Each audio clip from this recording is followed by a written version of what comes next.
I see a room full of business leaders and surgeons and barristers.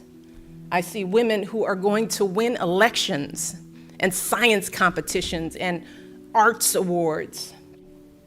Because I know what's inside of girls like you and like me. I know how hard we'll fight for our families, how deeply we care about our communities, how much of a difference we can make for those around us. In 2015, we had the great privilege of welcoming Michelle Obama to Mulberry School for Girls as part of the launch of her Let Girls Learn campaign. I can just tell in the way that you carry yourselves and your confidence, the way you look me in the eye and other people, that you have what it takes inside of you. We were inspired by Michelle Obama's time with us to create Girl Leading, a program designed to empower girls in the UK to lead action on gender equality. Never give up hope, always have unyielding hope that justice will be served and justice will be found. In 2018, through the power of digital connectivity, we grew our sisterhood to connect with girls across different continents. And Global Girl Leading was born. Hello. Hello. Hello. Hello, good morning and good afternoon. We are live around the world. Welcome to our Global Girl Leading Conference. Take it away. We now work collaboratively with girls across the world to share and understand how misogyny and inequality is experienced in contemporary global life. It's high time we let girls spread their wings and fly. And how collectively we can overcome the common challenges we all face, inspired by the female trailblazers who came before us. Because of Harriet Tubman, I will remember to always voice what I believe and know is right. It has been a privilege to learn from girls in the United States of America, Mexico, Kenya, Bosnia, India, Singapore, Malaysia and Australia. This trip has been unforgettable. This has been so life-changing for me. We hope our sisterhood will continue to grow, helping to create a true partnership of equals and a better world for us all. Where the shackles of our centuries-old views can break, not just for the benefit of women and girls around the world, but for their fathers, husbands, sons, and brothers too. When given the opportunity, girls are powerful voices for each other. And when we have a platform to make our voices heard, we can make the most extraordinary and lasting change. Look inside yourselves. Find the light within you, within each of you. Be the best that you can be, to become who you are meant to be. There's nothing you cannot do. You can do whatever you want in life. Be kind to yourselves and be patient with your journey. You will become future leaders who will lead with compassion, with kindness. We really are all part of a global sisterhood, and if we work together, there is no limit to what we can achieve. Happy International Day of the Girl.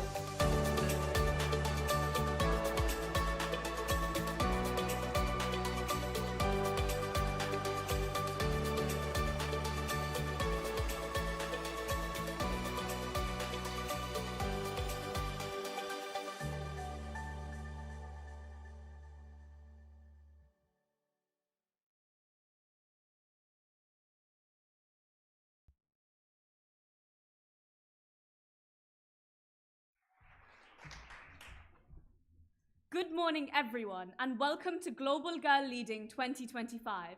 After that fantastic film, I'm delighted to say that today's summit is now open. We are so excited to have you here. I'm Zainab, a student from Mulberry School for Girls. And I'm Kadra from Mulberry Stepney Green. Welcome to Mulberry School of Girls, and hello to everybody watching online. We are live in East London with over 300 amazing young female leaders and are being joined by many more people across the world. This year, students from across the UK, Italy, Mexico, Kenya, Australia, New Zealand, India, Nigeria, Malaysia, America, and Dominica have taken part in Global Girl Leading. It's an honor to have so many of you here with us today, celebrating International Day of the Girl, whether it's online or in the room with us. For those here with us in person, please take a moment to listen to the following safety message. There is no planned fire drill taking place today. In the unlikely event of an alarm sounding, please remain seated and await further instructions from conference staff. If an evacuation is necessary, please exit using the doors to your left or right and make your way to the all-weather pitch. Thank you for listening. We have an amazing program lined up for you all, with ranges of incredible speakers, workshops, students' experiences, chances of reflection, discussions, and debate. Today's summit will focus on how women lead change at local, national, and international levels. It aims to empower everyone taking part with new knowledge and to help each of us see that we are part of a truly global sisterhood. By the end of today, we have hoped you learn more about women's leadership and gender equality, and you've built the skills and confidence to make a difference in your world. First up this morning, we have our keynote speech from the incredible Chen, Executive Vice President of Programs for the Obama Foundation. The title of Tina's keynote is The Lived Experience of Women in Politics. What can we celebrate and what could we change? Tina is an attorney, activist, and lifelong advocate for women and girls. She served in the Obama White House through both terms and was an assistant to President Barack Obama, Chief Staff to First Lady Michelle Obama, and Executive Director of the White House Council to Women and Girls. She now oversees Amazing Girls Opportunity Alliance, which supports girls all around the world to complete their education. Tina has flown in from America just for us. And after Tina's speech, there will be an opportunity to ask questions. Please join us to warmly welcome Chen.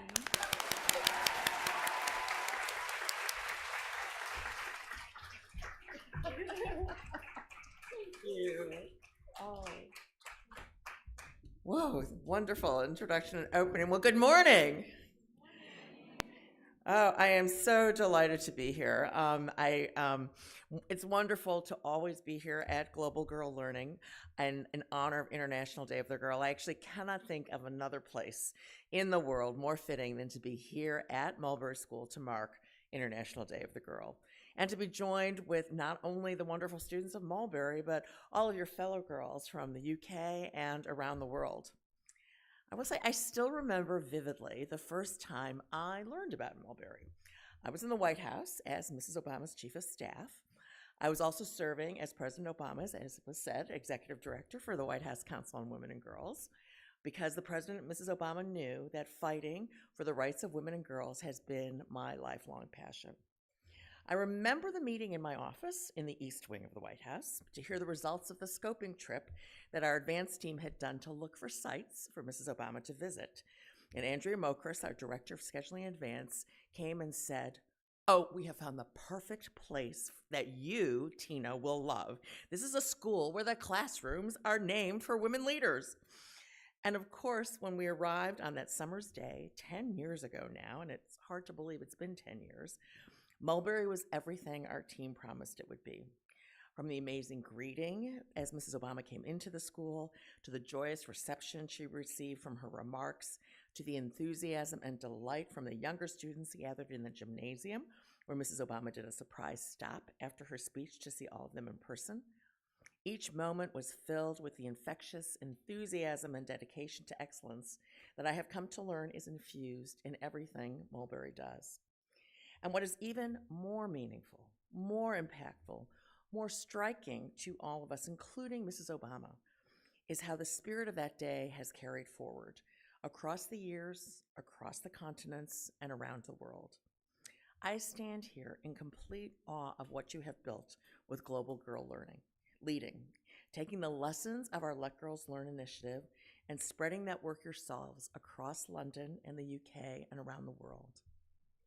Your mission for Global Girl Leading to build a global sisterhood of girls around the world advocating on the issues that affect them is just what the world needs.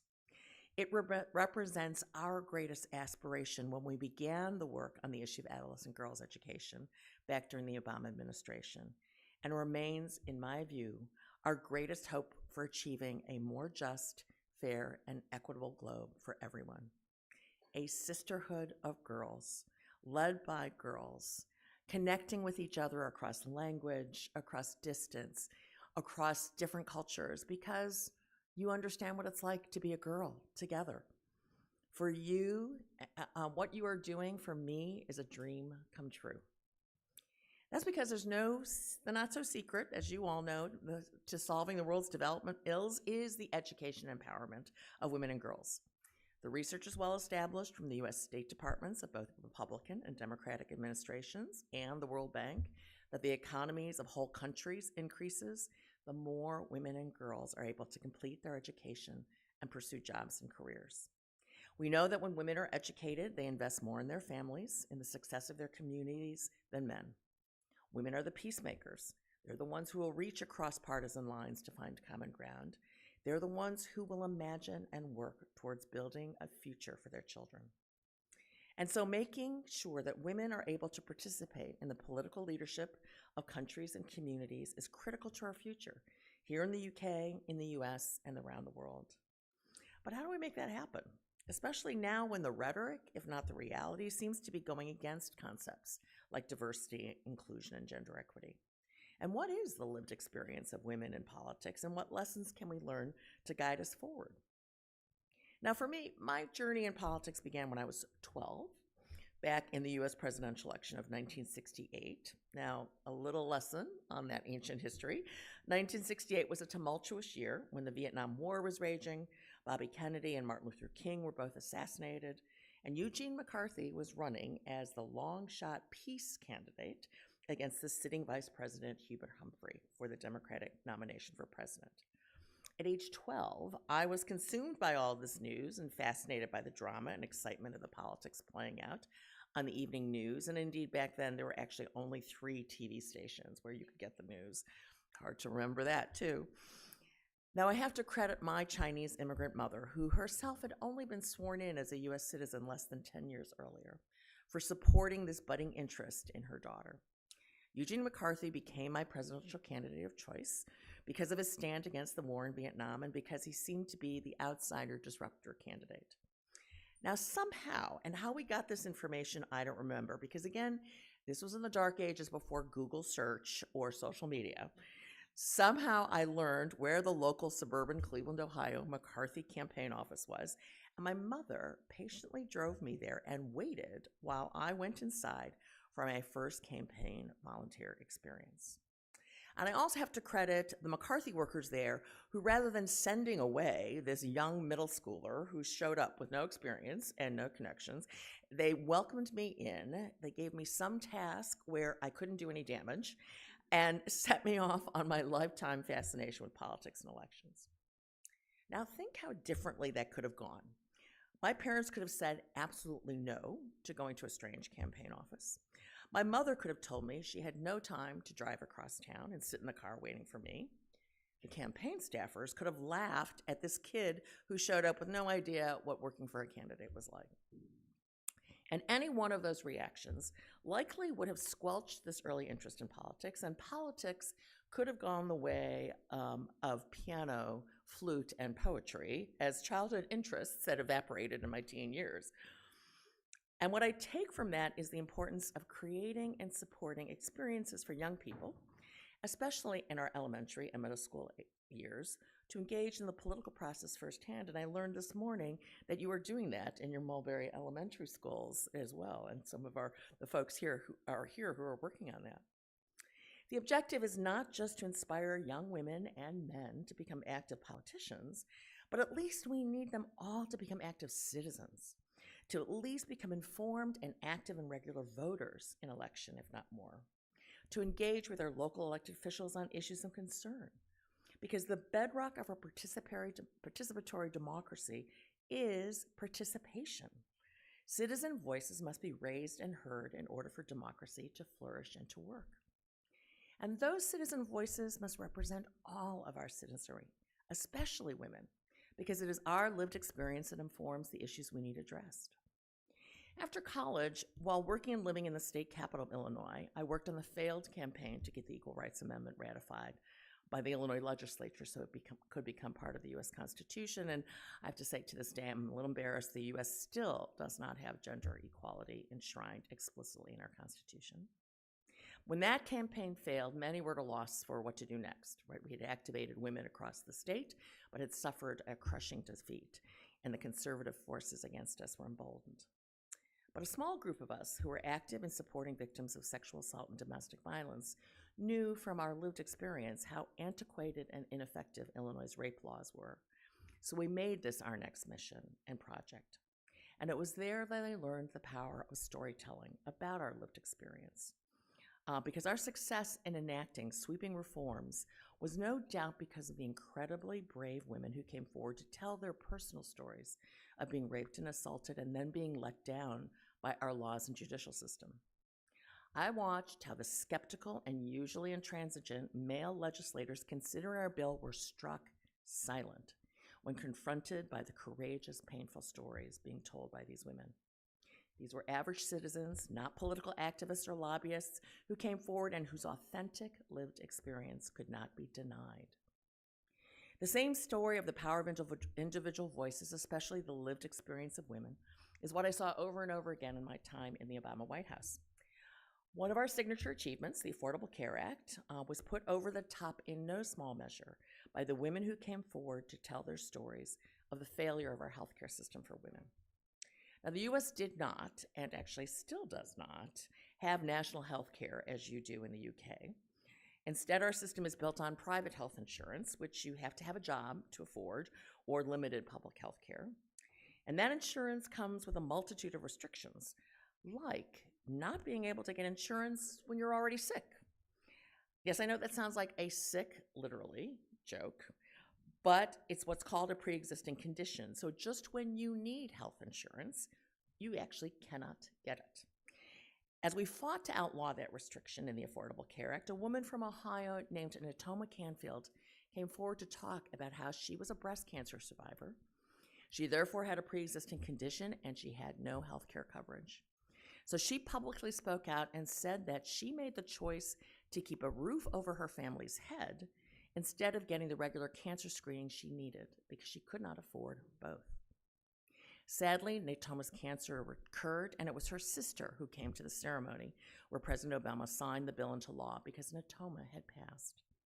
But we always remember Natoma, and she will be a part of our Obama Presidential Center when it opens next year, because it was her courage and the undeniable truth of her lived experience that got the pre-existing condition ruled outlawed in the United States.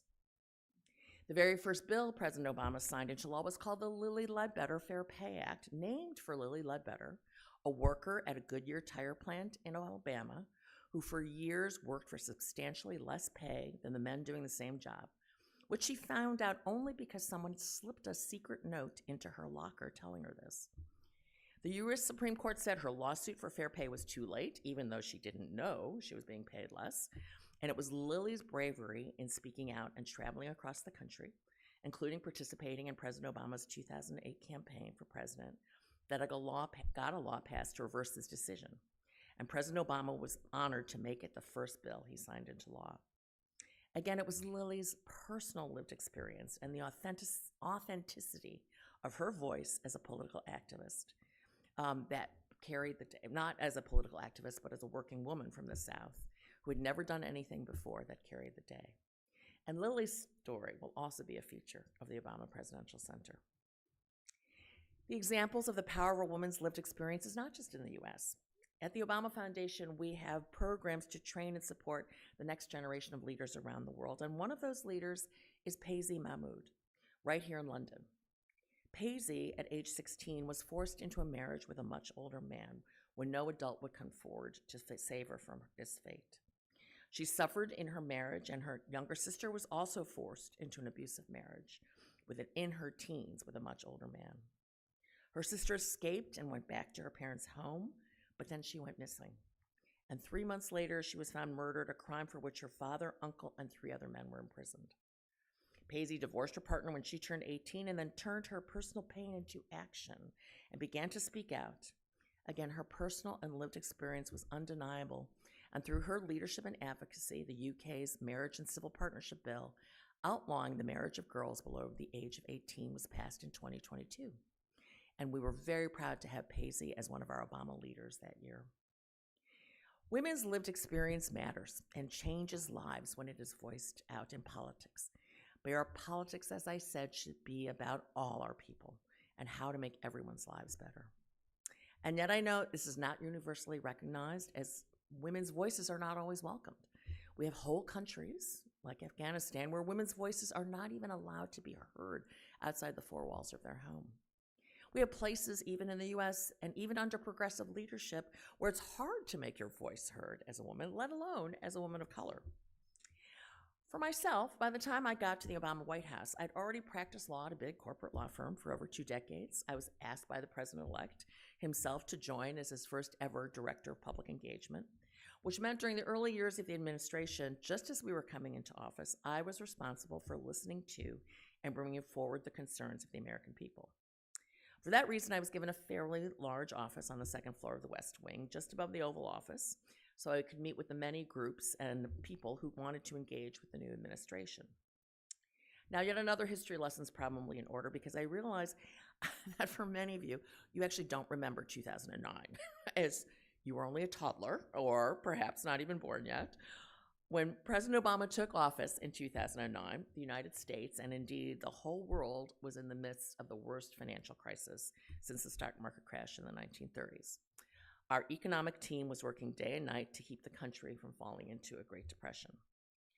Now, the other thing I should explain is that unlike the TV shows and movies that you have watched from the White House, the building itself, especially the West Wing where the Oval Office is quite small. There are very few offices, and they are in very high demand since everyone wants an office near the president. So much so that many times very high-ranking officials would willingly put a desk into a literal closet that they would have to crawl over to sit down, just so they could say, I have a West Wing office. So in this setting, I was actually given a very large, spacious office with a big desk and a large conference table so I could welcome citizens into the White House on behalf of the president. But my office was in the same space as the economic team. So while I had this very comfy, spacious office, the economic team was crammed across the way from my office, sometimes 3 to an office, some in those literal closets, during the time they were literally trying to save the country from economic disaster. The chilly looks I received in those early months from across the way were obvious. My input in our early senior staff meetings was met with rolled eyes, or most of the time just ignored. You could practically hear the commentary. We're trying to save the country, and what is she doing over there in that big office? Now, these were very intimidating days, even for the 52-year-old me, with nearly 30 years of work experience at the highest levels under my belt. Advising the president during these early days of a new historic administration, with crisis and disaster impending, while I actually couldn't even navigate my way around the White House, was a pressure unlike anything I'd actually experienced. Now, actually, let me divert a minute. On navigating the White House, I actually remember a moment in those early days when I entered the hallway that had doors leading to the Oval Office, the Cabinet Room, and the residence to the White House, which is where I was trying to get to, but all the doors were closed, and I stood frozen, uncertain of which door I could safely open, for several minutes until somebody came and rescued me in the middle of there and showed me where to go. Now, add to that the intimidating glares I was subject to every morning, and you can tell this is one of those moments that many women in politics, women in my profession, in any profession, often face when you're cowed into lowering your voice, to hiding your opinions, to feeling like the imposter who doesn't belong. I wasn't immune to those feelings. I can remember thinking, what have I done? I have uprooted my family, moved halfway across the country, left my successful law career, only to get lost in the White House.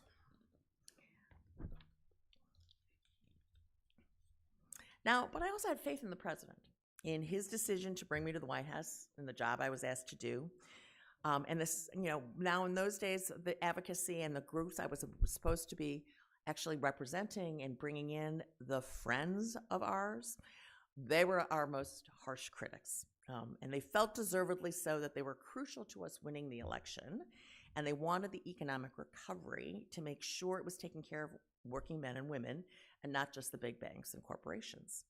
And they felt sure that our economic team, the guys across the way from me, were out just for the big companies, and they were attacking our team mercilessly in the press.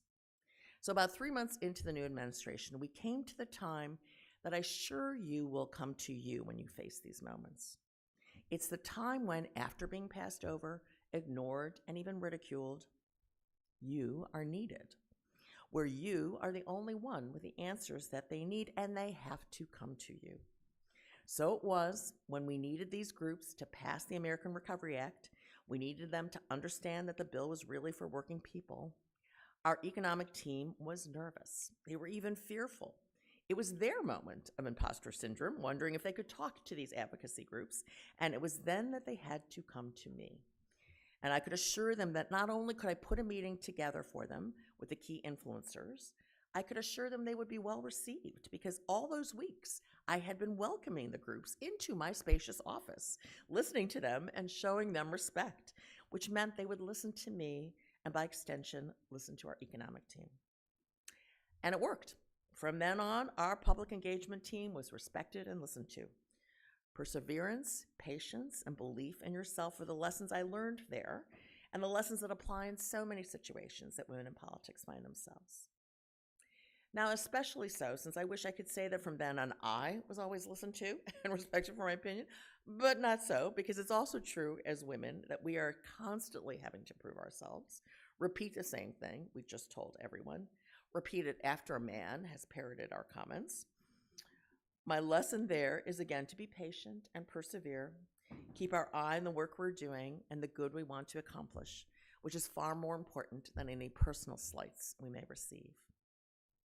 Patience, perseverance, and belief in our values and goals are lessons to especially remember in the times we are living in.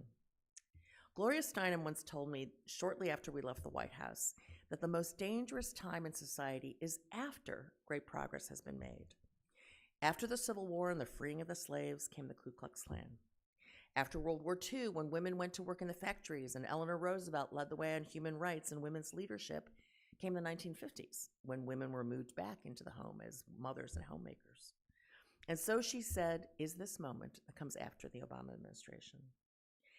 And yet she told me that while progress does not move in a straight line, it does zig and zag towards progress.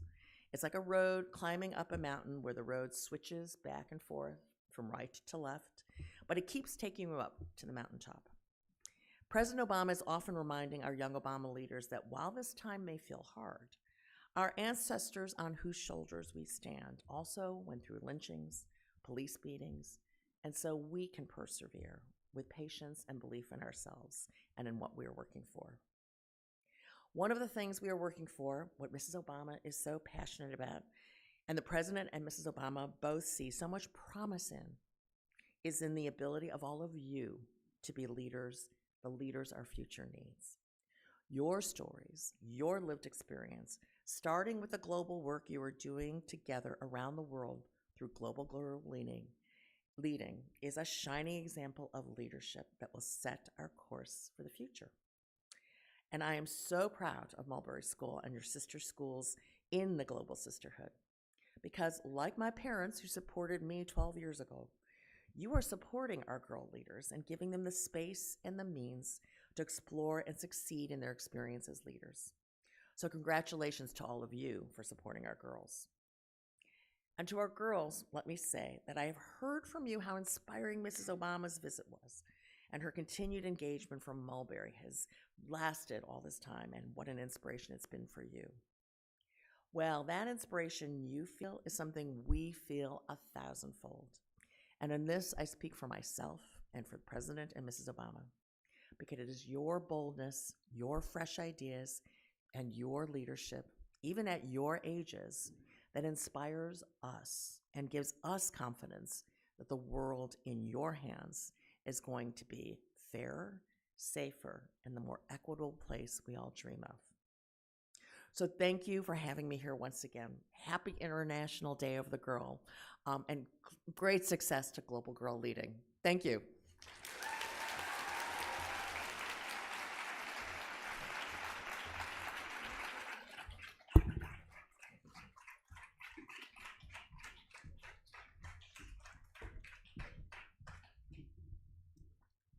Thank you, Tina, for those inspiring words. The visit from Mrs. Obama has left a lasting impact on our community. Due to this, we have landed a 10-year impact report of the visit. Copies will be available at lunch. We are so grateful for your efforts of being here today and ensuring us that us as young women have a political voice. We'd now like to introduce Dr. Vanessa Ogden, CBE, CEO of the Mulberry Schools Trust and the founder of Global Girl Leading, who will lead the Q&A session with Tina. Dr. Ogden will ask Tina some questions, and then we'll open up to the floor to take some questions from you. If you have a question, please raise your hand and someone will bring a microphone to you. Please start your question by stating your name and what school you're from.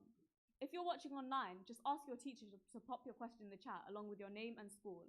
We also have some pre-prepared questions from people watching online. Please join us in welcoming Dr. Ogden.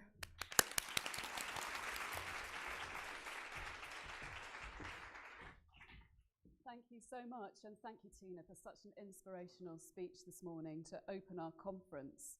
I mean, there are so many reflections I have on the things that you've said.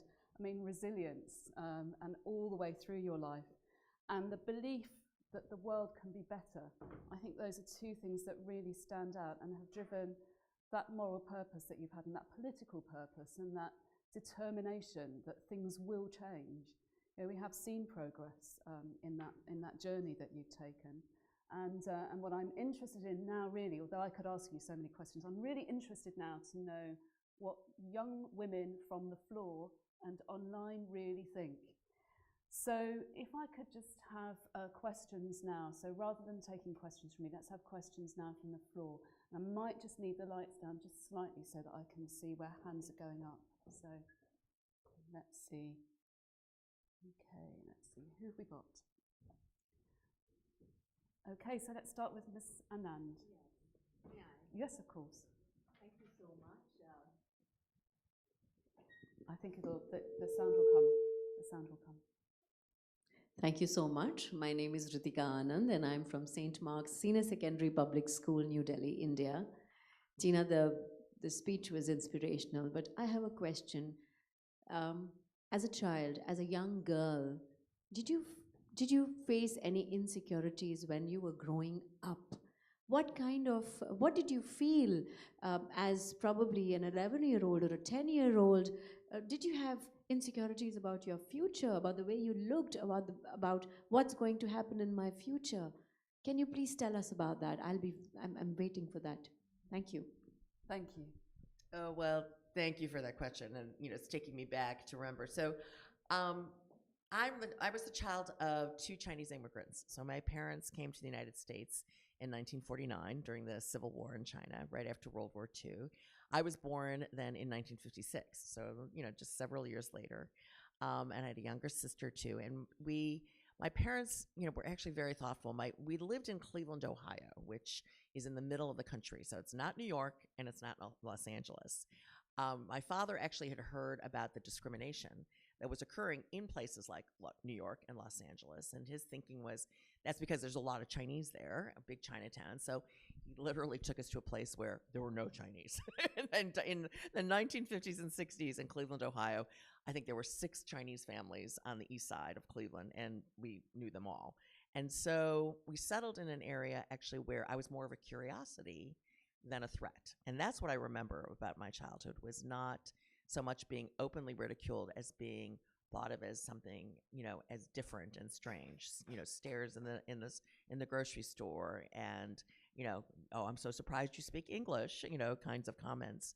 And yet my parents were very good at instilling in me that confidence to just let it roll off my back, right? And to be supporting me in my aspirations in school. And actually, as I think back, the idea that these two people who had been raised in old China, right, at the start of the century, were able to invest in this young American teenager who was, as I said, going off to doing political campaigns and going off to do other things is quite remarkable as I reflect back. And the fact that I actually grew up without those kinds of insecurities holding me back is because my parents, who really invested in me and whatever was happening externally, gave me that security of a strong place at home, right, where I was supported, where my interests were validated and not questioned. And it's one of those things that only as an adult, and sadly after my parents have passed,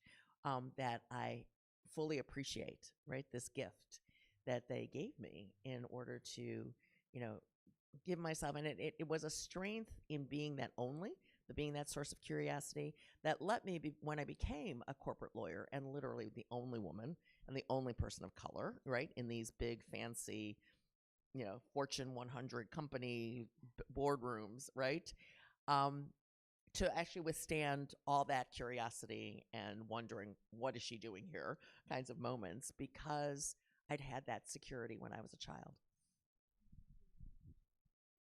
Yeah, it's so important, isn't it, to have that kind of place of security and stability. And if you don't have that at home, one of the places you can find it is in school, actually, and that's why schools are so important. Well, I will say that is what I've seen at Mulberry and in Mulberry Girls is that kind of, here's a place where somebody believes in me and believes in whatever my dreams could be. It could be in poetry or flute that I gave up. It can be in politics, and allows girls to dream those dreams and be supported in them and accepted for those dreams, whatever they may be.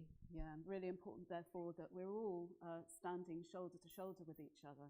So next question then, please. So I can see somebody right at the back there. So hand right up in the back row.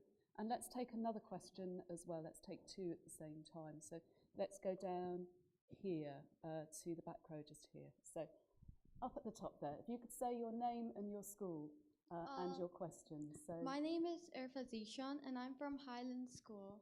So I have always had this question in my mind. I have asked this to my mother before, but what is your opinion? I will always want to know, what's your opinion over parents not letting their daughters study, but when they take them to the hospital, they specifically require a female surgeon or a female doctor to see them? Fantastic question. That is, you're right. There is that irony in that I won't let my daughter go to school. I assume, and perhaps other daughters shouldn't go to school, and yet I do. To your point, I want a female professional, which means that girls had to have gone to school.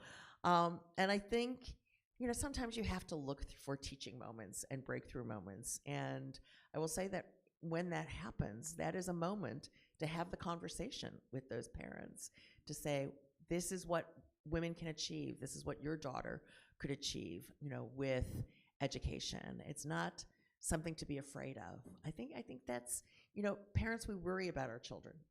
And if we're raised in a culture where we don't see girls going to school, then there's a lot of fear, I think, involved in letting our kids go, letting them go to something that's different that we didn't experience. I think that's what a lot of immigrant parents, that's why I give my parents so much credit that they let me have experiences that they never had in the China that they grew up in, and yet they had the courage, like my mother letting me go into some crazy campaign office when I'm 12 years old, the courage to let me go do that. And I think we have to understand that we have to give parents some space and courage and support. So not just support for our girls, but support for their parents too. Yeah. And that's interesting because your role in public engagement and all of that hidden work, which is just so fundamental to being able to make any change whatsoever, bringing people with you in that trust. It's sort of written in both stories there, isn't it? I will come back to the young woman who had her hand up right at the back there in a moment, but let's go to here. That was our second question. Hi, Tina and Dr. Ogden as well. I'm Isabel Crowley. I'm from Penola Catholic College in Australia. And I was just wondering, in your first ever role in politics, what did you struggle with the most? Like discrimination, having to adapt? What did you have to adapt to? More struggles in general. So my first role in politics, so I have to figure out what that was, because actually when I left for the White House, that was the first time I'd ever gotten paid for doing politics. All my work in politics up until that moment had been as a volunteer. I sort of continued that campaign volunteer work, and I had a day job, as a lawyer, and then I always had my not day job work, my extracurriculars, as I used to call them, which was frequently working in politics. And that's actually how I happened to meet Barack Obama many, many, many years ago, long enough ago that we can't remember how, was through that volunteer political work. And the thing about being a volunteer is campaigns are just really happy to have you. They're short on volunteers. So you sort of don't run into the same struggles as when you're a paid campaign staffer and a paid person. So I think, the struggles, and it's somewhat of what I described in the speech, is because the first paid job was going to the White House. Now at this point, I'm much older in my career. I'm in my 50s. And so you would have thought that coming out of a big law firm, I could have easily transitioned into a job in the White House. Well, not so much. What I described of the pushback from the economic team, I got it from everybody, wondering, they all looked at us, in DC, there's a lot of people who, are professional advisors to presidents. They've advised, we had people who had advised in the Carter administration and going back, and, the Clinton administration. And they looked at those of us who were coming from Chicago like we were a bunch of country hicks. Even though we were coming from a big city, they sort of thought, what are you doing in DC? You're just a friend of the president, so you don't really know what you're doing. And I think that first year, it was just that was really tough. Figuring out the ways of Washington, figuring out the way things worked, and at the same time, trying to overcome this assumption that I didn't know what I was doing because I'd never been to, worked in DC before. And yet on top of that I was a woman of color doing that. Now, the thing that helped us to overcome it, and this is where leadership and male leadership also comes through, was the president. The person who set the tone the most for making sure that every voice was heard was President Obama. And he set that example all the time. He did a thing when he had a meeting. So when you have meetings in the White House, it is the most hierarchical place you've ever been. Where you sit matters. So people around the table are the important people. And then the backbenchers, would sit around the perimeter. And that was all the staffers. Now, the president knew the staffers had actually written the papers that are the subject of what he's meeting. So he started to do a thing which so completely threw off all of the important people around the table. Before a meeting ended, he would go all the way around the room. And he would specifically ask all the backbencher staffers, well, what do you think? And what do you think? And what do you think? The first few times he did it, really, people were very thrown off and upset. And then they realized he did it all the time. And it became the norm. And I watched cabinet secretaries start to do it themselves because he's the person who set that example that I'm going to make sure that everybody's heard. And I will say for people who are leaders, that's one of the things I give them as a tip. This is a very easy thing anyone can do who runs a meeting every time, is to make sure every voice is heard. If you are the head girl and you are leading a group and it's the younger students aren't saying anything, make sure they're called on and give them that permission to do it. And that's how we make every voice heard. Thank you, Tina. So right at the back, it's the young woman with glasses. Could you put your hand up? Yes, please. Thank you. Hello, my name is Alia and I'm from Astor Secondary School. I wanted to say I really relate to what you said by your parents who made you strong. I was raised by a strong woman. My mother always told me to stand on my own 2 feet. She was denied her education, but I could tell she was an intelligent woman. I wanted to ask you, was there ever a moment in your life where you faced inequality and it gave you a fire to change? Oh, so of course. I mean, I think we've all gotten that. But I think the inequality that gave me the most fire was watching what happened to other women and what they've experienced. It was meeting women who had been the victims of sexual assault that sort of drove me to work on that early sexual assault bill. And then I've worked on sexual assault and gender-based violence my entire life. It was, watching women who struggled to get an abortion that had led me to actually, again, a lifelong commitment to trying to make sure that we have, access, to full reproductive health care, for women. So it was seeing, what happened to, these, like the stories I told of courageous women who would step forward, that just fueled me and continued to push me. During a time when we were in the White House, was a time when the Yazidi women, were persecuted and kidnapped and made to marry, the Taliban officials. And hearing of, what happened to them, I remember I convened. I actually a little audacious, but I convened a meeting of the national security team to say, well, what can we do? We can't just sit back. And we explored all the ways in which the United States could insert ourselves into the ICC proceedings and elsewhere.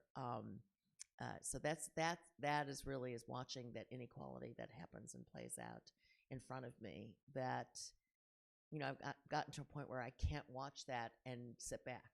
right? You have to actually stand up and do something. So I'm going to come back to questions for the next panel session. I know that there are hands up, but for the next panel session, if you could keep those questions and we'll put them through into the next panel session.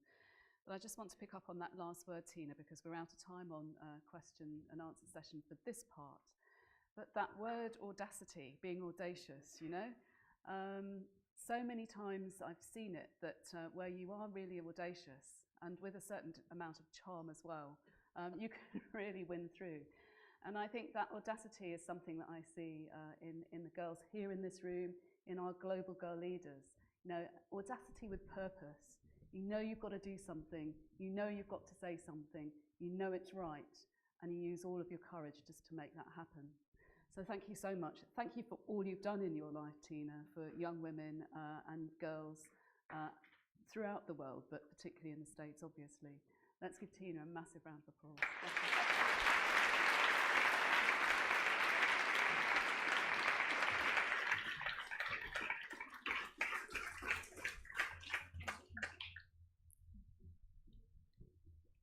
Thank you to Tina and Dr. Ogden for that inspiring discussion on women's leadership and the ways we can improve the world to collectively drive change.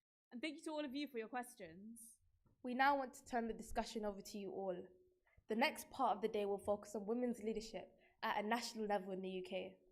In 1995, years before many of us were born, Clearly, 189 governments came together to create the Beijing Declaration and Platform for Action, a visionary plan to achieve the equal rights of all women and girls.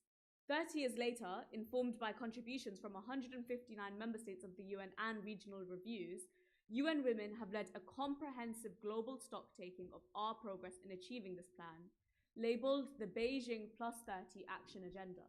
This agenda is framed by the 6+1 formula, 6 key actions to advance gender equality, which we will discuss in the following activity. The +1 reflects the importance of youth being involved in each of these actions. UN Women believe that embedding youth across 6 actions, we will multiply their impact and ensure today's decision shapes tomorrow's world.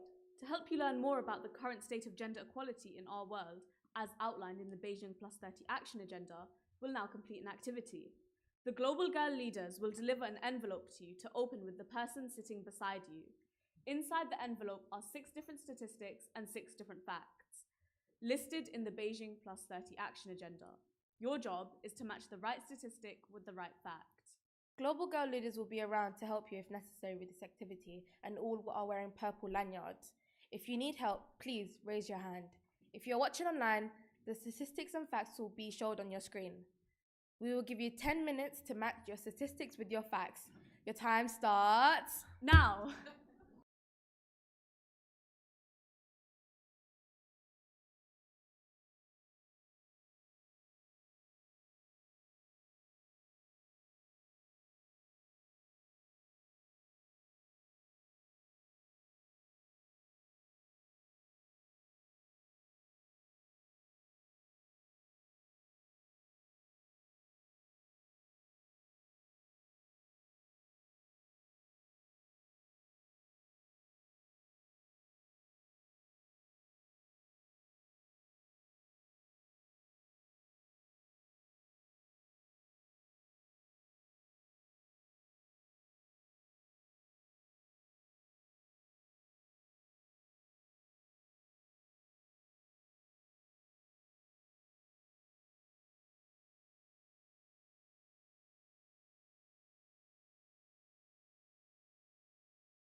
Thank you, everyone. May I please ask for your attention?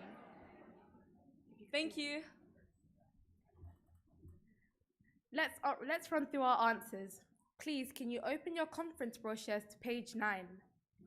If you are watching online, there's a link below the video which will take you to a digital version of the conference brochure. As we share the correct statistics and facts with you, please draw a line between them. Firstly, the number of years to end poverty among girls and women at current rate, 137 years. Secondly, women and girls who could be pushed into food insecurity due to worst case climate scenario, 236 million. Thirdly, proportion of members of parliament who are women, a quarter. Fourthly, proportion of negotiators of peace agreements in 2023 who are women, just 10%. Fifthly, proportion of women subjected to physical or sexual violence, 1 in 3. Finally, proportion of women using the internet in 2024, 65%. If those statistics shocked you as they shocked us, then it's now your job to start spreading awareness. That's what Global Girl Leading is all about. Fighting against the injustices that women still face, even 30 years after the conception of the Beijing Plus 30. So, your next task is to match each fact to the correct action. One of the 6 actions identified in the Beijing Plus 30 action agenda. The action you choose should be a way we can address gender issues identified in each of these facts. For those watching online, it will be displayed on your screen again, along with the actions. We will give you 5 minutes to match your facts and your actions. Your time starts now.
Thank you, everyone. May I please ask for your attention?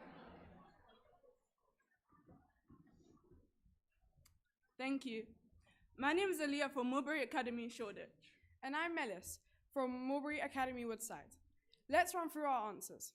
Please open your conference program to page 9 again.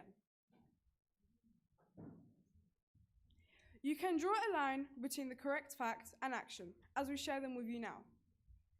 We will share answers for each fact in order, from left to right. The first fact connects to the action, freedom from poverty.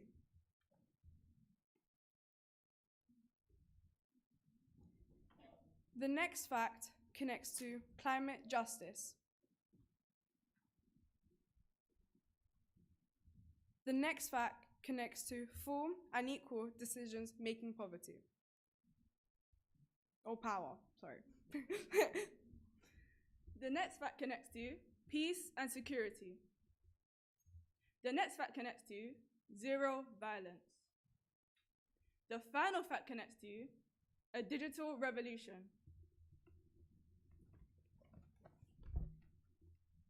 We are delighted to introduce the next section of the day with our brilliant National Leadership Panel. This panel will center around the representation of women in leadership positions, the challenges of working at a national level, and how people will make nationwide change, with a particular focus on the UK.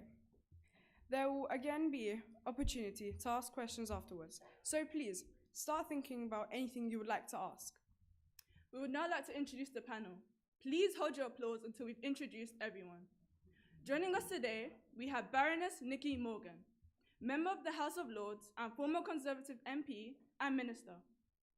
Dr. Joanna Abeyi, Managing Director of People, Data and Culture Consultancy for Blue Moon and Partners. Fatima El Mayouf, Acting Head Teacher at Mulberry School for Girls. Natalie Campbell, Co-CEO of Bellywater and Chancellor of University of Westminster.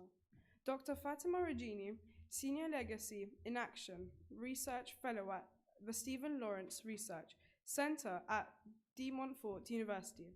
And Dr. Vanessa Ogden, CEO of Mulberry Schools Trust, who will be chair of this panel. Please give a warm welcome.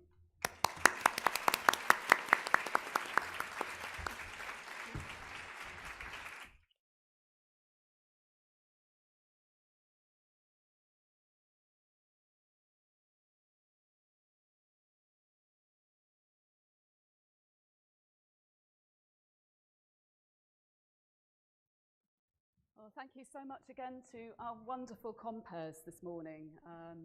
It's brilliant to have you doing all this introductory work and so well as well. So let's introduce the panel. I'm going to ask each panel member to just introduce themselves and say a little bit about what they do in terms of national leadership. So over to you, Baroness Morgan.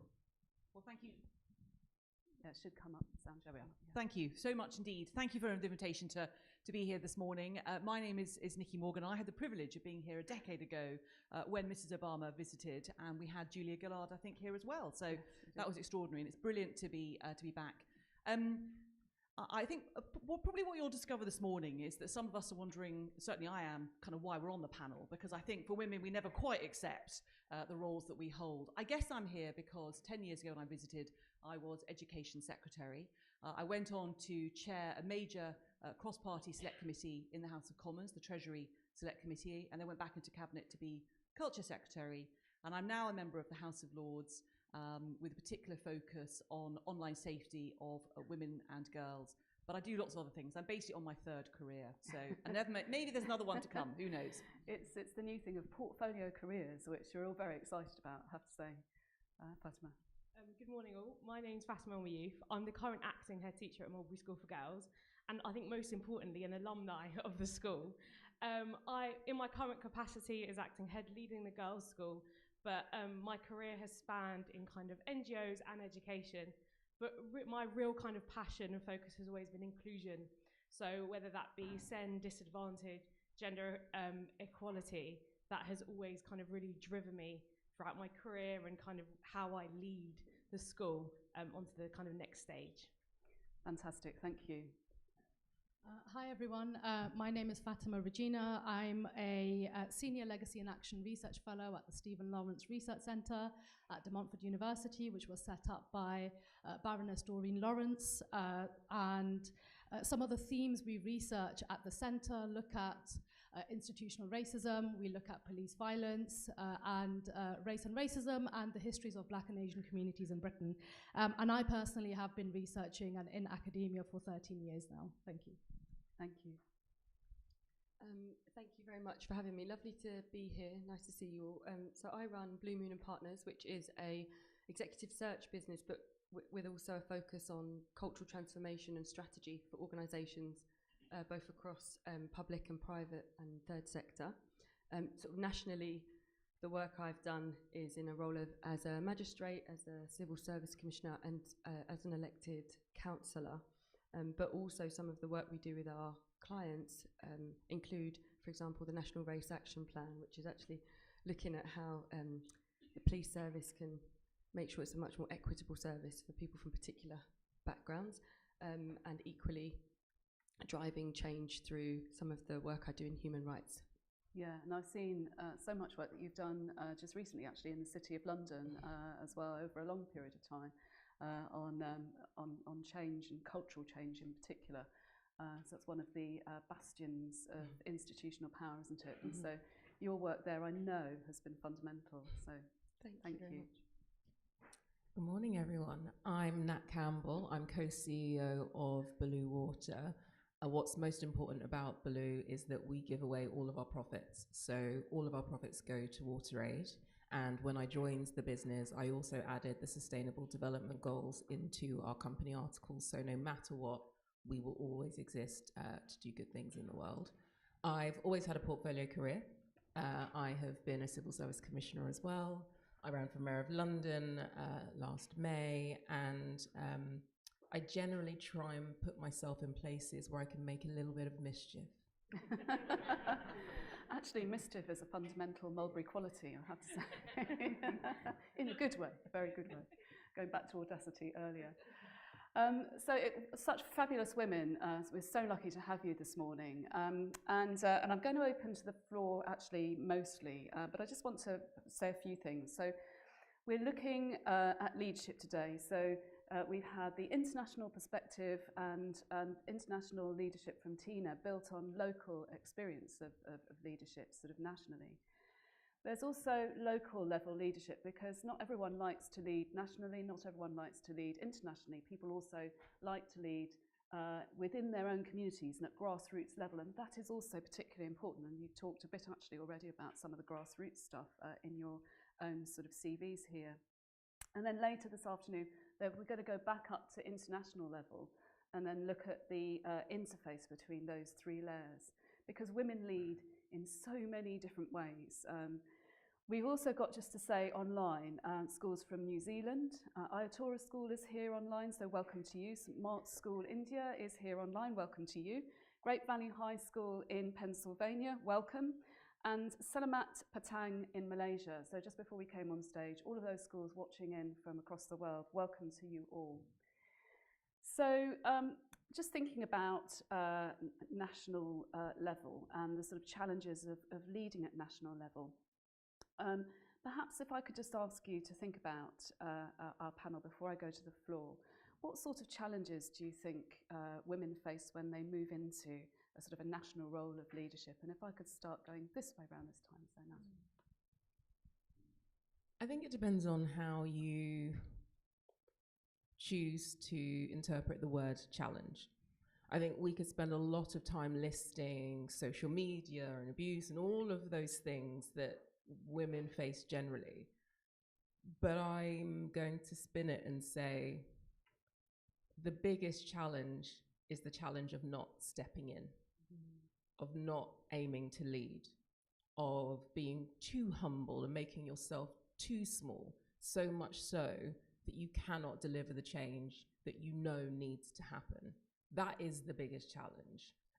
Looking at the stats that we had behind us, if we focus on all of the things that could go wrong and all of the things that are broken and all of the reasons why it might be hard, those figures will never change. And so for me, I'm going to say the challenge is not being there, not being visible. Everything is insurmountable if you have people behind you that love you, that support you. Joe and I have known each other since we were young, when we used to be called young people. And still are. And so, you know, as you build those, people call them networks, but, you know, connections and relationships, you start to realize that most things are possible.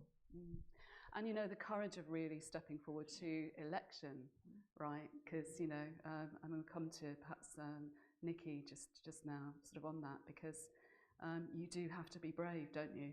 You really have to be brave, and so many sort of things that you know are going to come at you, and yet to step up because you believe that's right is really important. Can I just jump in on that one? So I also was privileged enough to have the time of Baroness Morgan as well, through a connection. And you didn't have to say yes to having coffee with me, but you did, just to give me some insider tips on what to look out for and what to do. So it's serendipitous that we're on the panel today. Maybe it's like Providence brings us together. So, Nikki. Yes, I think elections or putting yourself forward, I think that's right. I mean, I was going to say really on terms of national leadership, I mean, firstly, it can take a long time to get there. And I think the lesson that I now have, in my 50s, or the thing I've drawn from that is take time to enjoy the journey and learn along the way. Everything you do, even when it works out badly, I mean, I lost more elections probably than I won. But I learned from the ones that I lost and worked out hopefully what I'd try to do differently the next time. So I think, you know, your point, Nat, about showing up is absolutely right. And the other thing, perhaps, do you want me to answer the other question now, or are you going to come back? If you, yeah. Well, just on terms of leadership, I think one of the challenge, and I take your point, challenge is the wrong word. One of the opportunities is we still define leadership often looking at very male qualities. And I see that both in my business career now, but also in politics. And the coverage of leadership tends to be measured still in how men would approach it. And in some ways, that's not a bad thing. And there are things that we can absolutely learn from that. But there are also things that women bring to leadership positions, whatever, local, national, international, that we bring in a very special quality. And I think we have to teach other people that these are qualities that are going to enhance the organisation or whatever we're seeking to run. And just because they're different from what they've seen before doesn't mean that somehow they're not correct. And that's really interesting. I work currently with a couple of co-CEOs in two trusts. And it was very interesting, the model of leadership of co-CEO, when it was first proposed to the board, people were quite, you know, reluctant, frightened of it. And actually it's been incredibly successful. And what it's meant is that those women have had the opportunity to do, one to do a secondment, a sabbatical, and the other to have children and for the organisation to remain very strong and secure. So it's interesting, isn't it? Sort of flipping the models it is really important here. If I come along to Joanna. Thank you. Yeah, I'm just making some notes because there's so many thoughts that went round in my head when you asked that question around challenges. I think I agree with what we've heard so far. I guess one of the things I have found both a blessing and an opportunity, but also a challenge, dependent on the environment you're in, has been like having or crafting, I guess, a career in leadership that's based on values. So if it's, all of the roles I'm in have been either created sort of by me, or they've come as a result of something I created, so my own organisation, and then others have spotted what I'm doing. But that organisation was born from my principles and my values. So I think it's quite difficult sometimes, because when it's that personal, you're still trying to find a space where it's safe to, like, you've kind of taken everything out of you and put it into this like service and hoped that people also see the value in it. And so it's not about worrying if they, you know, like you as a person. It's more about how do I create a safe place to have those values exposed in that way. And so I think it's to the point that Natalie made earlier about having that sort of tribe of people around you where you do feel safe, because otherwise you can turn up in environments at a national level and you've got to remember that you're still that person driving. So to your point around, you sit here and you go, why am I at this? How come I'm on the panel talking about this? Because you're still the person that was, going back to us, like a young person at one point. And so you're still sort of striving and then suddenly you're in this position, and that imposter syndrome can certainly arrive at that point, because it's every new level that you get to in a way in your career requires this new you, this kind of new adapted you to navigate that level. And so you're always in that for the first time too. And so if you're doing that all through values, it can be quite emotionally tricky, I think, to always remember to sort of back yourself. And I remember when I read Michelle Obama's book, she said something like, when you get into some of the circles that obviously she then found herself in as First Lady, that you think it's easier there, but I actually found it the hardest to navigate, but because of me. So you get to those positions or in those rooms, and then you suddenly have to remember, no, back yourself, like you got here on your own merits, but it's very, as I say, you're still the young person that was just trying to drive change through these values, and then suddenly you're in a room with all these people that sound really important, speak in a particular way, behave in a particular way that might feel just so different to anything you've yet experienced, and suddenly you have to sort of fit in there. So I think sometimes like getting out of your own way and saying, to sort of Natalie's point, like, I have worked really hard to get here, I can be safe here, maybe this isn't the room where all my family sit, but I've got that backing, I have got those people. And then maybe just remembering to navigate using your voice even when it's a bit shaky, even when you're a bit anxious or nervous. You're in the room and you think, I'll just say it on behalf of those that aren't in the room, because I can't back myself at the moment, so I'm just going to do it on behalf of somebody else. Yeah. So I think just navigating personal worries while you're doing that journey, I think, has been the biggest challenge for me. That's really interesting, actually, isn't it? Because I remember, so I use this in assembly sometimes, Mahatma Gandhi said, when you are fearful, remember the face of the person who's had the most challenges you've ever known, and then know that you're there and doing this because of them. And actually that gives you courage, because you're right, you're doing it for everyone. It's not about you, is it? It's about being the pioneer who is taking something forward that no one else is prepared to do. Actually, someone's got to do it. So that's a really interesting reflection. Dr. Fatima Regina. Thank you. So I'm someone who works with data. So I worked at 2 universities, which I'm not going to name, led by women, and it became one of the most destructive things for the university, both the universities. So my experiences of seeing women in leadership doesn't equate to seeing progress and things actually being put in place for next generations.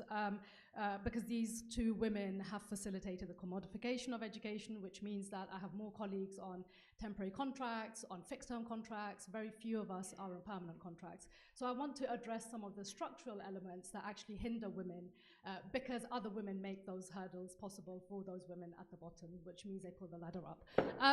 So the other thing I wanted to quickly address was in research, we found that particularly because I research race and racism, when we look at women of color, we face different kind of penalties in the workforce. So for example, if we look at research looking at British Muslim women, they face the triple penalty of being a woman, of being racialized as an other, and then also being, woman, racialized through race and ethnicity. So if we look at the workforce in Britain, the 2 groups who also happen to be 2 of the poorest communities in Britain, cohorts, the British Bangladeshi community and Pakistani, they are all not even represented in the workforce statistics for women. So I think for me, it's having courage is great. I want women to have the courage when you're sitting at the table. Yes, cause mischief and be the troublemaker, but also the reality is when you are that troublemaker, you don't always also get the promotions. You don't always are seen as the person who is necessarily the good person to retain the status quo of the institution. So I think for me and my encounters with female leadership has been one tainted with wanting to access power, but also facilitating and retaining the very status quo that got them there. So, which then makes me question, well, what's the point of having women in leadership? Whether it's on a national level, whether it's at university level, you become the VC, it's celebrated that you're the, vice chancellor of a university, but then, there isn't a, trickle-down effect, so to say. And I think sometimes this conversation around women being in leadership implies that the more women we have in leadership, therefore it somehow trickles down to people having then access to those things, which they don't. There's plenty of data and research showcasing this. So my position is, it's actually filled with optimism, although it sounds like I'm being very cynical and pessimistic, but it's because I work with data. I look at data. I look at how women are treated in the workforce, who makes it, who doesn't. And the women who make it, when I meet them, rather unfortunately, they turn out to be not that different to the male counterparts. So I think for me, it boils down to, again, the conversation about representation, right? Because this is about representation of having a woman on a particular platform. Have I ever felt inspired by women I've met who've been in these leadership roles? Never. Have I felt inspired by my colleagues who I work with on temporary contracts, on fixed-term contracts? Absolutely, they're doing amazing work, but their work will never gain that recognition. So I think for me, it's been a bit of a tainted experience in higher education. And it's the women, those of us who are at the bottom of this hierarchy, when we push back, we are the ones then, Professor Sarah Ahmed, she was a professor at Goldsmiths, and she famously talks about how you're sucked into the institution, and then you raise and flag a problem, but then the institution makes you the problem. And she talks about this in relation to complaints procedures, how when women complain, and when you're a woman of color and you complain, you become the problem. So you are going to the institution with a problem, you then become a problem. So I think it's yes, women, I'm saying everyone in the audience, go and cause the problems, be a troublemaker, all those things, but also recognize that, find the people who will actually support you when you're doing all those things, because if a woman is above you, she won't necessarily come through for you. So don't fall for this false representation of seeing a woman in a higher position therefore equals you having access to that. So I think, having those things in mind at the same time is a good thing. And I'm saying this from a place of hope and optimism because it is possible. I work with incredible women, so I don't want you to take this message thinking that I don't think women aren't doing incredible things. It's just that we're not at the top of the ladder. Thank you. And actually, it's a really important reflection, isn't it? Which is part of the thinking around global girl leading, that you need to be there for other women as well, right? It's a sisterhood. And some women don't sort of, it's easy, isn't it, to be grasping power and want to retain it at the expense of others because you've worked so hard to get it or for whatever reason. And actually the point about global girl leading, one of its values is that it's by girls, for girls. It's about the sisterhood working for each other and advocating for each other. And that is just so incredibly important, especially because of the situations that you've described that you find yourself in. And I think, when I reflect back on my time, say, in banking, as I started in banking, there was one woman in the regional senior team, and actually she was supportive, but it was within a context that was incredibly patriarchal. And so I came into education, which was like waking up to a world of opportunity. At which point I'll come to Fatima.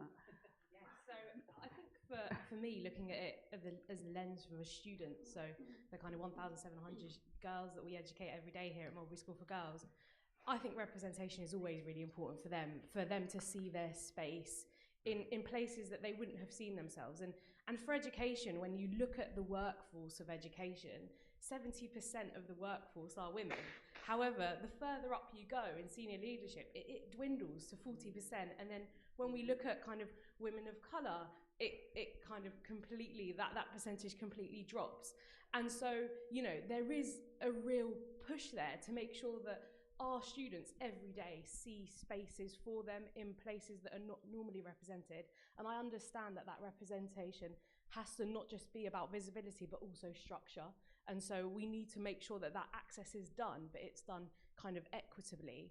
And then kind of within that, I think when you take up these spaces in leadership as women of colour, as women of faith, you have this kind of double pressure. So you have the absolute privilege of leading, but you also have the pressure of representation. So you're, I think, very aware that the way in which you come across is also the representation of others. And that is a heavy burden to carry. And so when we talk about representation of women in these spaces, I think we also need to look at the intersectionality of it, because the more women, that lessens the burden of, like, you know, these kind of unacceptable and unkind experiences that you've had. Unfortunately, we've now equated it to women in leadership, but will that always be the picture if we have more representation and then the scope becomes wider? Thank you. Thank you so much. Well, let's open out to the floor now, and if we could just have the lights down just a little bit so I can see hands. We did have some questions over here earlier. And our predominantly female tech team, if you've got any questions from students online, please do pass them over. So I can see a hand. I can see a couple of hands just here. If we could take one of those hands just there, please. And then let's take another question. So just behind as well over there. So there's a hand over there. And I promise I'll come to this side as soon as I can. Okay, so first question, please. Hi, my name is Hiba and I go to Noah Hill High School. My question is, how would you advise young girls to make a difference in politics? Great, thank you. Let's take that question. Let's take the second one as well, and we'll come to you too. Hello, my name is Savannah Maroof. I'm also from Noah Hill. So we see gender inequality in schools. How should we as students attempt to tackle it? Okay, all right. So for the first question, let's come to Natalie. So if I track back slightly, I ran for Mayor of London because of the case of Child Q, which, for those of you that don't know, Child Q was a young girl at school, 15, and she was strip searched without adult supervision. And the case came to light during the pandemic, and because of some of the spaces that I was in, I made some calls and asked people, you know, what is going on? How did this happen? And the response I got back wasn't satisfactory. And so, a long story short, what I decided to do was take the job of the person that had the most power in that situation, which was the Mayor of London. And so, for me, the drive into politics was to change something very specific. But as I got into it, I realized all of the things that could be better. And I ran independently, and as an independent, my odds at Ladbrokes were 100 to 1 or 200 to 1. It's not the easiest thing. I self-funded, so I emptied all of my savings. I was still working my day job. I still had my board, so I was waking up at 5 a.m. I was going to bed at 2 a.m. I created everything myself. I didn't have a team until the sort of the final month going into the election. And the reason I kept going was because I thought, if one person decides that they have someone that they're voting for, that they feel represents them, that is fighting for them, that has given them some hope, then it's worth it. And that's the thing to hold on to. So I recognize all of the challenges. I mean, the list of reasons not to run was significantly longer than the reasons to run, significantly longer. But it's always worth leaning in. It's always worth doing it, especially for that single person. And it just took one person for me to decide that it was the right thing to do. So I think it's holding on to that. The system can feel so huge and so overwhelming. If you focus on that, you will not know what to do next. Yeah. Just the one person. And it's interesting, isn't it? Because Tina was talking earlier about particular bills going through the presidential office, being connected to particular individuals, right? Because someone has had a particular lived experience can become very symbolic for others because they recognise that, or they can understand it through the eyes of that person, rather than an abstract law which may not feel that close to home. But we're all moved by emotion. I believe we're all moved by emotion and connection, more so than something that feels abstract. And it's the idea that when you tell a story, you share something, someone will pull something from that story and connect with it and follow you. That, for me, is what turns a bill into a bill that passes. And even if it doesn't pass, it turns into a movement of people that say, actually, I can do it. So I know more women will run as independents in politics because someone, I shared the story of how I was running. I created tools, I did videos, I did blogs saying this is what the system is. This is what you need to do. This is how you run for Mayor of London. All of those things become something that someone else can follow. But it was just a story. I was just telling a story. Very powerful. Let's come to the second question, and I'm going to ask Fatima as head teacher about gender equality in schools.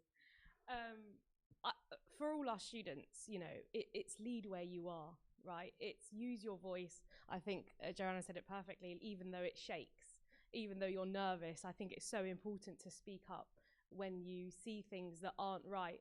And being a leader doesn't come with a title. It comes far before that. And when I'm sitting with these phenomenal women and I'm hearing everything they have done and that they will continue to achieve, I'm constantly thinking, have we got the structures here in place to make sure that the girls here will absolutely be able to achieve that and more, just because we're a bit competitive as well. and so, if there is something in school that is not working, you need to be the loudest advocate, right? Because we want to make sure that school works for you and you are here, you're safe, you're comfortable, and you are achieving. Because that's what we want for you. We want you to absolutely be flying through these doors. And so, I think it's just speaking up, looking at all the different programs that you have in your school that kind of allow you to build that voice and build exactly what you need to flourish. And I always say that school should never be the end point for your journey. It's always the vehicle to carry on. So tell us what you need to make sure that when that journey continues, you are just going from strength to strength. Thank you. And a really important reflection there, actually, because you have to be the best that you can be, don't you? Because that's the point, but you also bring everybody else with you, right? It's not at their expense. You are the best that you can be. You try every day, but actually bringing everyone with you alongside is when communities become really successful. We see it day in, day out in schools that practice that.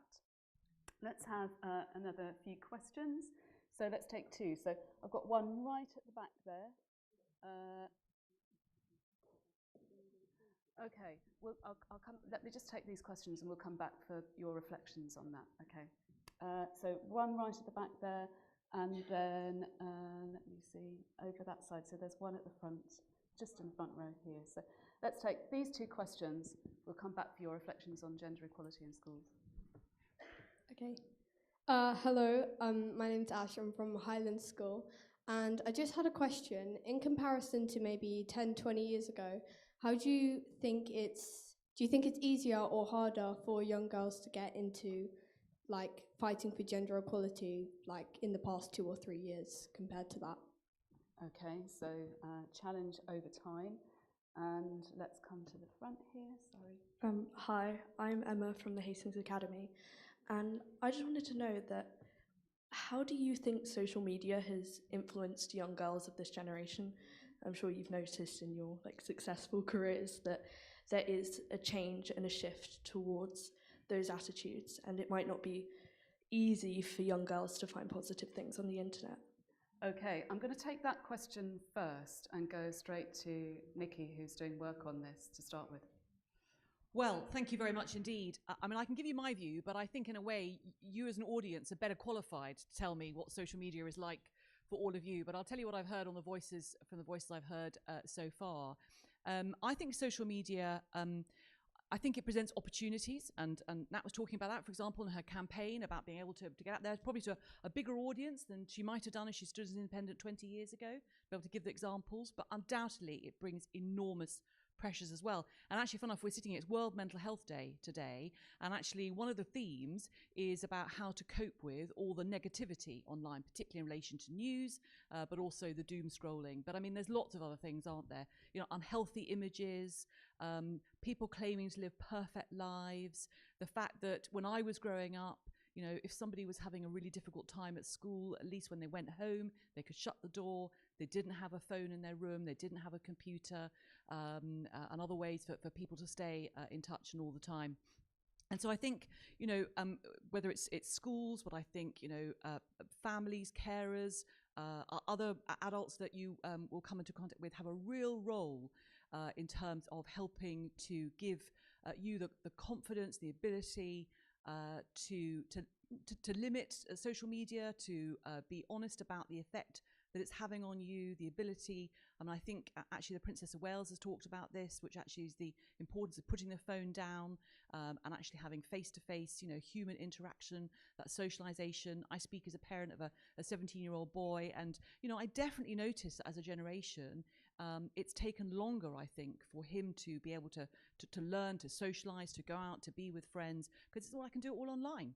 I can do it, through gaming, and I think that on one level, of course, that works. We can't turn the clock back. We're not going to put social media back in a box. But I think we have to accept. And so, policymakers are doing our bit. But I have to say, there's a pushback. I'd love to answer the question. I'll leave it for other people about gender equality. But, there's a lot about so-called free speech. Well, it's free until it's something that somebody else doesn't like very much. And so I think the other thing I would just say in a positive way is it's up to all of us, panel members, everyone's in this room, everyone watching online. If we have an opportunity to use our voices online, make them positive, make them inspirational, and make them ambitious for other women. Thank you. Again, really powerful. I'm going to ask Joanna, actually, because of your business and sort of experience, whole world of work experience, just to also reflect on that question. Thank you. I was just going to say, I think that with social media, there's a lot of opportunity to do a lot of positive things, to get messages out, to be able to almost have public consultations on things, to invite more voices, more diversity, include more equitable discussions. I just think my fear, if I'm honest, is because we weren't of that generation where we were raised on social media. I think it came about when we were at university, and at that point it was Facebook, so you sort of got tagged in photos for like a party, and that was like about it. But now it's like movements. It can be really unhealthy. And so I guess for me, one of the things I think is really important when having a relationship with social media, because I recognize the good it can do, is to test how you feel when you follow particular accounts. So if you see something that's coming up in your feed, if it makes any kind of feeling in your tummy that's not great, I think mute that for a little while or just unfollow, because there are so many other accounts that will fill you with critical things that encourage critical thinking, that can actually encourage to put the phone down and have the debate of what you've just read about, or to discuss things. So I think test out if it's making you feel uncomfortable.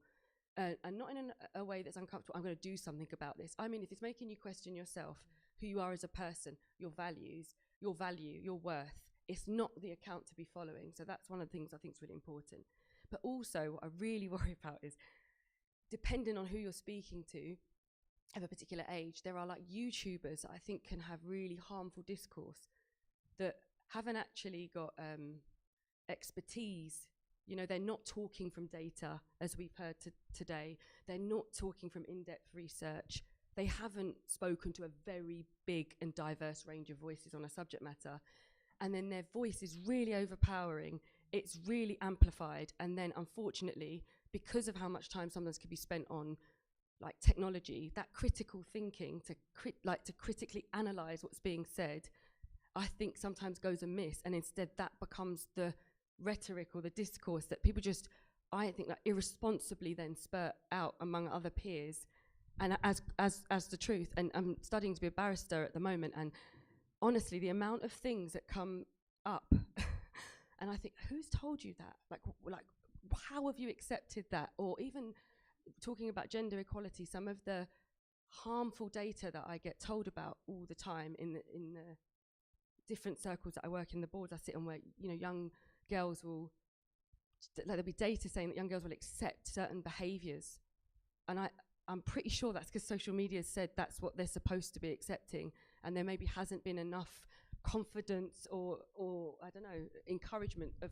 critically analysing. That really, I would say, try your best to test your feelings, critically analyse, and if you're finding yourself following somebody rather than it inspiring the leader in you, I think question.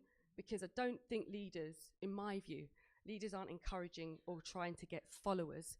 They're trying to inspire the leader in you, the bit you're going to lead on. And that doesn't have to be this big achievement, by the way. That leadership could just be, I'm going to work on my self-esteem. It doesn't have to be, I'm going to change the world. But they should be provoking, in my view, the leader in you, not a follower in you. Yeah, really, really great point, actually. And you know, we often hear at the moment that there's a live debate in schools around how we create responsible tech users. And of course, you know, that you know, social media is so much part of your own identity as well, the front that you present to people. So there's some really important things about how we help this generation to show that front in a responsible way. We will come back to gender equality, and we'll do that as our last point. But I want to come back to the question at the top from Highlands about slowness of change here. And we've got a student online as well from Carol Barr in Mexico who also says, similar sort of question, how do you stay motivated when change is slow or difficult? So I'm going to come to Dr. Fatima Regina first. Thank you.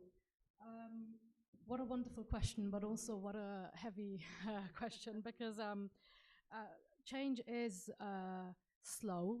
In the field of law, friends who are lecturers in law have said, you know, they say that, you know, it takes close to multiple decades before a law becomes the norm within people's sort of psyche and understanding. So it is slow, but you have to start somewhere. You know, find the people you can work with, find the people who, and find people with different sets of skills as well. If you know, so you know, if it's a particular legislation you're seeking change for, then you know, and we saw that, for example, you know, with was it the I forgot which campaign it was. Was it the pads in schools or universities? Yeah, you know, it literally was started by one young woman, and she then brought in people, and then today in multiple institutions, you know, if you haven't kept up with your cycle and you find yourself starting your period, you can access, you know, tampons and pads. You know, this may seem like, well, you know, you should just have one in your bag. Well, actually, I think it should be fairly acceptable thing that, you know, you have a workforce that goes through a particular cycle, and that needs to be addressed structurally, coming back to the structural. So so I think it is slow, but you have to start somewhere, because otherwise, you know, these injustices continue and then they're never really addressed, and then they usually get worse. So I think we have to. And if I may just touch on the question about schools, someone there, I think it was Savannah, you asked the question about school. So a few tangible things. So I'm a governor of a girls' school, and I went to a girls' school myself. So I understand sometimes how we may have a little bit of a protection when we're in a girls' school. And then when I went to sixth form, it was suddenly a mixed, you know, environment. What I would suggest that you can do in a school setting is, obviously you can get involved with the student council if you have one at your school. Get involved, and then also you can lobby the governing body. I think young students need to be aware that you have a lot of authority over the governing body that overlooks your school. So find out who the parent governors are, who the other governors are, which you legally have right to access. So, you know, so find different ways and strategies to get things heard.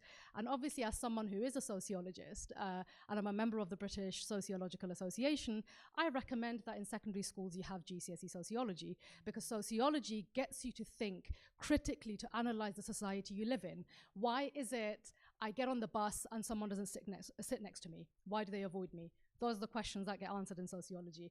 Why is it I apply for a job, but then someone else with a particular name applies, they get called in for an interview, I don't? Sociology covers that. So the teachers in the room, the head teachers and deputy heads, sociology is also one of the ways to get your students to think critically. And I'm on a mission to get my school, where I'm a governor, to adopt sociology, because honestly, the things you get to discuss in sociology, you just simply cannot discuss in other subjects. And I say this also as a former secondary school teacher myself, before I decided to go from one frying pan to the bigger one in higher education. The other question, so the slowness, social media. You know, one thing I want to say, social media is a wonderful place, and has been for me because I've met some incredible people, friends, people I've become good friends with who came to my wedding, who now know my family. So look, social media is a wonderful place. However, for women, it can also be a very ugly space. So, but also, so at the end of every academic year, when our students leave us feedback, it's usually anonymous. When I speak to my female colleagues who work at other post-92 universities or Russell Group universities, irrespective of which university we work at, whether it's one of the top 10 or whether it's, a post-92 where I am, we still get feedback related to how we look from our students, undergrads, and I'm just thinking, I'm here to give you particular tools so you then pass the essays and the assessments and then you get your degree. Like, I'm responsible for making sure you get the best degree, you get the firsts and the 2-1s because that's, what we want everyone to get.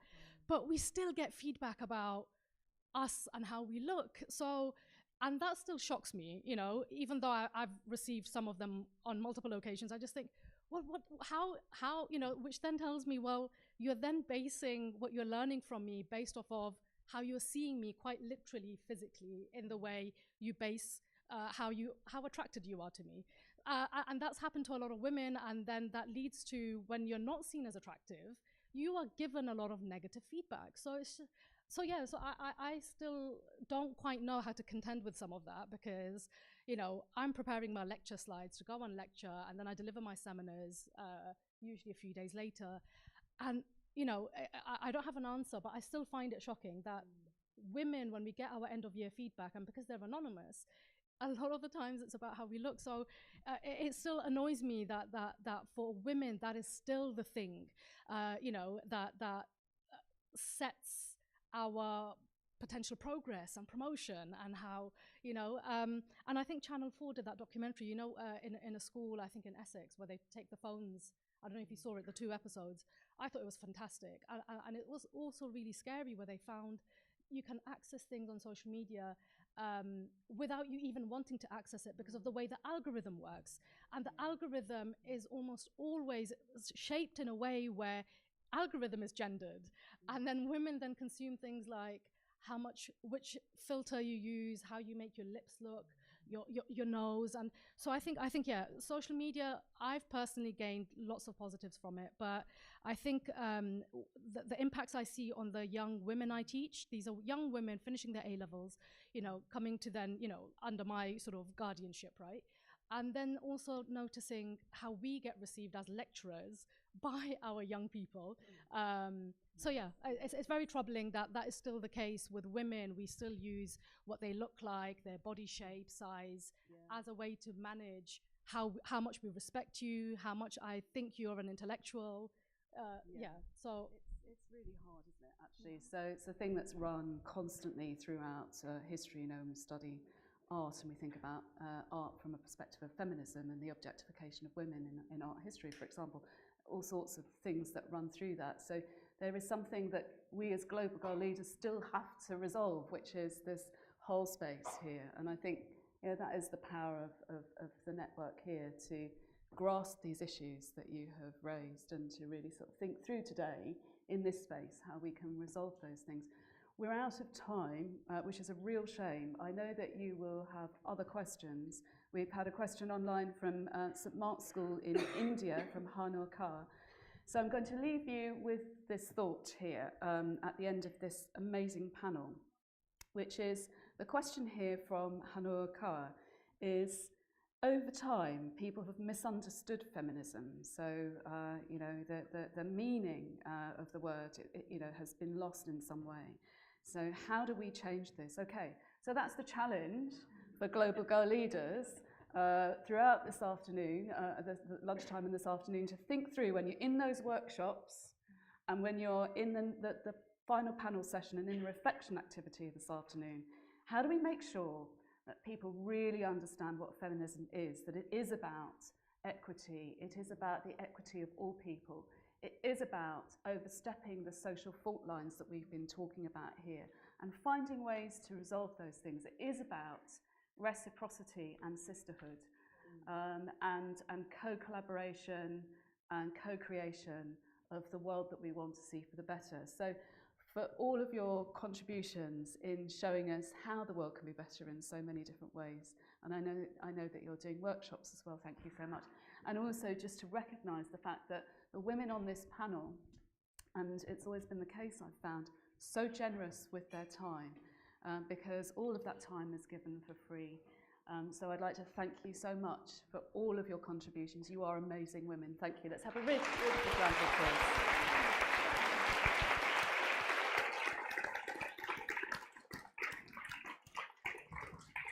And back to our compares.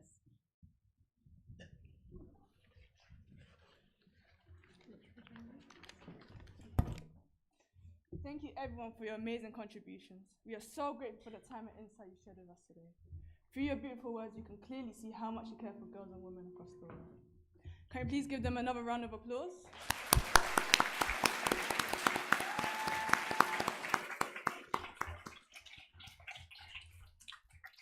Next up, we have a world premiere of a short film. Earlier this year, students from Connaught School for Girls and Mulberry School for Girls and a group of older women local to Tower Hamlets worked with an arts organisation called Magic Me. Together, they have created the film Voices Across Time, looking at the importance of storytelling and intergenerational connections. After the film, we are delighted to be joined by some of the participants in the project, along with two of the filmmakers. Please enjoy.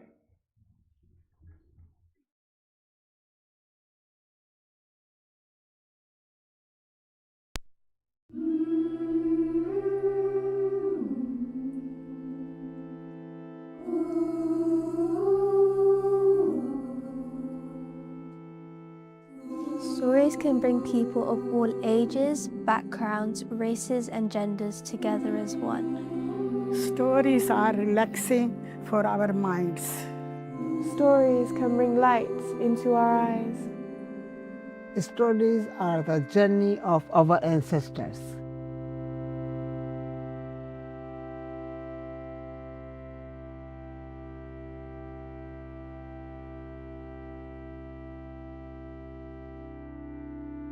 It's been very nice to come together in an environment where actually we're equals. And I think this has been really useful in allowing us to help one another. Yeah, I fully agree. I think children my age or young girls in my generation, we often only have connections with family members or relatives, and they have very specific stories. But seeing women across different countries, different faiths, from all across the world, you learn so many different stories and so many different values.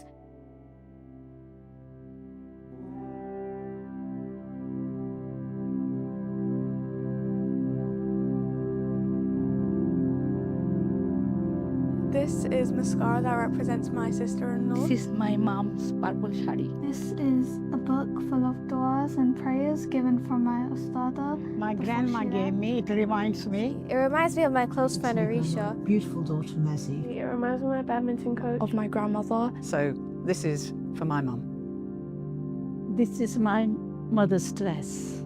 It reminds me of her. She was very vocal about women's rights. And she taught me, never follow the trends. Wear whatever you desire. This is my bracelet. It was gifted to me by my mother, and she taught me to stay calm, be independent, and believe in myself. This is my tasbih. It reminds me of my grandmother because she always had one with her, and it's part of my faith. And she's inspiring to me because she always reminded others to keep their faith close with them no matter what they were going through. This is my copy of Pride and Prejudice. It reminds me of my great-grandmother because this book is like about strong feelings, and my grandmother has like a strong personality, and she inspires me because she went through World War II and the end of the Spanish flu and COVID. She faces every difficulty with smiling fortitude. She really inspires me because she's a really calming and sweet person.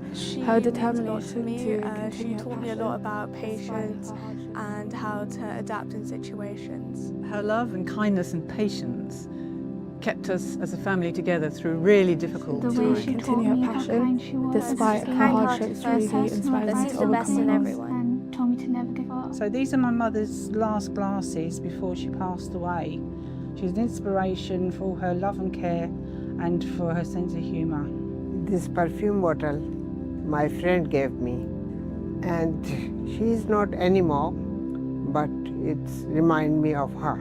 She taught me that don't be afraid doing anything.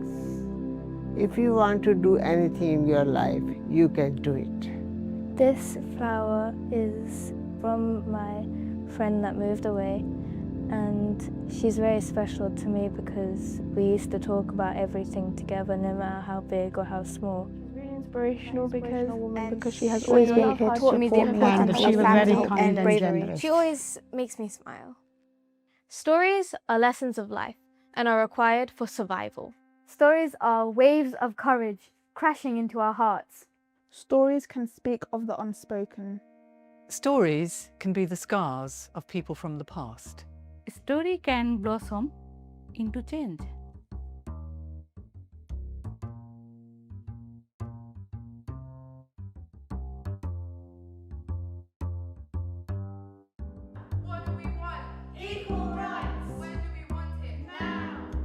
Adelaide Knight was a key figure in the suffrage movement in East London. Despite being a wife, mother, and having a physical disability, she was still jailed by the government because she campaigned for political change. She loved poetry and singing and song in the prison until she was free. Because of Adelaide Knight, we are now able to speak freely about women's rights and actually make a change. In 1888, young girls were working in terrible conditions in a match factory in East London. Annie Besant, a local activist, found evidence that the chemicals used in the manufacturing were making the young girls ill. Annie Besant led a protest involving the Matchstick Girls, advocating for better working conditions, leading to the Union of Matchmakers. Because of the Matchstick Girls, we can learn how to work together in a group for something that we believe in. We learn everyone playing their part, no matter how small, can make a big impact. Jessica Huntley was a determined woman. She was forced to leave school at an early age, but she didn't let that stop her learning. She had a passion for books. She set up organizations to support women's rights and fought entrenched racism to establish one of the first Black-owned publishers and bookshop in the UK. Her bookshop was vandalized by racists, but she was brave and strong, and she had a community around her that helped her continue her work supporting Black authors. Her dedication and determination means that we now have ethnically diverse authors to inspire the next generation of young writers. Louisa Martindale was born in Leytonstone. She was a doctor who refused to be silenced by the men in power. She bravely spoke about taboo subjects such as gynecology and sexually transmitted infections and the importance of researching women's health. She was patient, confident, and smart. Her courage to stand up to men in power saved the lives of thousands of women. Josie Woods was born in 1912. She was a dancer and choreographer of Dominican and Romani heritage and faced racism from the film industry throughout her lifetime. However, she overcame these difficulties due to her determination and passion for dance. She taught herself how to dance by watching movies over and over and over again. Because of Josie Wood, we can choose to express ourselves, and we have positive role models. We aren't just remembering, we're imagining. We're imagining a future that grows from shared knowledge, knowledge that liberation is a conversation between generations. We are avid learners who use film to express our creativity. We are brave torchbearers who carry the stories of the local women who came before us. We are voice raisers who sang in times of despair. We are confident performers who aren't afraid to express ourselves. We are dedicated dreamers who have faith that the future is bright. We must show the diversity of our community. We are the women and girls of today. We must teach future generations, male and female, to respect all. We will strive as older and younger women to be the best we can. We are intergenerational inspirers, connecting across time.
Good morning, everyone.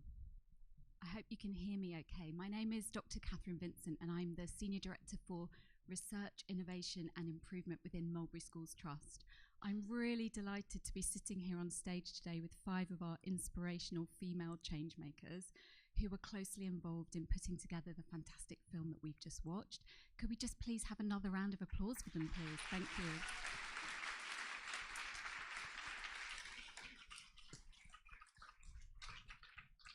I'm going to start by asking each member of our panel to introduce themselves. First of all, Penelope. Hi, my name is Penelope. I go to Connaught School for Girls and I'm in year 10. Hello, my name is Fatima. I'm in year 10 and I go to Mulberry School for Girls. Hi, my name is Chuck Blue Lowry and I'm one of the filmmakers on this project. Hi, my name's Heather and I'm one of the older members of the group. Hello, my name's Annie Dehaney-Steve and I'm one of the very slightly older members of this group.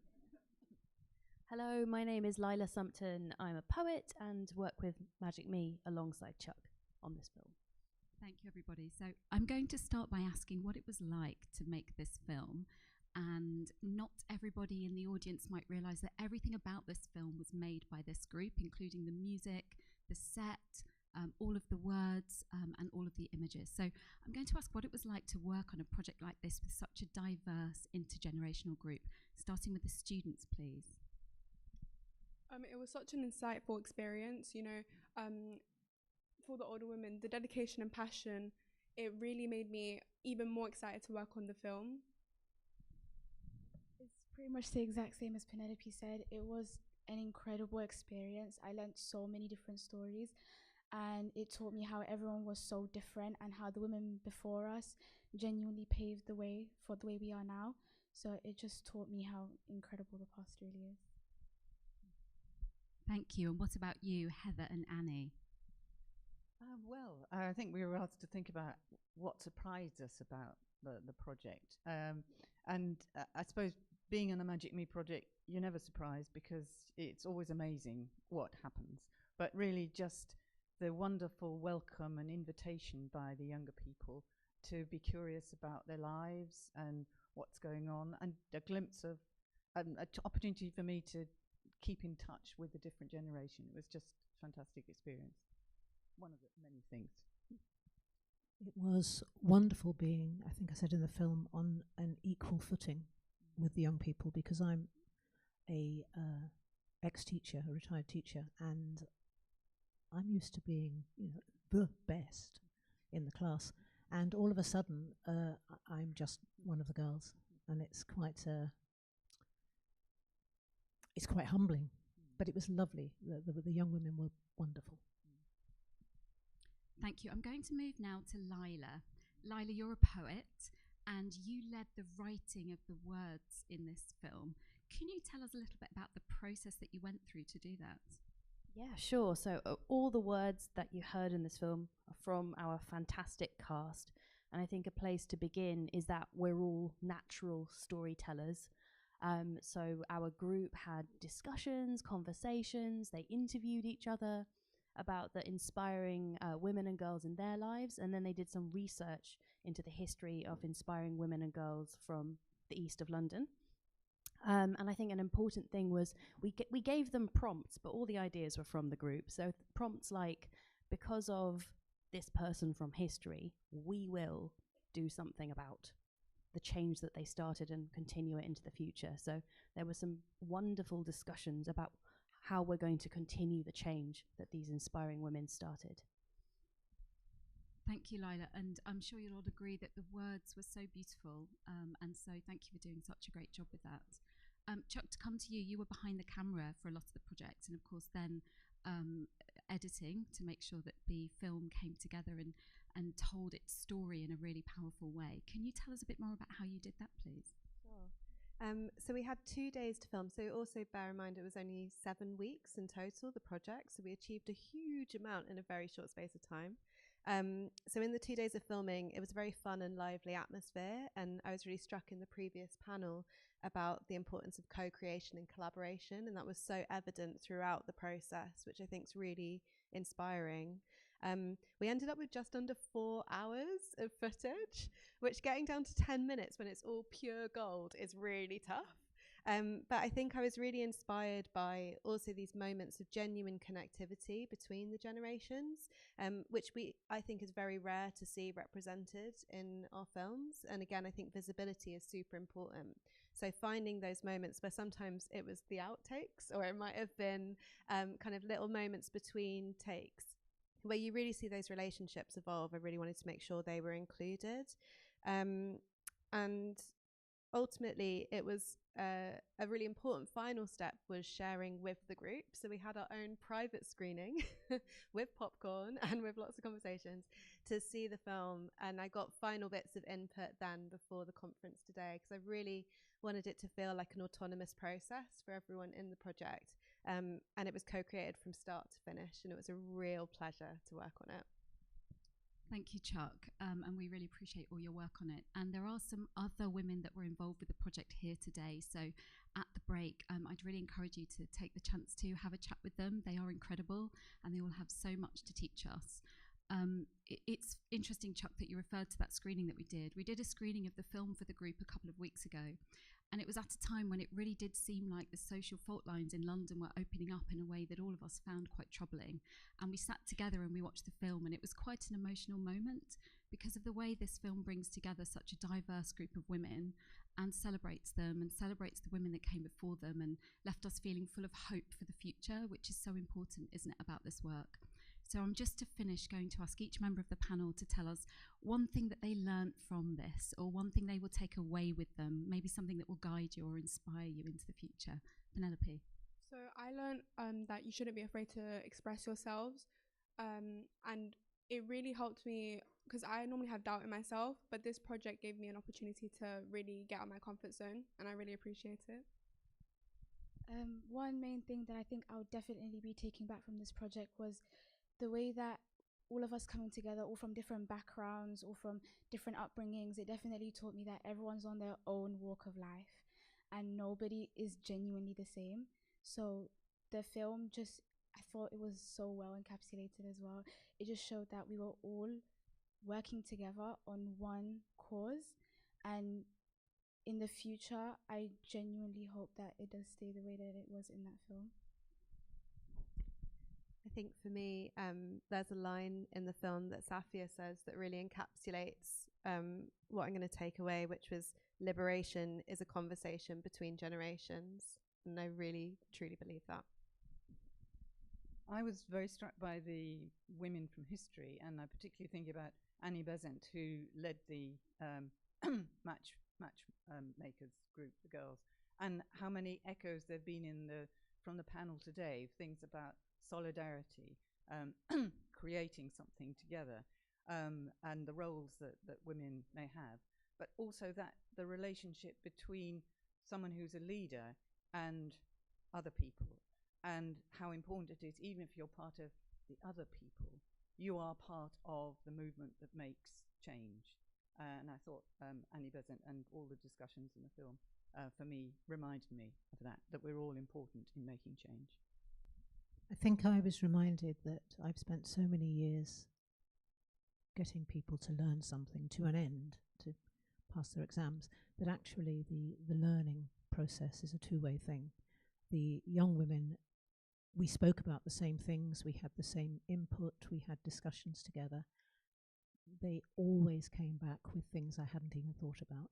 And I came out with stuff that I have learned over 65 years of being here, and I think they were just amazing, and I will never look at a teenager in the same way again. You're okay.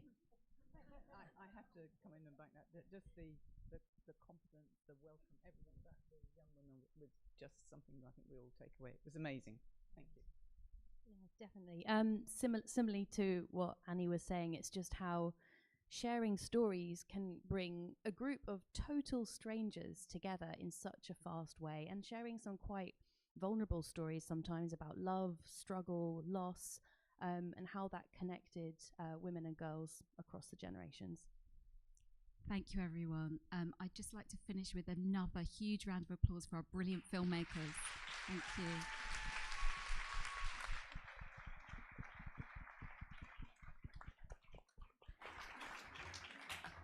Thank you, everyone, for that fascinating conversation. I think there's a lot for all of us to take away from that. There will now be a break in our dining hall.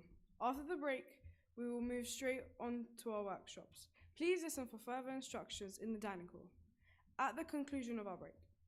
Delegates, please be ready to go, but do not move until your row is dismissed.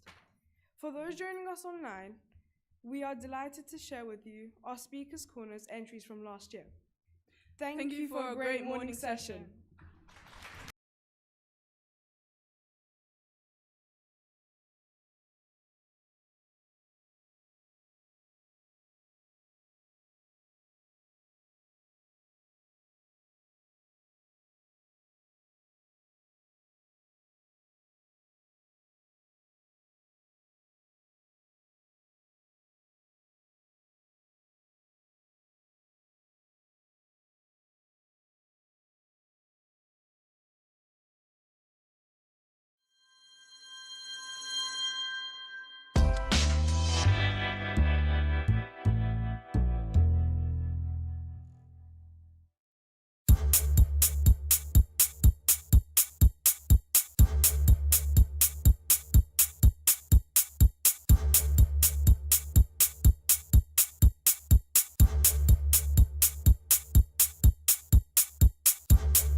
I am part of a global sisterhood because together we transcend borders and barriers to champion equality and opportunity for all.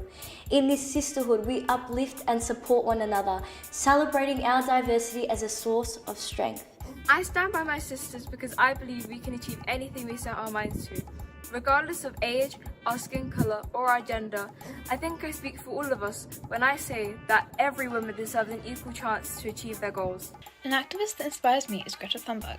This is because she has shown us that anyone can make a positive change in the world, as she protested to make people aware of environmental issues. She shows us that anyone, even young girls, can make a difference in the world.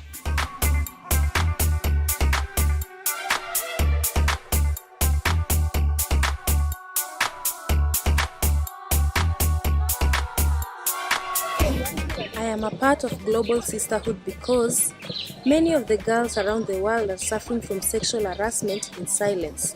We have to stand out and speak about this issue since it has become a pressing challenge. I stand with my sisters because we are there for each other through thick and thin, supporting each other no matter what.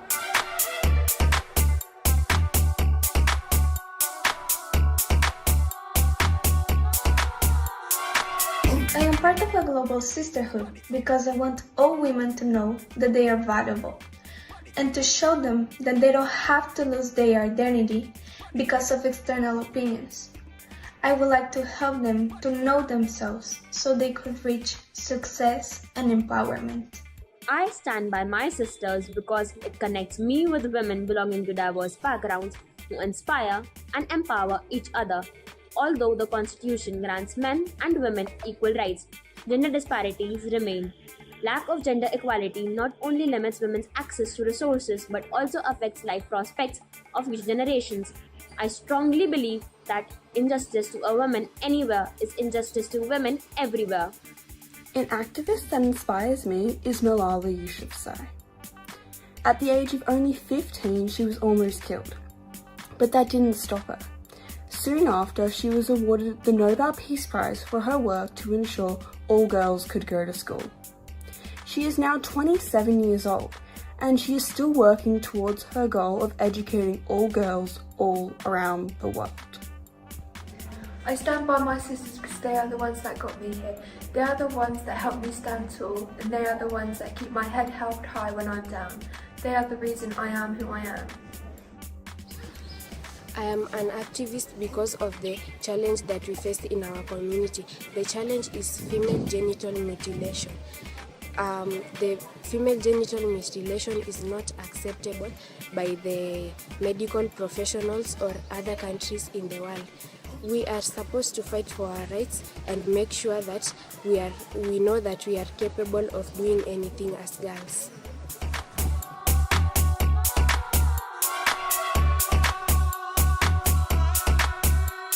I stand by my sisters because I support the togetherness of our communities and believe in equal rights for our school. I think that as girls we should be able to express who we are and be proud to be who we are. At its core, feminism advocates for equality, equal rights, opportunities and respect for all genders. Misconceptions arise from misinformation and fear of change. By embracing feminism, we embrace a world where everyone, regardless of gender, can thrive equally. Let's correct the narrative and build a future where true equality prevails. I am part of a global sisterhood because when girls support each other, we can create powerful change. Together we can break barriers, challenge stereotypes, and make our voices heard. By connecting with girls worldwide, we inspire each other to reach our fullest potential. I am proud to be part of this sisterhood, united by our dreams and determination. If I could say one thing to a girl from a different country, I would say, believe in your power. I stand by my sisters because all individuals, regardless of gender or race, are entitled to live without experiencing violence, slavery, or discrimination. They should have access to education, the right to own property, the ability to vote, and the opportunity to receive fair and equal wages. I stand by my sisters so that no girl has to ever stand alone. With teamwork and collaboration, we can make this world a better place for every girl. It's high time we ended gender inequality. It's high time we let girls spread their wings and fly. I believe every girl should get the respect she deserves. So let's unite and let's make a change.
Hi everyone. Hi, thank you for coming.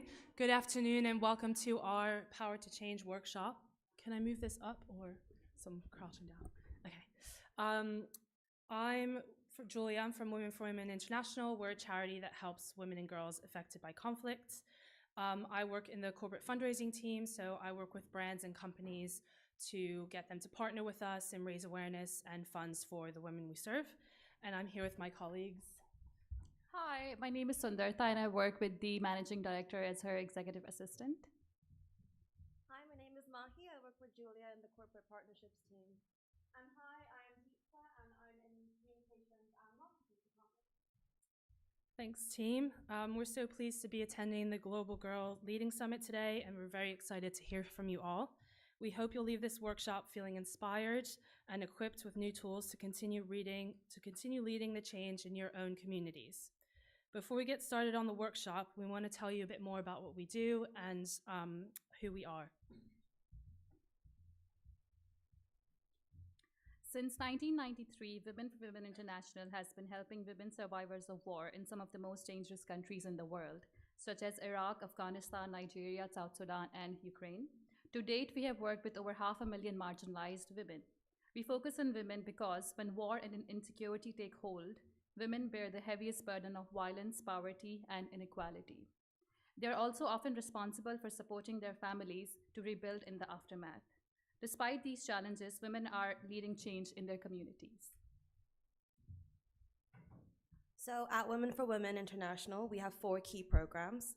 Our core program is the Stronger Women, Stronger Nations program. It runs for 12 months and supports women to build skills in earning, rights, health, and support networks.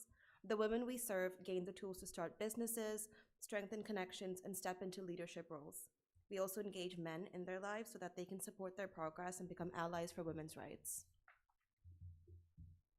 And then last year, we adapted our core program, the Stronger Women, Stronger Nations program, to reach adolescent girls like you, so 16, 17-year-olds. And the idea is that this supports girls who've survived conflict in a similar way to Stronger Women, Stronger Nations, but specifically to meet their needs at the age that they are at. And we have a quick video we're going to play just to give you a sense of what that program does.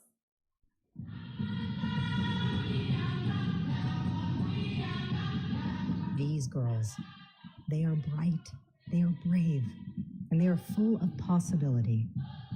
They're dancers, they are dreamers, and they are daring to learn in places where that's anything but easy. Because being a teenage girl is hard enough, trying to figure out who you are, who you want to be in this world. But in a war zone, you don't have that luxury. You're forced to grow up way too fast, being pulled out of school, forced into marriage, facing violence that no one should ever have to face. Women for Women International's Adolescent Girls program helps girls aged 16 and 17 reclaim their power. They learn about their rights, their health, their safety, and how to earn and save money. They gain the confidence to speak out, and they support each other every step of the way. This is how we break cycles of violence, poverty, and silence. And with your support, these girls can become stronger, wiser, and unstoppable.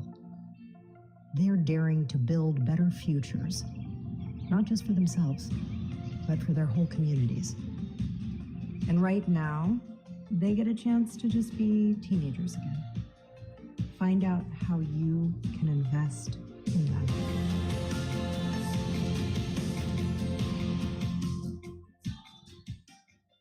So today, instead of learning how you can invest in them, we're going to be talking to you about how you can drive change in your communities like them. But first, Julia's going to introduce you to one of them. So Narat is one of the many young women who's taken part in the Adolescent Girls program. We first met her in 2024, and she was just a 15-year-old girl from Nigeria who had been forced into marriage, dropped out of school, and had a baby, and she felt her dreams slipping away. She heard about the program through her grandfather, and in October 2024, she joined the program with 50 other girls just like her. Suddenly, she realized her life could be different, that being a teenager, dreaming, and making her own decisions were all still possible. Over 7 months, Nurat learned about her rights, sexual and reproductive health, nutrition, and the effects of substance abuse. She's used that knowledge to support her friends, talk about taboo topics, and shift the way she and her parents see education. She's even started a business selling sesame seeds. She joined a savings group with her peers and is planning to go back to school and eventually university. Her goal is to become a naval officer, and she's determined to build a better future for herself and her son. Nirat's story is just one example of what happens when girls are given the chance to learn, grow, and lead. Her journey shows us what's possible when young women are supported to claim their rights and build their futures. That brings us to why we are here today.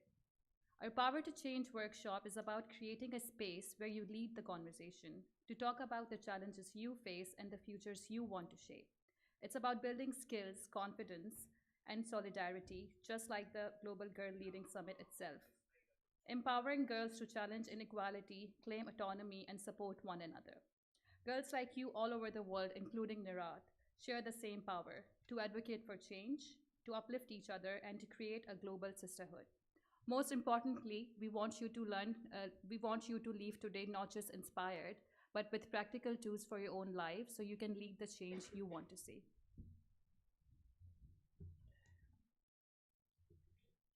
So, all of our program participants show that they truly have the power to change their worlds and their lives and their communities. And today, through our Power to Change workshop, you're going to learn the same skills, follow the same steps that the women in our program learned so that you can be the change that you want to see at school, in your communities, and in the world. You might be wondering, what is Power to Change? Well, what do these people on the screen have in common? Marcus Rushford used his public position to advocate for free school meals. Vanessa Nakate is a Ugandan climate justice activist. Jihan from Iraq, at 17, fled Syria to Iraq. An adolescent girls program helped her regain confidence, and now she dreams of owning a salon to support her family. Power to Change is something we see every day in our programs. Women committed to learning and applying this to open their own business or pass knowledge on to their families and communities. We also see it often in the people in the media. Everyone has the power to change, and one of the most powerful tools you have to create change in the world is your voice. So for the next steps, we have drawn 5 key steps from the way our program works, and this workshop will help you think about how you can create and implement change in your own lives. Now, we're going to work together and explore each one. You'll apply these steps in your groups, writing them down on the worksheets provided. At the end of the workshop, we'll invite you to share your examples with everyone. So step 1 is identifying the problem. So first in your groups, have a think about a change that you want to see in the world. This could be a cultural or behavioral shift, like tackling gender bias in the workplace or a specific policy that you think is problematic. To help us, we'll use the analogy of the problem tree. So the trunk represents the main problem, the roots are the underlying causes, and the branches are the effects. Problems rarely exist in isolation.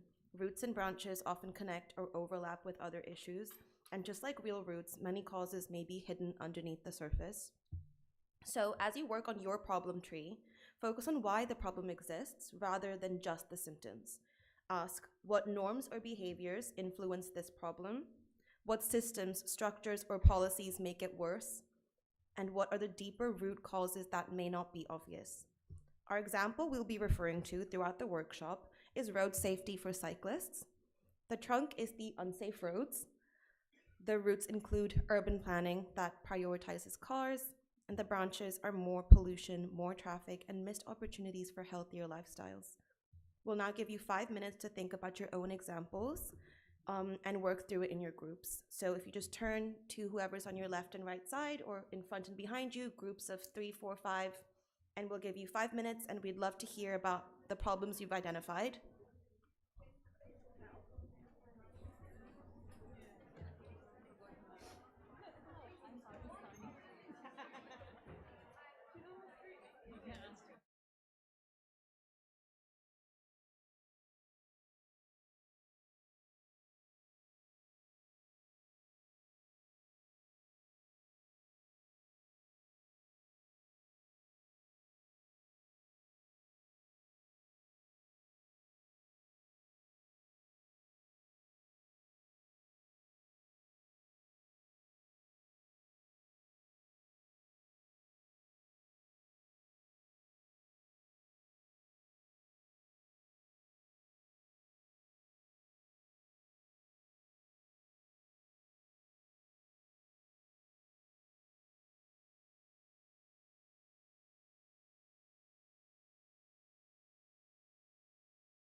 Hello.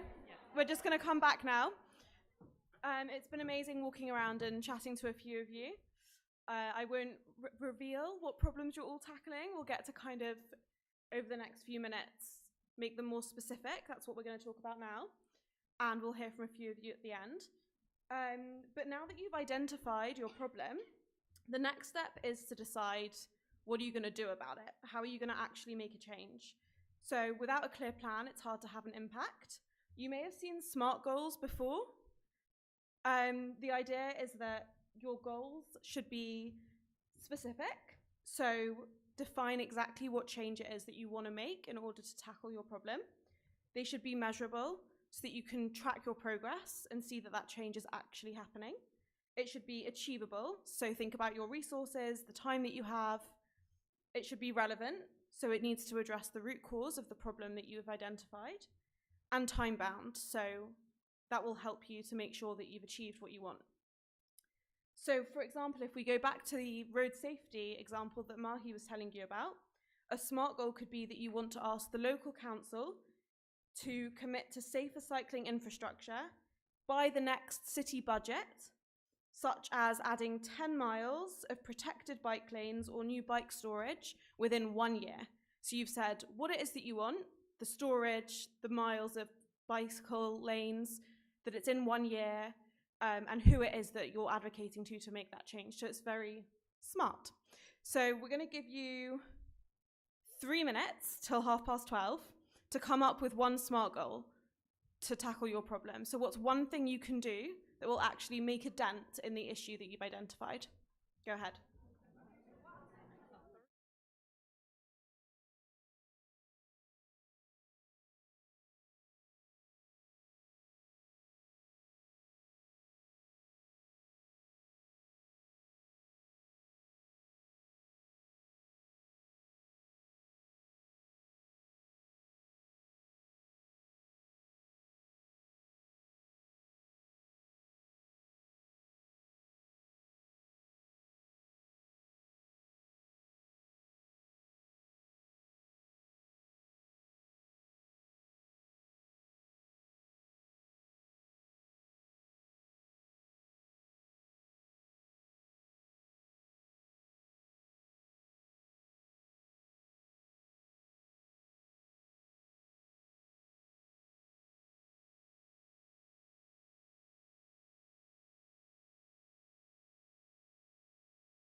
All right, guys, I hope you've determined what your SMART goal is. So now that you've made your plan, you've identified your SMART plan, now you need to think about who your stakeholders are. So these are the people who can help influence tackling your problem or people who might be opposed to it. So ask yourself, who are you advocating to? Who has the power to make the change in your plan? Who could you work with as an ally? Whose support do you need to get the job done? And who might be there to resist your goal, and what can you do to convince them to bring them on board? So I know we're a bit strapped for time, so if anyone wants to shout out stakeholders they think would be useful in their advocacy plan, please do now. Yeah, perfect. Any others? Influencers, yeah. Government, that's a good one. Yeah. Say it again. What is that?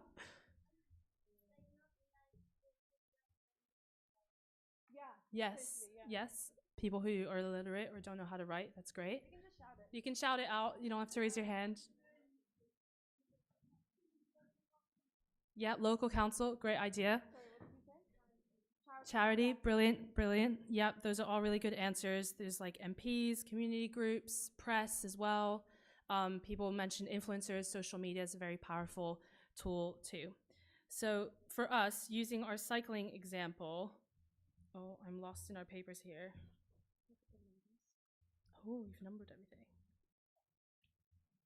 Where is it? Well, we find our place. Oh, I've got it. Is this it?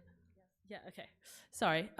So for our cycling example, stakeholders could be local councils who control budgets, local residents or environmental groups who share the same concern, and media, like I mentioned, who will help highlight the issue, and other cycling clubs or businesses who share the same goal as we do to back safer roads. Senior test step 4? Yeah. Step 4, communicate your message. Your message is at the heart of advocacy. It should clearly explain the problem, why it matters, and what action you want your audience to take. In other words, what needs to change? Define the problem and the solution. Why should people care? Show the urgency and benefits of change. What can be done? Be clear about your call to action. In our cycling example, the message might be, the problem could be unsafe roads stop people from cycling. And why does it matter? Cycling is healthier, greener, and reduces pollution. And what can be done about it? We can sign a petition to call on local councils for bike lanes. Now take some time in your groups to think about your own key message, what your own key message would be, and how you want to deliver it, whether that's through social media, petitions, flyers, or direct conversations with decision makers. Remember, we're going to ask 1 or 2 lucky groups to share your opinions, to share your plans with us. You have 3 minutes.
Oh. They were from Mexico. Hello?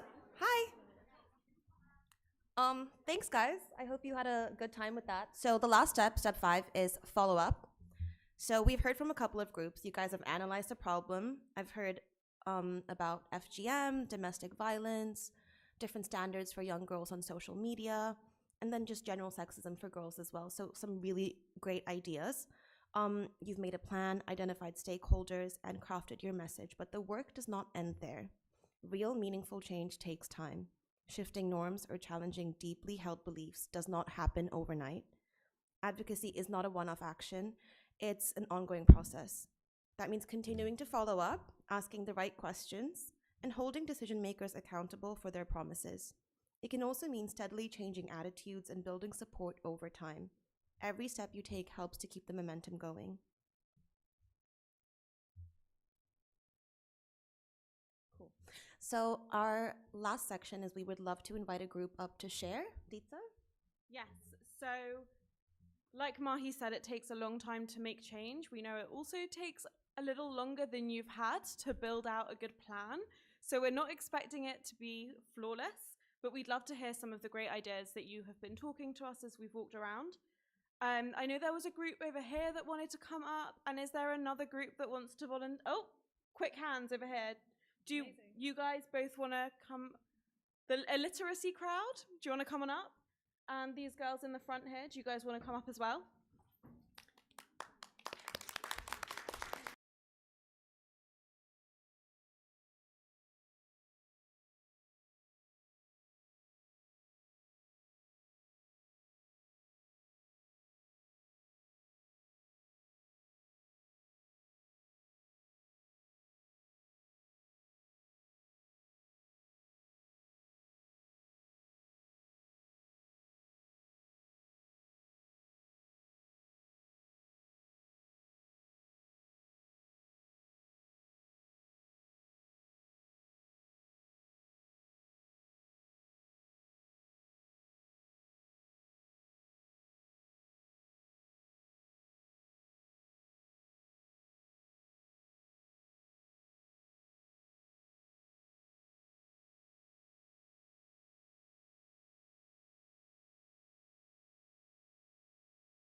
before, we really do in our programs, engaging men and communities as well, so that they understand the issues we're tackling and how to get on board.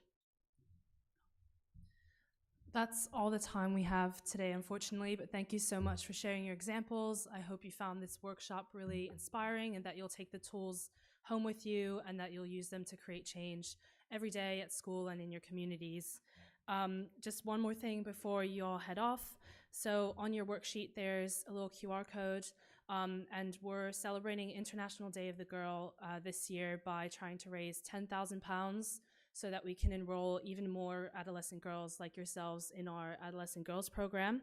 I know not everybody has the ability to donate, but a donation as little as £2, £5 is enough to provide a girl with a notebook, a ruler, and pens so that she can start her education journey and her journey to become a powerful agent of change like yourselves. So we'd be very grateful if you could support us or take it to your parents and family members and ask them to donate.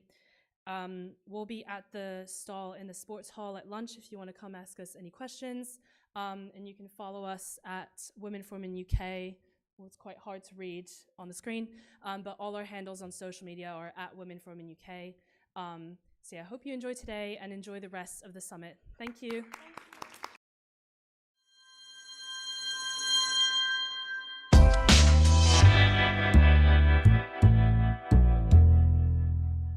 I see a room full of business leaders and surgeons and barristers.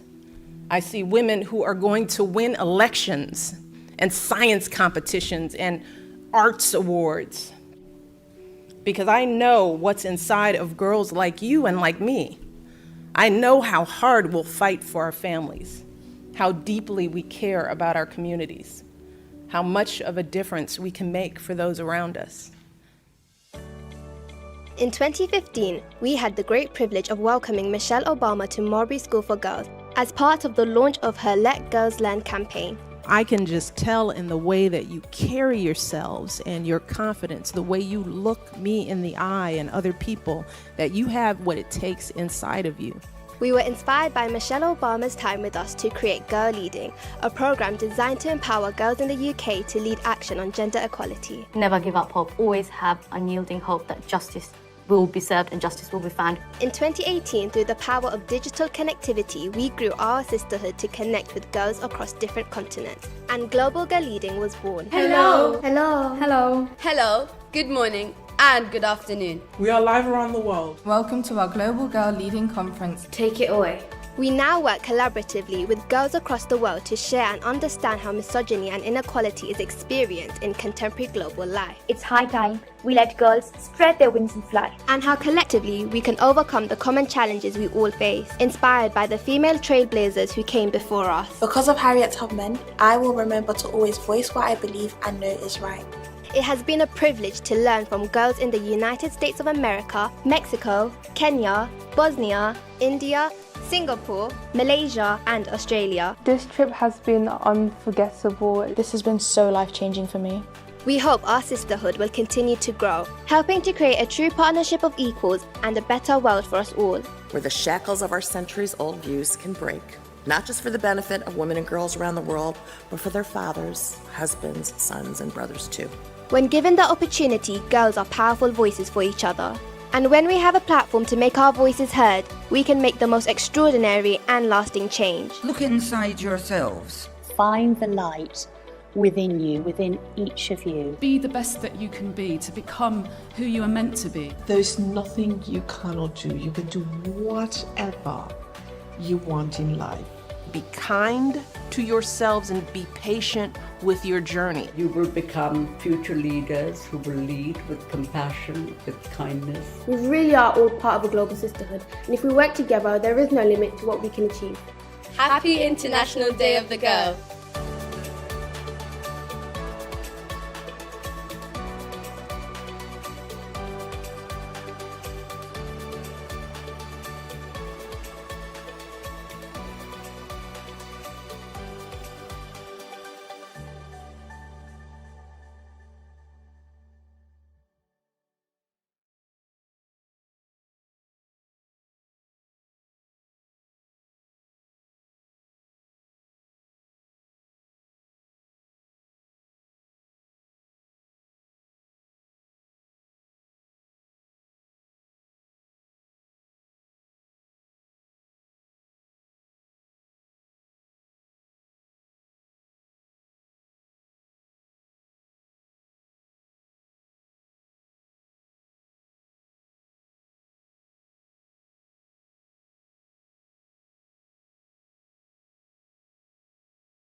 It's absolutely amazing. It's wonderful to be here again with my Mulberry girls. Thank you very much. I've missed you. And where are you? Can we see hands? Mulberry girls? Yes, bring it on, girls. And what are my Mexican girls? Woo, all the way from Mexico. All the way from Mexico, these amazing young women having this exchange with the world. This is absolutely fantastic. As I enter the room, wow, I was like, this is female power. I felt such a rush, such an excitement to see the very near future right in front of my eyes. It is an honor, and it is an absolute privilege to be here with you, to witness you as you witness me, as we're going to be sharing this time, this space. What is it like to be a woman? What is it like to be a very powerful woman? And that's exactly what I see right before my eyes. I'm feeling really, really excited about seeing you, sharing this with you. So what is it like to be a woman in diplomacy, a woman of power? For the first time in North America, Mexico has a woman president. Bring it on. Claudia Sheinbaum, first woman president, first president in the history of Mexico that holds a PhD. She is a mother, she is a grandmother, she has a PhD, she is a president, and she's super cool. And she wears beautiful dresses. Why not? That is one example of a powerful woman. You can choose to be the powerful woman that you want to be. How does that look like? And it looks the way that you want it to look. You can do science, you can do home. You can be a president, or you can be a diplomat. You can be a mathematician. You can be anything. Oh, you can be a farmer as well. You can rescue wildlife. I rescue wildlife. You can do absolutely anything. I want to share from my experience as a diplomat. I was invited by the President of Mexico to come to England and be an ambassador. It is one of the biggest privileges in my life to serve my country in Great Britain. We are negotiating a treaty, an international commerce treaty. We are holding a very strong bilateral relationship. I am the permanent representative to IMO, the International Maritime Organization. That is amazing. We deal with all the ships or the tariffs.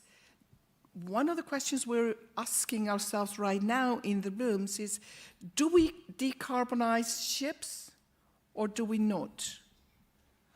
Where the money comes from? How are we going to do it? And there are very, very intense discussions. I'm not going to go into that right now. But there is a question that on seafarers, only 2% are women. On land, we have more women in the maritime industry. But in the ships, it's just 2%. Why? Because we don't feel safe. It is my job as a diplomat, representative to IMO, to raise the questions. I said, well, it's not about having more women. It's about we, let's say you, younger generation, feeling safe. And me, mother, knowing that you are safe. So that is part of the job that I do at the IMO, raising gender questions gender issues from a woman. From being a woman, what is my perception? My perception in, I want you safe. If you're going to be working on a ship, you need to be safe. And that is my job as a woman representative. It is one of the most amazing parts of my job is the protection of our nationals. It's my job to protect the Mexicans in the UK. We have sadly, some cases of domestic violence. I come in personally because that's a very sensitive issue for me. Women must be safe. And I'm going to tell you something that I shared with my beautiful Mexicans yesterday. And I want you to please pay attention to this. I hope I had learned this when I was younger. And it's very simple. Sometimes not that simple to make and do in action. No is a full sentence. Know that. When a woman says no is no. No is non-negotiable. We do not negotiate our no's. I can say no and off. I don't have to explain. I don't have to negotiate. I just come and say no. Why? Because I'm a woman. And my no is absolute.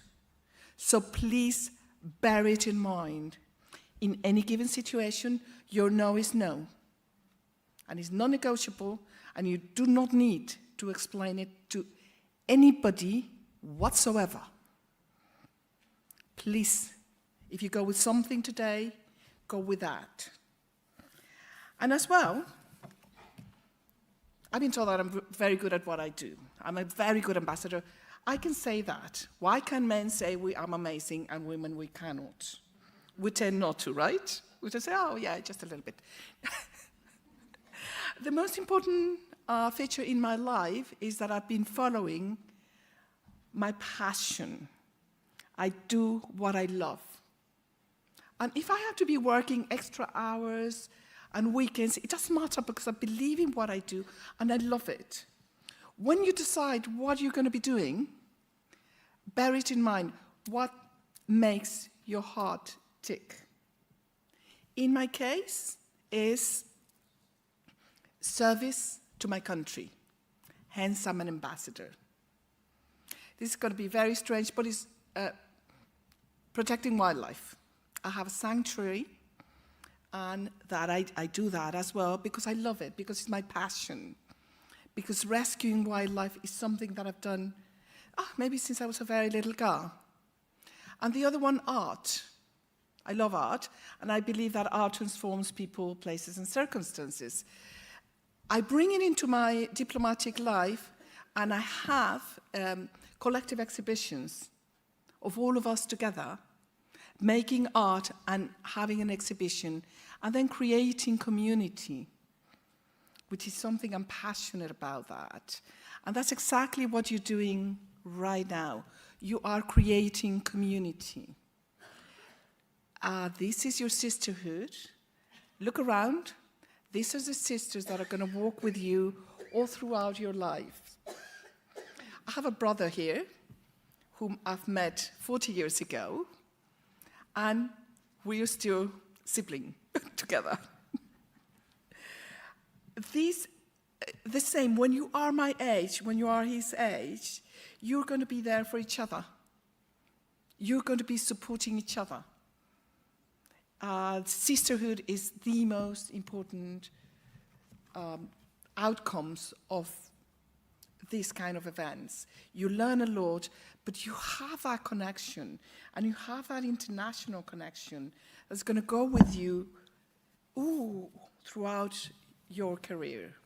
I think I'm coming to a closure, but I've said what I wanted to share with you really from my heart.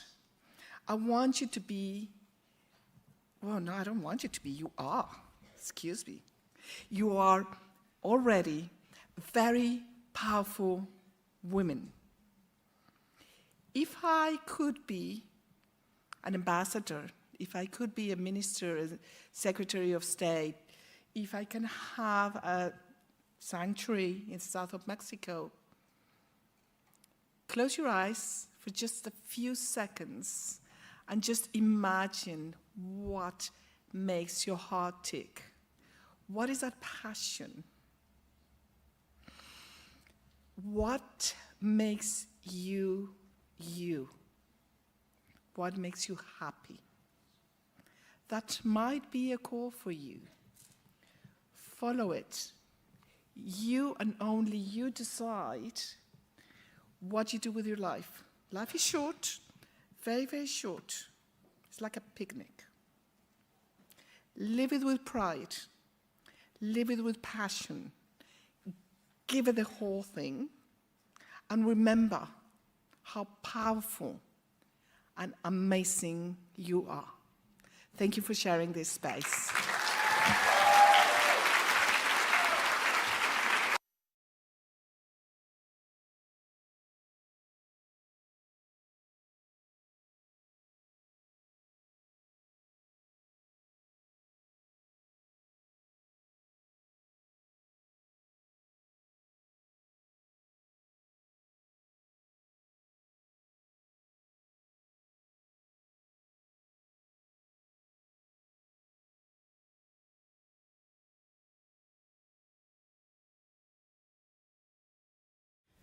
For those of you who may not know much about my background, I grew up in a working class neighborhood on the south side of Chicago, a neighborhood a lot like this one, where people work hard to make ends meet, but where families are tight-knit with strong values.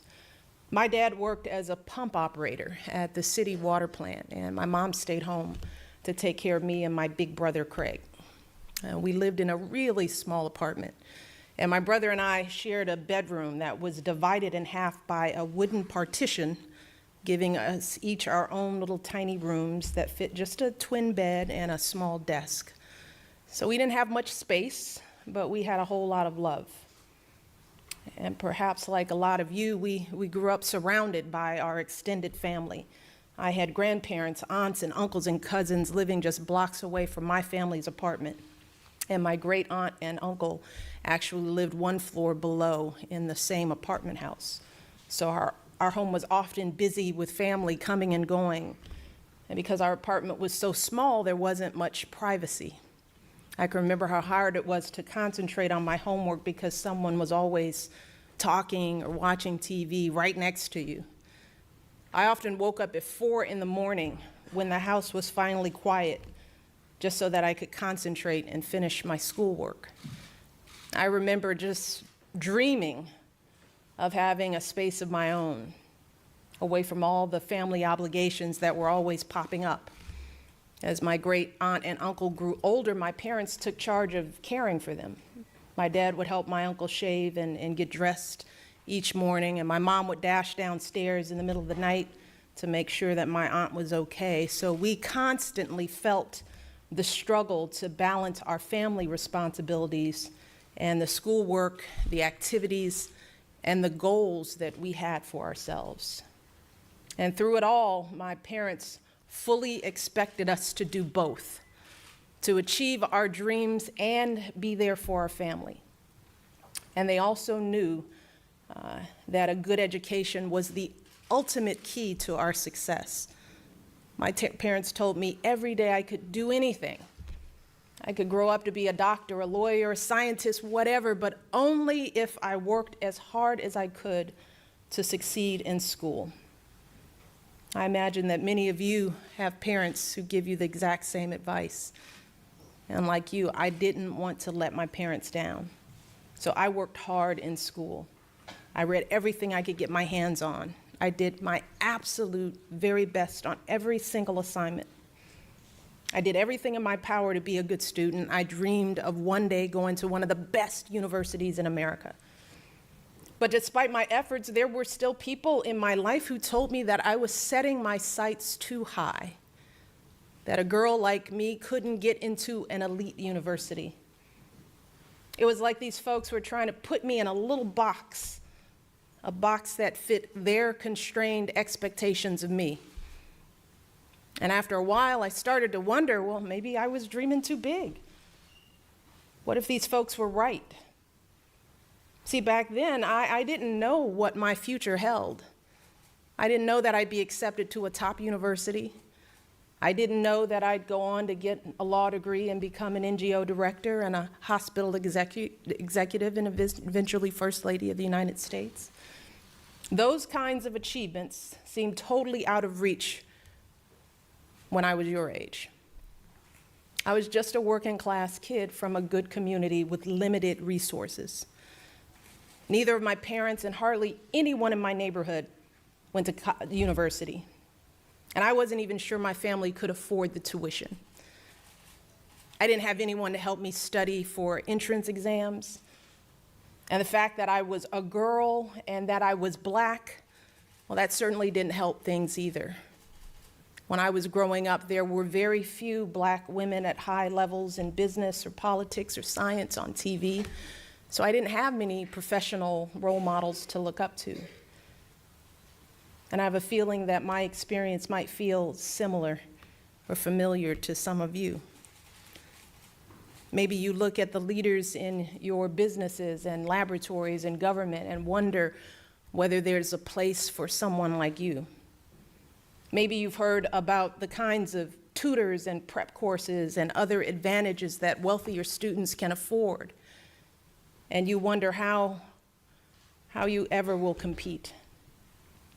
Maybe you feel like no one's paying attention to you, like you're lost in the shuffle at home or in this huge city, and you wonder whether it's worth it to even aspire to be something great.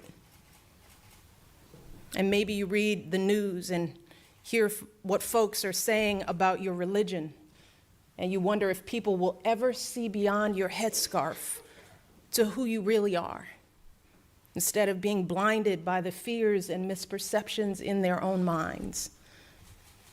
And I know how painful and how frustrating all of that can be. I know how angry and exhausted it can make you feel. But here's the thing.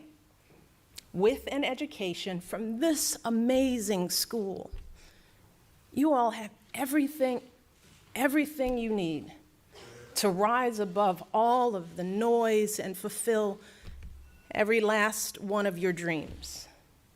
And it is so important that you do that, not just for yourselves, but for all of us. Because you all have a unique perspective. You have a unique voice to add to the conversation. You know what it's like when a family struggles to make ends meet. You know what it's like to be overlooked and underestimated because of who you are or what you believe in or where you come from. And the world needs more girls like you growing up to lead our parliaments and our boardrooms and our courtrooms and our universities. We need you. We need people like you tackling the pressing problems we face. Climate change and poverty, violent extremism, disease. And while all of that might sound a little daunting, I just want you to remember that you don't have to do this alone. There are millions of people like me and my husband, Dr. Ogden, and so many leaders here in the United Kingdom and all around the world who are standing with you. We are doing everything we can to break down the barriers that stand in your way. We want to make sure that every door is open to girls like you, and not just here in England, and not just in America, but in every corner of the globe. And that starts with making sure that every girl on this planet has the kinds of opportunities you all have to get the education and to succeed. As you've heard, right now there are more than 62 million girls around the world who are not in school. Girls whose families don't think they're worthy of an education or they can't afford it. Girls who live too far away from the nearest school and have no transportation. Girls like Malala Yousafzai, who are assaulted, kidnapped, or killed just for trying to learn. And this isn't just a devastating loss for these girls. It's a devastating loss for all of us who are missing out on their promise. One of these girls could have the potential to cure cancer, or start a business that transforms an industry, or become the next president or prime minister who inspires her country. But if she never sets foot in a classroom, chances are she will never discover or fulfill that potential.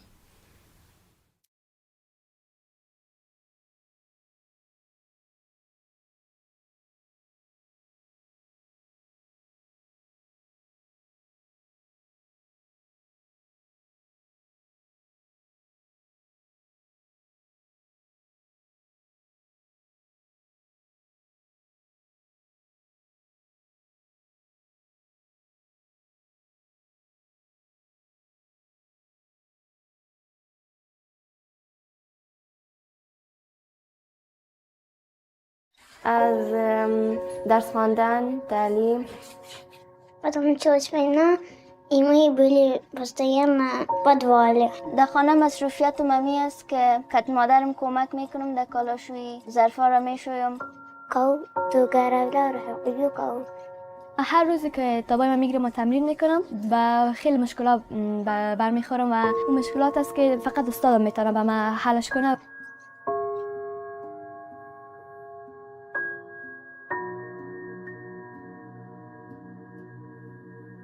Fatonare che da sta fianco, faton da sta fianco e sairan be papa ci na vita to nande yanarako. Kana rasi tal alsako ije ka sai tsawida ka qorsa bila jer kana na khadani qaawda admida aqayesh kamlako.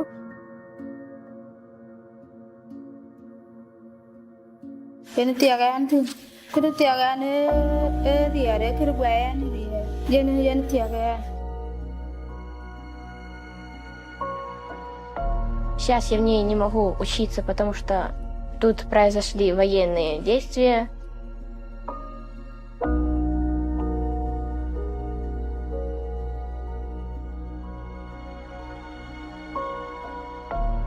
Man মাসিকলে খারাপ লাগে ক্যাম্পের মাঝে তারপর ইনকেও এরিমা লাগে নয়তা মানা মানুষ বেশি আনলে মানুষের সামনে যেতে গিয়া লাগে খারাপ লাগে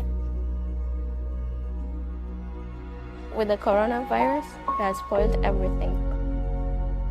I find it hard to study at home.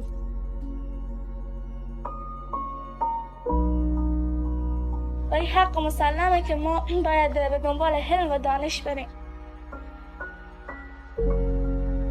نمشي مسافة كبيرة نوصل يعني الحين نقل سادة يدرسوا ندق احنا بنص الحصة.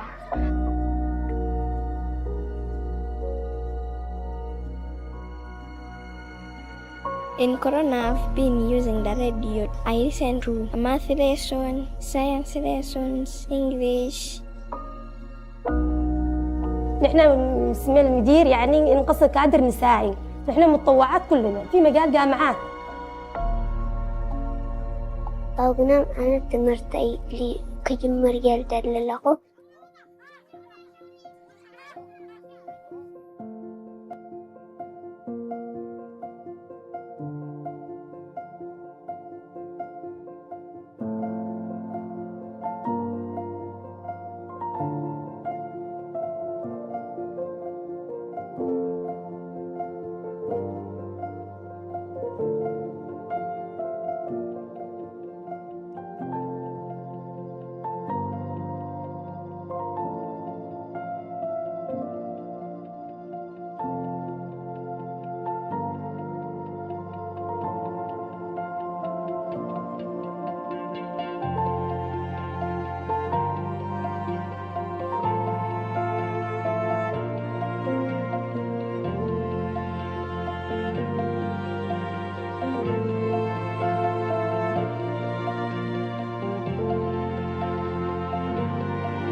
How did this happen in plain sight?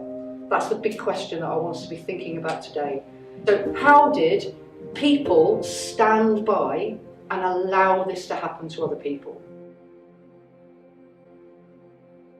My name is Sadia, and I am one of 16 girl leading ambassadors from the Mulberry Schools Trust that had the privilege to engage in a project about preserving Holocaust history and memory.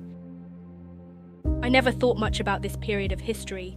I knew the stories, the lessons we're taught in school, but they always felt distant, like something that happened to other people in a world far removed from mine. I never thought the past could shape the future in such a powerful way until we took on this project, until we met Holocaust survivor Marla Tribich. Life was just so unnatural and so difficult and so scary for young people. Through her powerful testimony, we learned that the Holocaust happened slowly. I didn't know the full scale of what was really going on behind, because children in those days weren't as knowledgeable as they are today. It didn't just happen in isolated moments of violence, it unfolded in plain sight. Why was it happening for so many months and years without anyone standing up? Listening to Marla made me realise how important it is not to stay silent against injustice. When Marla spoke about her Jewish identity and how important it is to her, it really resonated with me. What we discovered wasn't just history, it was a lesson about humanity, about us, about the choices we make. Staying silent to discriminations and genocides creates a chain reaction of discrimination, and it gives power to oppressors. We are determined to carry Marla's story forward and to keep the memory of Holocaust survivors alive. We attended the International Holocaust Remembrance Alliance's conference on artificial intelligence to learn more about what policymakers are doing to protect the memory of the Holocaust. If AI models are trained on inaccurate data, they can produce distorted information on an unprecedented scale. I think that all young people should be educated on the benefits and the dangers of artificial intelligence because it is our future. We need to make sure that schools have a curriculum which addresses the root cause of discrimination. Religious studies, citizenship, PSHE and the arts are just as important as English, maths and the sciences. At our Global Classrooms UK Model United Nations conference, we explored the ethics of AI, including the threat it poses the historical record of the Holocaust. The technology designed to enhance human lives must not replicate or amplify discrimination. AI has a real potential to be a force of good, to preserve the memory of the last living generation of Holocaust survivors. What we've learned through this project is that in every generation, in every moment, there will be injustice. But we have the power to choose what kind of world we want to live in, to stand up for what is right. We'll take what you said and keep it in our hearts and make sure we keep the memories alive. Thank you.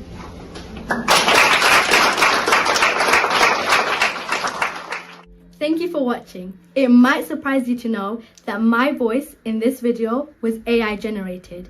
AI is changing our world and it must be used responsibly and for the good of humanity.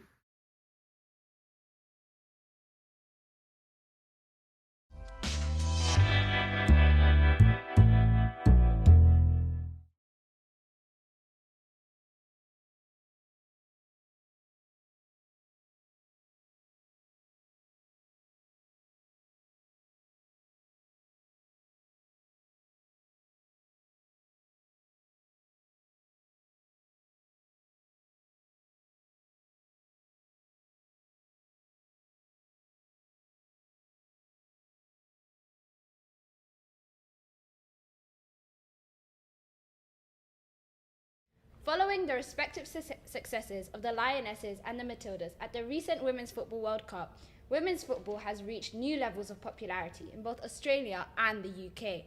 And we have seen this reflected in the conversations around both teams. However, it is no secret that historically men's sport has had a much higher profile than women's sport. And we can see this from the fact that the winners of the Women's FA Cup in the UK received £100,000 in prize money. While this may seem like a lot, their male counterparts received £2 million. To celebrate International Day of the Girl, we would like to discuss the current state of women's sport, comparing both British and Australian perspectives. We'll be hearing first from Star of the Sea College about the popularity and impact of women's sports in Australia, This will then be followed by Zakia, who will give us a British insight into this. We will then be hearing about how we can reach equality in sport from Star of the Sea College and then from Maria, who will round off on this topic before Star of the Sea College conclude our conversation. We now cross over live to Star of the Sea College to hear what they have to say. Good morning to those in the UK and good afternoon to those of us in the Southern Hemisphere. I'm Beth and this is Laura, and we are coming to you from Bunurong country. We would like to start by acknowledging the traditional owners of the land on which we stand, the Bunurong people. We would like to pay our respects to the elders past, present and emerging.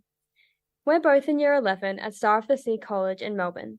We are an all-girls Catholic college with a strong feminist culture. Today we're here to talk about the rise in popularity of female sports in Australia. If you didn't know already, Australia is a sports-mad country. From our obsession with cricket, tennis, rugby, and of course our very own Australian rules football. However, it has only been in relatively recent years that women and girls have embraced active participation rather than just spectating. Our school is a classic example.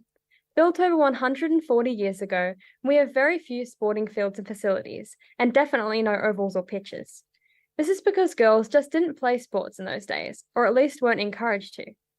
Past star girls may have indulged in a little liturgical dancing, or at most a casual game of social tennis, but nothing to the scale of their male counterparts. However, in recent years, our nation has witnessed an incredible transformation in the way we perceive and celebrate women in sport. Firstly, the evolution of Women's Australian Football League, or AFLW, is a great example. Australian rules football, or footy for short, is our own game, which has been described as a mixture of rugby, soccer, and Gaelic football. This sport was first officially played in 1858 in our very own city of Melbourne. It soon evolved to become a nationwide sport known as AFL, but for most of its history, it's of course been preserved for men. It has obviously been a long time since Australian footy was established, but our Women's League was only invented 6 years ago, in 2017. While the AFLW has faced many challenges and has had to battle hard for equal respect as an association, as seen in the lingering misogyny of this meme found on an AFL Facebook group last weekend, it has grown significantly since its inception and will hopefully continue to see a rise in popularity in the future.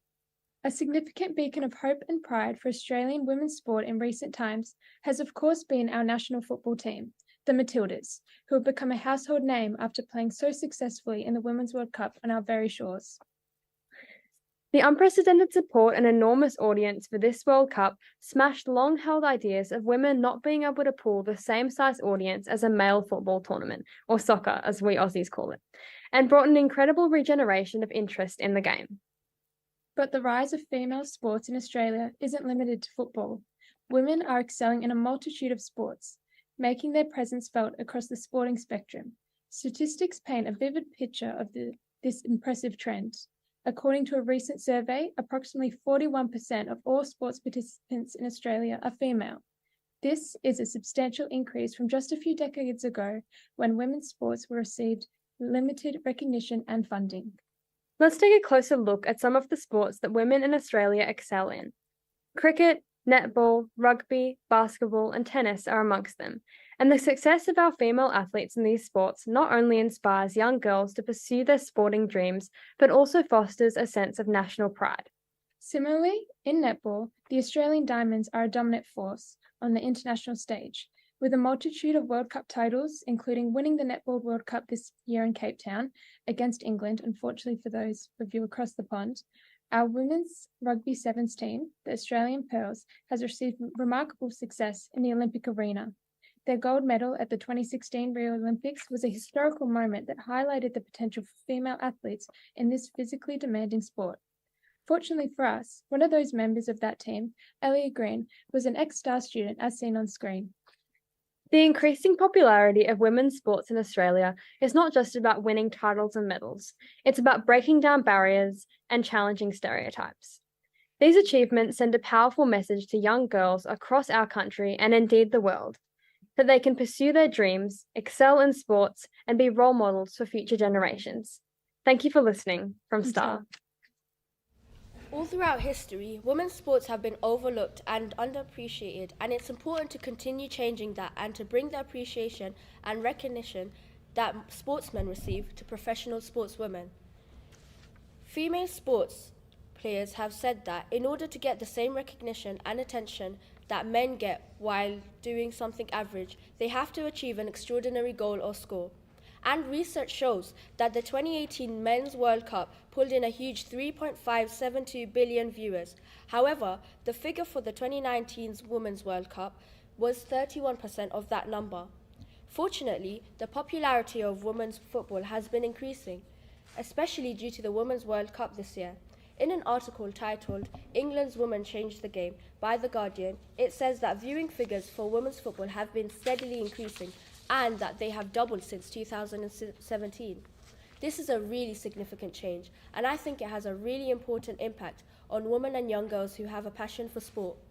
Women are easily discouraged for playing certain sports that are stereotypically for boys and men, and are almost made to believe that they're naturally bad at these sports just because they're a girl.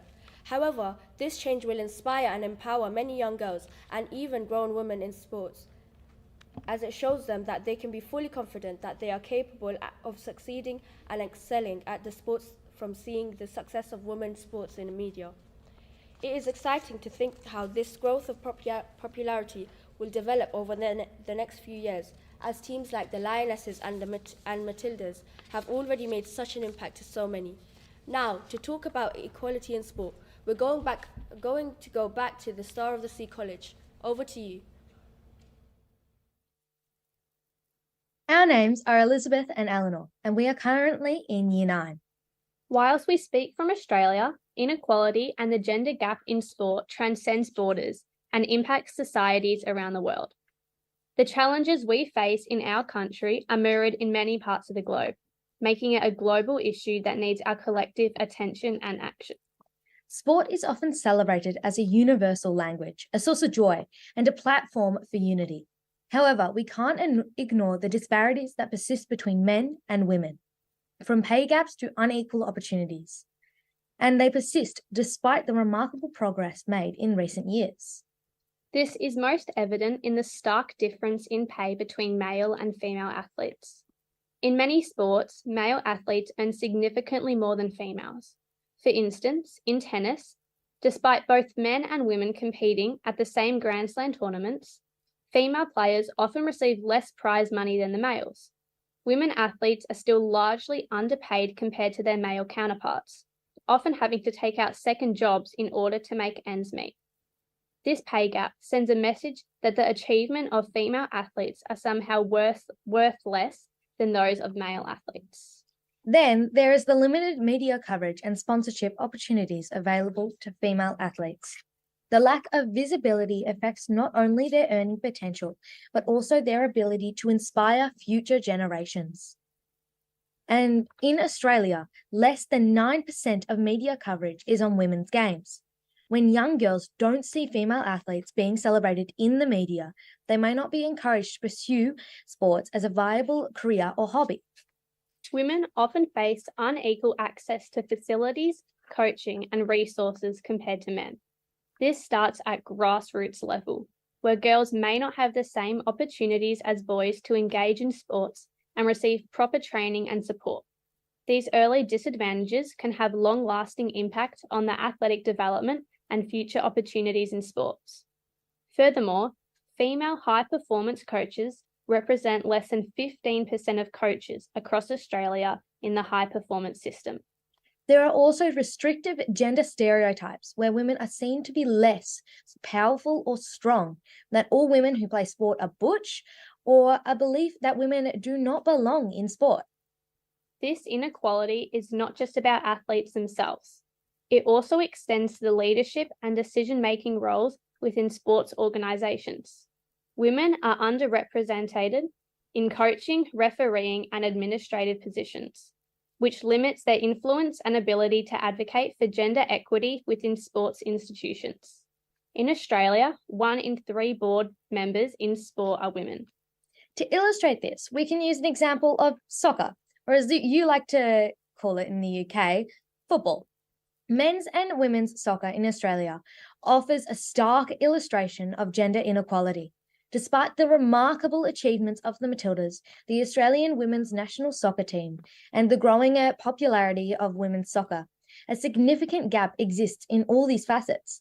At least the Lionesses had a female coach. It is, however, important to acknowledge the progress is being made. In Australia, initiatives like the Women in Sport Task Force and the Female Friendly Facilities Fund aim to address some of these disparities. Internationally, movements like the Equal Play and the Change the Game has brought attention to gender inequality in sports and pushed for change. The gender gap in sports is a global challenge that requires collective action. While we've made strides towards gender equality in sports, there is much work to be done, and it starts with all of us. Thanks for listening. From Star. My name is Maria, and today I will be discussing how I believe equality can be reached in sports. Within this section, I will discuss representation of female athletes in the media alongside national statistics of women partaking in sport-related qualifications and where this gender gap may stem from. Sports Centre is an Instagram account in which all sorts of sport-related content is posted to an audience of over 37 million people. However, during the first couple months of this year, only 3.7% of all the posts made were dedicated to women. With less representation, there creates a scarce amount of role models for aspiring girl athletes to look up to. Not only that, but a lack in promotion of female athletes creates a lack of viewership. With less people watching women's sports, it creates a huge group of people to be blindsided to women's capabilities. It is imperative that women's achievements are showcased and presented with the same amount of attention given to their male co-workers as a step closer to reaching equality in sport. The General Certification of Secondary Education, or more commonly known as GCSEs, are exams 15 to 16-year-olds take in the UK after 5 years at secondary school. Statistically, participation rates of men are significantly higher than women in sport-related subjects. Out of everyone who took physical education at GCSE level this year, only 43% were female and 57% were male. It comes as no shock as in the UK, 1.9 million fewer women than men take part in sport each week. There is an eye-opening drop in girls' participation rates from age 11. By age 14, boys are twice as active as girls. There are many reasons why some women rarely participate in sport or physical activity, such as low self-esteem, lack of encouragement, friends/peer inactivity. Others do not participate, so it devalues theirs. These issues and many more must be addressed so that girls can feel comfortable, welcome, and have their contribution valued to further close the gender gap between men and women in sports. Gender stereotyping is a process in which children's biological sex determines the activity they engage in and not engage in, as well as the manner in which they are treated in these activities. Sports are generally considered a masculine domain, and this stereotype results in boys perceiving greater ability and achieving greater importance to sport than girls. This contributes to the gender differences observed in sport. An example of the youth are often pressured into gender-appropriate sports. If someone tells you that they have a child playing ice hockey and another doing figure skating, what assumption do you typically make about these kids? The gendered assumption would be that a boy plays ice hockey and a girl figure skates. Kids do gender type sports as more or less appropriate. As another example is gymnastics for girls because they're flexible and it's a girls' sport, and football for boys because it is rough with lots of contact. After these traditional beliefs are finally disregarded and every sport is welcoming to the idea of women playing, will gender equality be reached in sports? Thank you for your time today. Now to finish our conversation, we hand back over to the Star of the Sea College. My name is Amy and I'm currently in Year 11. So what can we do to bridge this gender gap in sports? Regardless of which side of the equator we live on, it must start with awareness and advocacy. We must recognise that gender equality is not just a women's issue, it's a societal issue. We need to challenge stereotypes and biases that perpetuate inequality and advocate for equal opportunities, equal pay, and equal representation in sports. Supporting female athletes and women's sports is crucial. Attend games, watch broadcasts, and buy merchandise to demonstrate that there is a demand for women's sports. Encourage young girls to participate in sports and provide them with the same level of encouragement and resources as boys. Additionally, we need to hold sport organisations accountable. They must take proactive steps to promote gender equality, from implementing fair pay structures to increasing opportunities for women in leadership positions. Perhaps most notably, we hold the power to effect change. Women constitute half of the world's population. Picture the transformation possible if each woman rallied behind her fellow woman, not only in sports, but also in schools, workplaces, and every corner of society. Furthermore, when joined by male allies, gender inequality could disappear overnight. As our school motto says, facta non verba, deeds not words. Thank you and farewell from Style.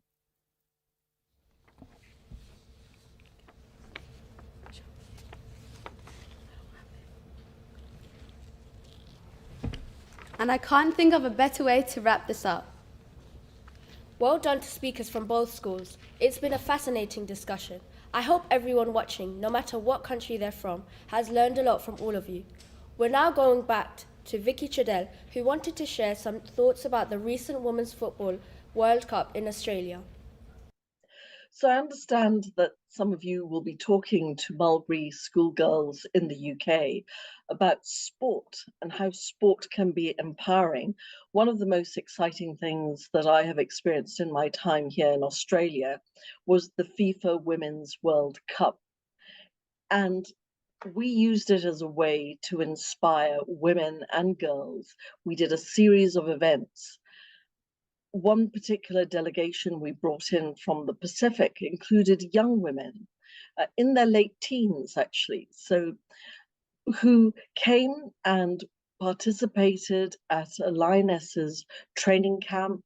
We took them to Sydney. They watched the match between the Lionesses and Denmark, and it was really, really exciting. But this is the thing. For these young women who came from the Pacific and also from the English players, the Lionesses, sport was a means to express themselves. Sports was a means to have a career and a profession. But sport too as a way to empower, as a backdrop for actually seeing women who are strong, who are good at teamwork, who are individually gifted and are stars. And of course, the great game. I'm sorry to Australian participants in the program today. When I went to watch the semi-final match between the Matildas and the Lionesses, it was sad for me because I knew that I would have loved that to have been the final. But to see these two magnificent teams with fantastic captains leading their teams. And of course, the two captains, the Lionesses and the Matildas, are teammates in Chelsea Women's Football Club in the UK, where they actually play together in the same team, but found that they had to compete against each other. And competition, of course, in itself brings out the best in us, a way to stretch and see whether we can be better. But in winning, the thing that I thought was the most wonderful in watching the women's football matches, there was such grace in defeat, there was such grace in victory, that you may win a particular race, you may win a particular game, but to remember that there are others that you need to also encourage and think about. So competition is great, but I think the thing that I saw most was that in the Women's World Cup, there was huge kindness and understanding that whilst we're competitors after the game, we can be friends and we can lift each other.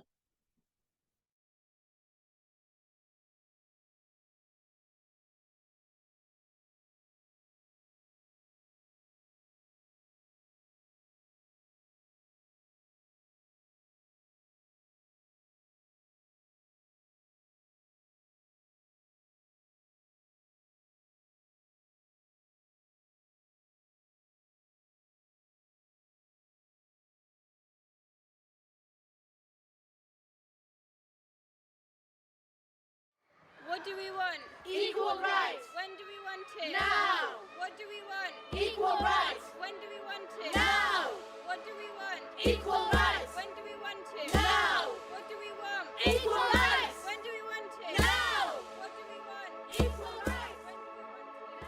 There's inspiration in everything, to be honest, but you just have to find the one that fits you. I think it's important to look to the past, the present, and the future. Any story you hear can always give you that little spark of inspiration that can change you as a human. Rosa Parks, a freedom helper, speaking up as she stands her ground, loud and proud, inspiring others, leading what she knows, a brave woman as she goes. Mary Wollstonecraft. She was able to start up an all-girls school and become a successful author. Noor Inayat Khan was a British Indian spy. She was shot at 30 years old and never even revealed her name. The Ford woman. In 1968, the bosses at the Ford factory in Dagenham decided that the women sewing machinists should get less pay than men doing a similarly skilled job. All of the 187 female machinists went on strike for 4 weeks and the factory had to stop producing cars. The sewing machinist strike led directly to the Equal Pay Act of 1970. They never gave up until they got what they wanted. Annie Besant.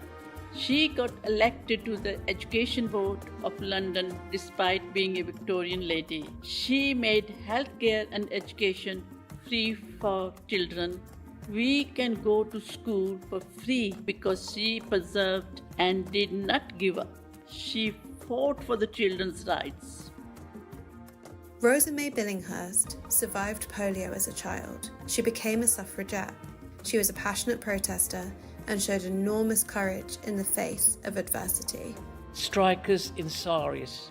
In 1976, at the film processing factory in Brunswick in West London, female South Asian women who worked at the factory protested due to poor pay, poor working conditions, intimidation. The factory refused to change.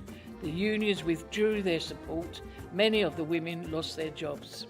But it didn't stop there. Their legacy carried on to empower other women to protest for what they want.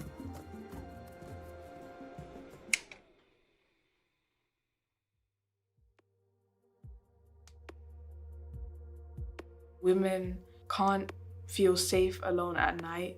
Reclaim the streets. Reclaim the streets.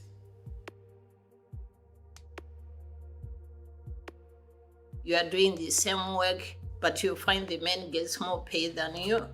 No justice.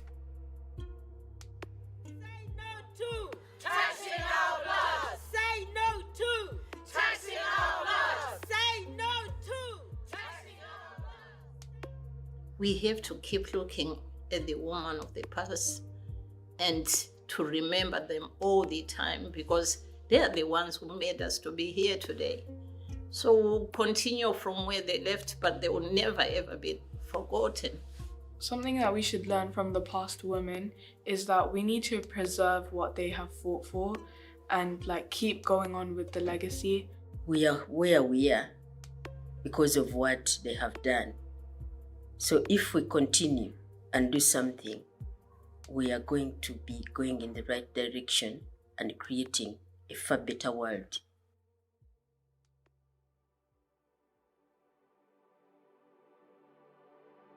Because of Harriet Tubman, I will remember to always voice what I believe and know is right. Because of Annie Besant, I will fight for the rights of women's education. Because of Jacqueline Wilson, I will encourage young girls to read and write books. Because of Dr. Muna Abu-Jaban, I believe we should help people who support others. Because of Judi Dench, I will remember to encourage myself and recognise achievements. Because of Greta Thunberg, I will raise more awareness about climate change so young people will be educated on this important topic. I will keep raising awareness. As women and girls, we have the right to say no to abuse without fear.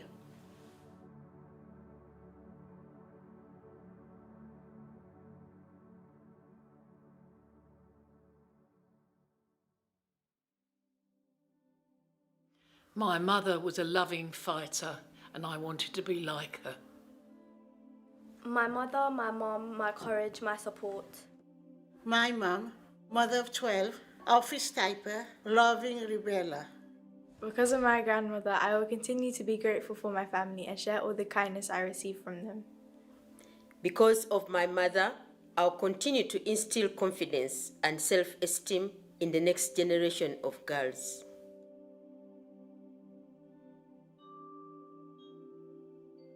Power to us women. We will fight for equal rights.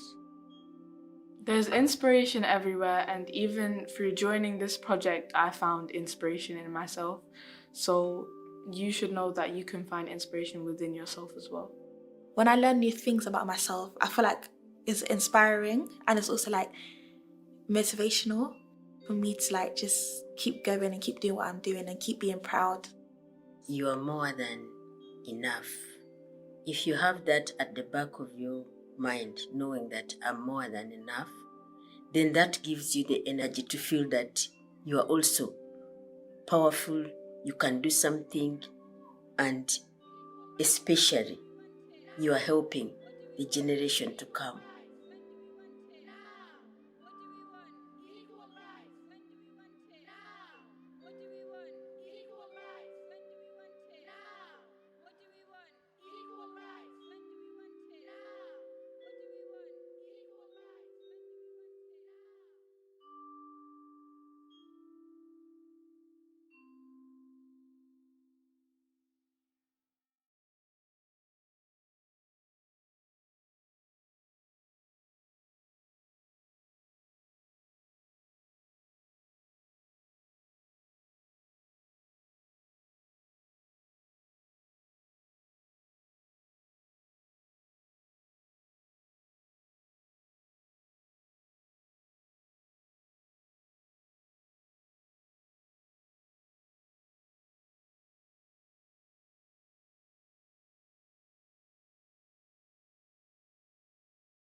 Thank you so much. It's a great pleasure to be here with you today.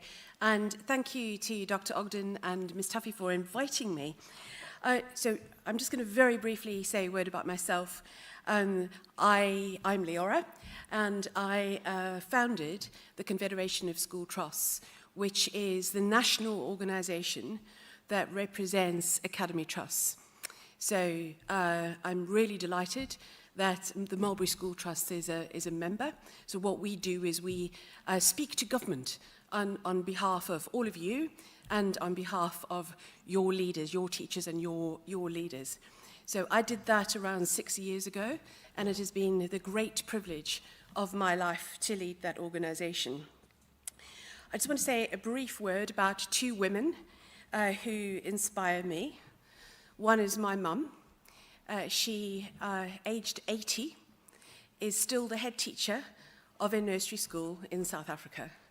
And I would just love to be like her when I grow up.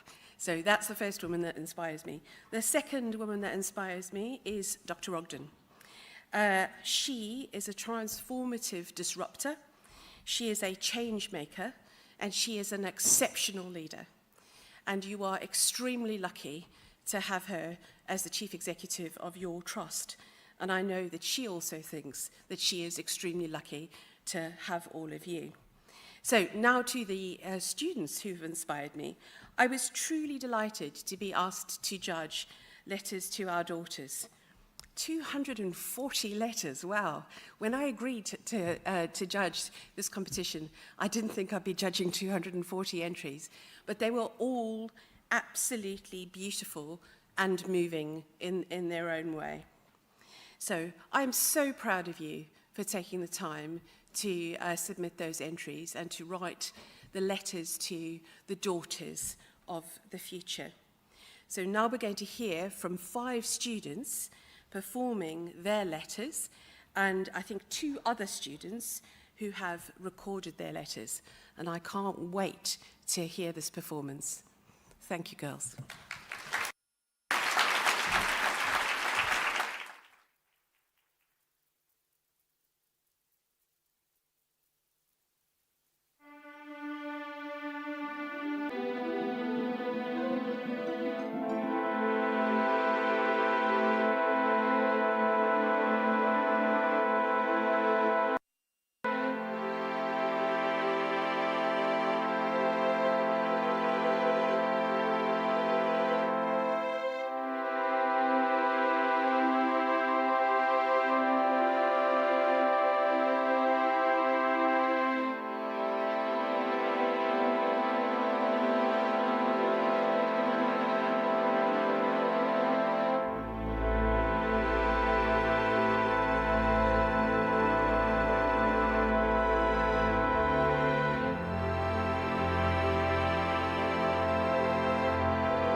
Remember Rosa Parks, the lady who refused to stand up, the lady who led the famous bus boycott, the lady who fought against apartheid.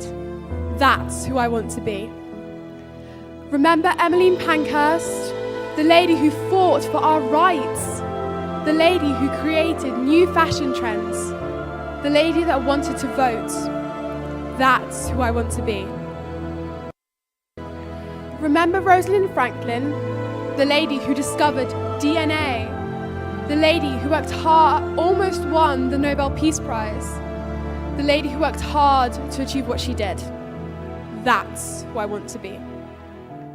Remember Frida Kahlo, the lady who loved to paint, the lady who was kind to others, the lady that stayed strong through thick and thin. That's who I want to be. Remember Ada Lovelace, the lady who understood maths, the lady who had a brilliant mind, the lady who created what no man ever could.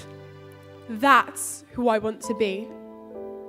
Remember Princess Diana, the lady who was bold and independent, the lady who fought for what she believed in with grace and poise, the lady a whole nation loved. That's who I want to be. But will you remember me, the girl who loved to write, the girl who was kind to everyone, the girl that everyone liked? Will you remember your mothers, the woman that raised you, the woman that loved you every day, the woman that held your hand when things got tough, the woman that taught you everything you know? Will the future remember us, the women that stand here today? Because to those future women, I hope you want to be just like us.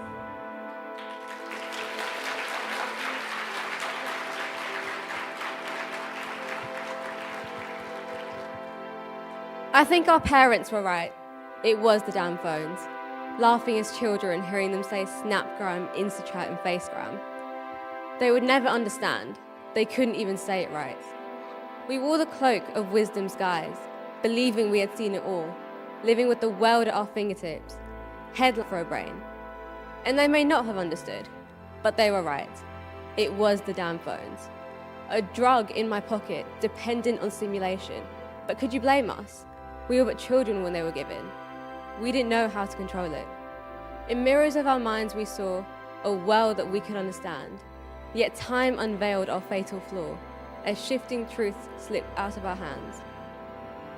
If I counted every hour lost to the screen, regret and dread would seep into my being. And so I bury this truth with endless typing. And it's not like I can just get rid of my phone. It's our link, our language, our lifeline, the cure that's slowly poisoning our souls. We used to fear robots gaining consciousness, lies by the media to keep us distracted, so we wouldn't become conscious of the mess they've created. Does she have a natural face, or an iPhone face? What era is she in? Is she boy pretty or girl pretty? Alien pretty, deer pretty, fox pretty, bunny pretty? Trapped in the screen's embrace, chasing an ever-changing grace, her true self lost in endless disguise, a reflection of society's lies. We are the robots, we are the products, we are the future we feared. And so I sit and I scroll and I rot, on repeat. Sit, scroll and rot, posting on the internet about how much the internet has failed us, so I may not fail my internet presence. And so I sit and I scroll and I rot, on repeat. I think our parents were right. It was the damn phones.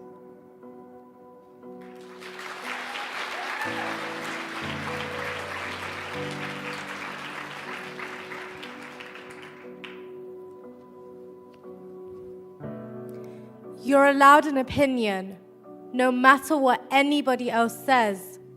You're allowed an opinion, even if they tell you it should be suppressed.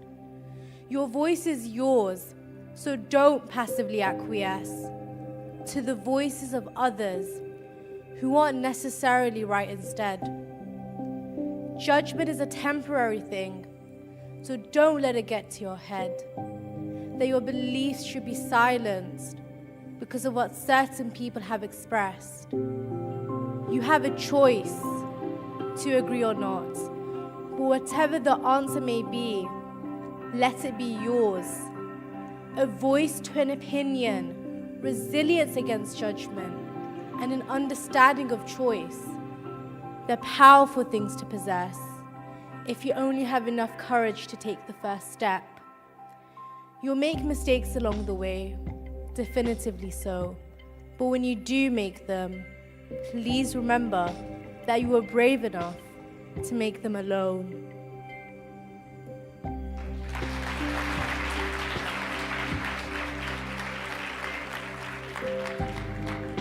On the bright screen, where the world is reflected, a girl watches as her heart complains. On social network, where everything is perfect, her journey begins by her own defects. See other girls, so beautiful, so free, with radiant smiles and incredible lives. Comparisons are born. Like endless shadows, her mind becomes clouded.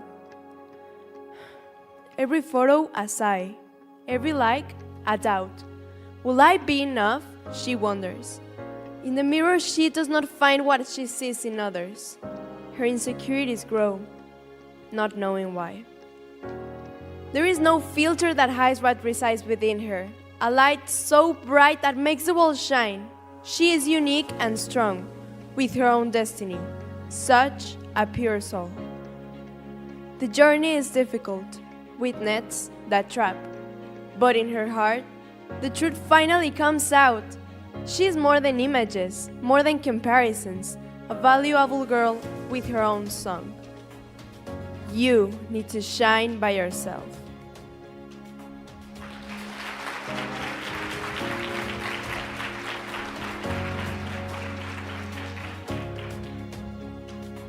I'd like to give you a heads up about what you may encounter in the world that you are about to live and grow in. As your mother, I want you to feel empowered and comfortable in your own skin. When it comes to the way you feel about yourself, I want you to feel assured. When it comes to the way you see yourself, I want you to feel confident. See yourself as a goddess, a powerful idol who deserves the utmost respect. See yourself as a blossoming flower, flourishing in the sun. See your skin and feel proud to be a black woman living in the UK. See your features and feel divine. See the texture of your hair and feel capable of doing anything you please. See the footsteps that your ancestors have left behind and let them guide you to greatness.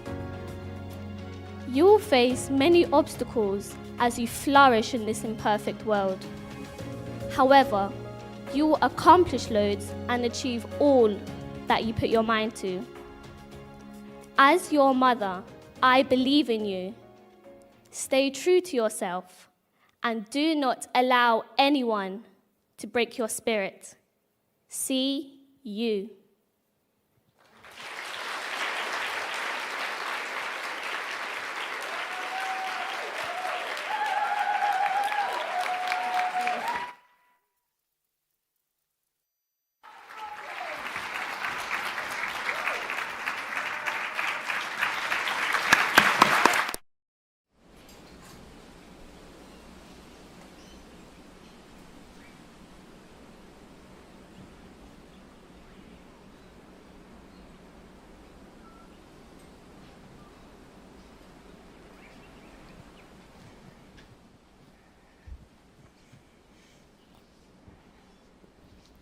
Daughter, know you are so loved.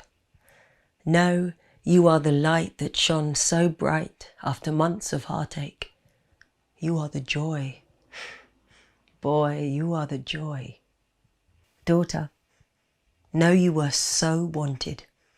Know you were the start of something that would become our family.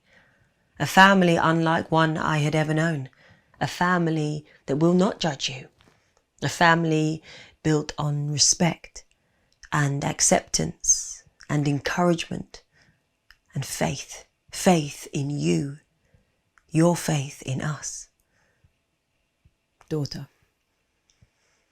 know you are celebrated. Know we exult in your creation, a miracle, an extraordinary feat of scientific genius, an act of love. Daughter, know that we love you. Know we always will. Your mama and I always will believe in you, want you to do you, want to never control you, always uphold you, to believe in you. Believe that you are unlike any other. You are our daughter. We, your biggest supporters, ready to cheerlead every time you try. Every time you do the best you can do that day. Every time you say, I love you, we will believe you too. Daughter, we want you to be happy. No, it's impossible, you always will. But we, your parents, always will, no matter how you're feeling, offer 2 arms for a hug or an ear. We will be there. Daughter, I hope you grow to love you as much as we already do. I hope you celebrate yourself and not rely on others to fill you to the top with love. I hope you grow to know you were the start of our family's beautiful beginning. Because whatever you do, whoever you become, you will always be our daughter and you will always be loved.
Welcome back, everyone.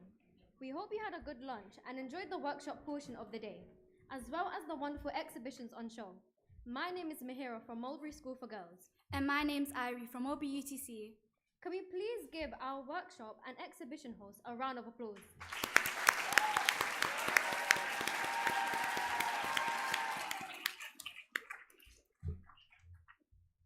It is now time for the penultimate section of the day, Women Leading Global Change. We now have another set of world premieres for you. As many of you know, throughout this year, Mulberry Schools Trust and Applied Stories have been running for Our Mothers, which is a creative writing project. It's been a chance for girls to write a tribute in any written form, a prose letter, a poem in verse, a short story or a combination, dedicated to their own mother or a maternal figure in their lives. We had hundreds of entries from all around the world, a select number of which have gone into an anthology available for you to take home today. It is also now available to download from the Global Girl Leading website. Out of those letters, 10 students were shortlisted by our judging panel to record their work, which you may have listened to at our exhibition, or you can hear on the website if you're watching the live stream. We are delighted to welcome our 5 student performers to the stage. Please make them feel welcome.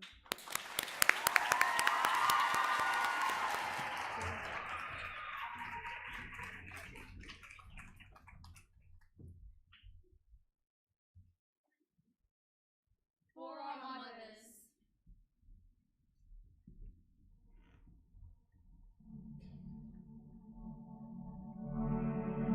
Our mother in America in 2020.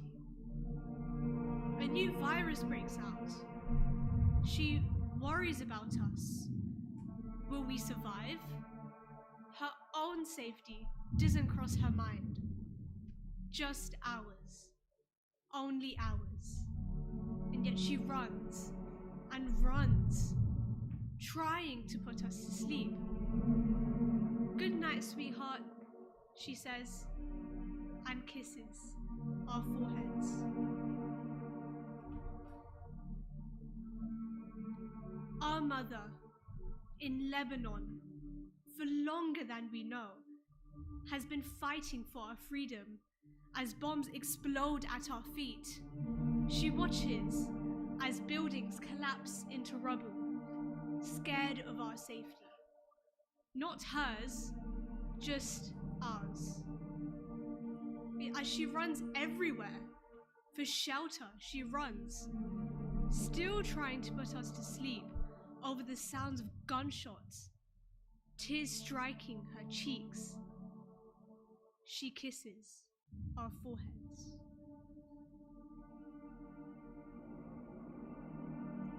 Our mother in England in 1346. The Black Plague wipes out half the population, and she worries we're next. If black boils appeared on our bodies, she'd run to the plague doctors in despair, worried for our safety, just ours. Yet she runs everywhere. Tears would drown her face as she tries to put us to bed, saying, "Good night, sweetheart," and reluctantly kissing our foreheads. Our mothers across the globe, our mothers through history, our mothers who survived war, our mothers who survived plagues, our mothers put us first, no matter the risk. Our mothers love us more than any other could.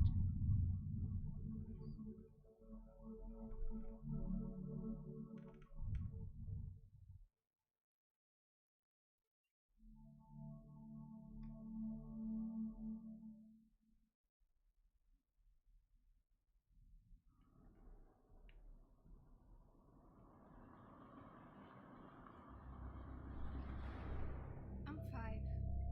Safe in your arms, I knew no worries. My life feels so light and easy. You were my lighthouse in the drifting sea. You built a home inside You named me Camilla, which means досконала, идеально, полноценно, perfect, ideal, complete. And even if I didn't feel perfect, you made me believe I can be. You are the soft song that finds me when the world gets too loud. And I'm your echo, quieter, but still as strong. You've shown me how strong a woman can be. You raised me to be сильна, щаслива та незалежна жінка. Strong, happy, and independent woman who knows how to stand tall, even in silence. With roots you planted deep and true, I grew, and all because of you. At 9, we crossed oceans, chased belonging in cities that didn't know our names. We struggled to plant roots in a place where the soil spoke another language, where every street felt cold and blue. But we overcame it together. You told me, тримайся, моя люба, все буде добре. Пам'ятай, я завжди поруч. Hold on, my love, everything will be okay. Remember, I am always with you. And you whispered that into every step I took. At 12, I saw a completely different side of you. I witnessed you at your lowest, when life weighed heavily on you, and you needed hope. But now, I see your strong lift. I watched you overcome it all, and you became so much stronger. I come to you, my safe place, my quiet celebration. You are able to give more love in just a smile than the world has ever given me in 1,000 words. No matter how hard life got, you stayed strong for me, for being you, so kind, so true, for showing strength that only you can show, for always being зі мною, with me. Дякую, mama. Thank you, mom.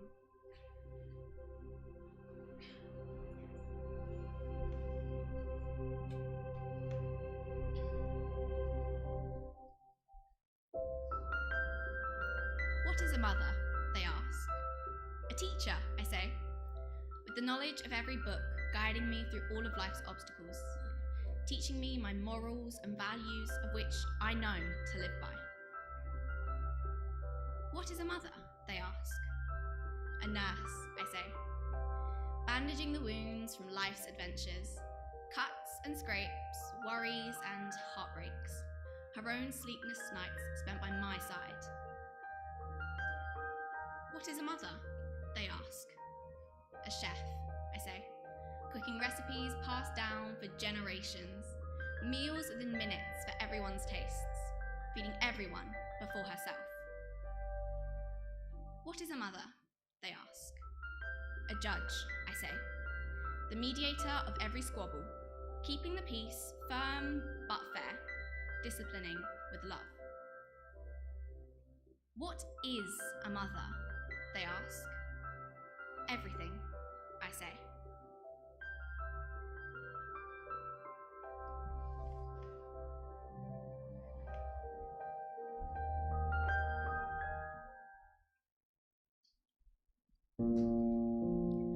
Have you ever balanced 2 languages on your tongue, or split your life in 2 lands? My mother, she spoke English but barely. Her words, though few, were spoken so dearly. Her mother tongue was Bengali, the language that wrapped me gently. But her sweetest language was one you feel, the silent kind, the actions reveal. She said, I love you with rice and rest, with hands that healed and eyes that blessed. With the sun dipping low and the air soft with dusk, she opens the jar, the coconut's musk, filling the room with a scent so sweet. Her hands weathered by years of care, cracked and callous yet tender and fair. She scoops the oil, her fingers move slow, rubbed into palm where love starts to flow. My hair a tangled mess, her touch is gentle, soothing, gives me rest.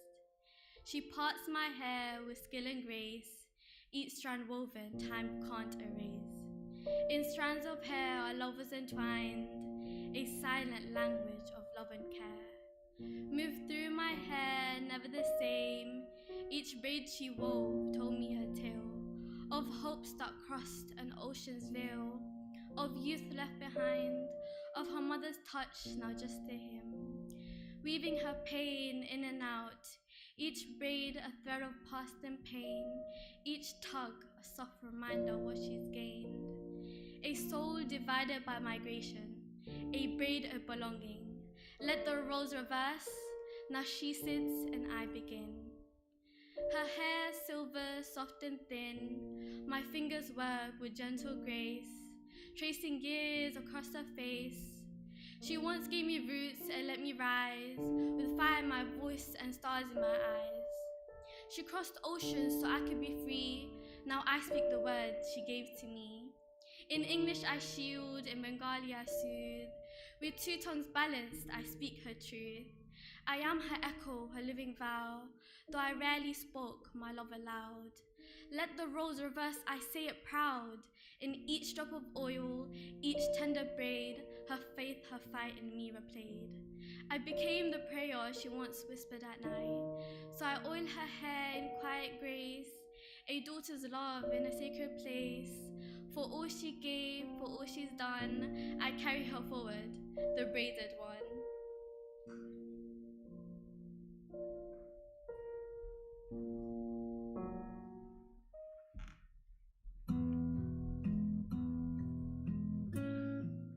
I admire so many things about you, but the one that shines the brightest is your strength.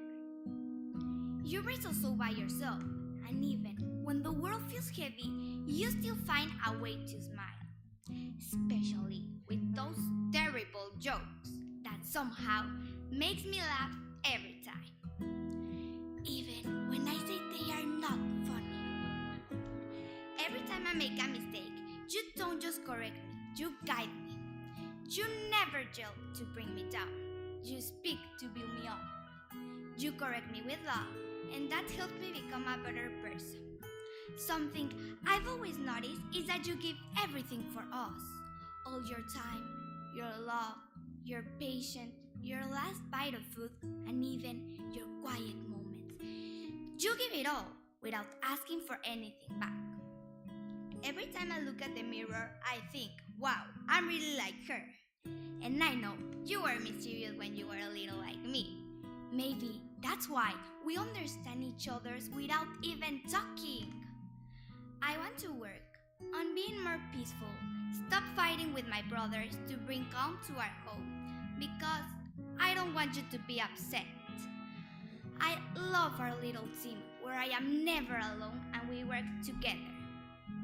You're not just my mom, you're my example, my safe place, my favorite joke I pretend not to laugh at, and my biggest inspiration. With all my love, your daughter.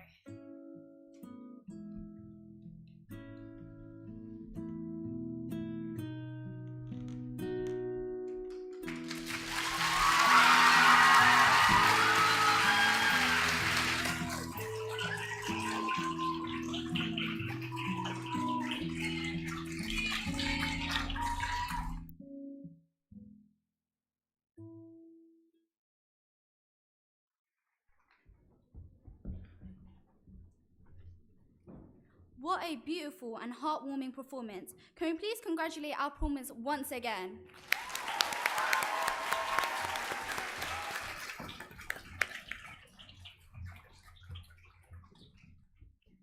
We are now excited to introduce our final panel.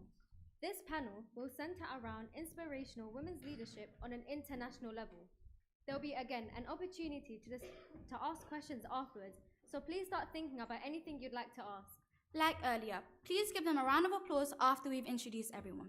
Joining us today, we welcome back Dr. Vanessa Ogden, once again as chair of this panel, and Tina Chen.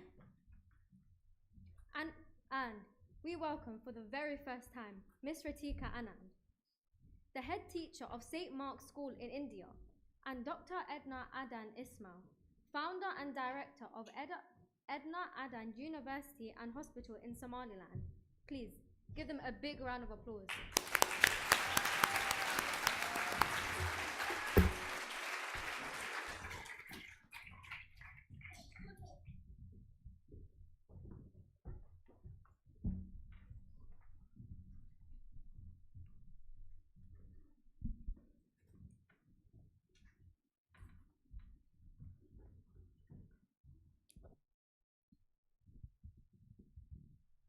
Well, thank you so much. Thank you especially to our comrades for the introduction. What amazing poetry we've had in this space.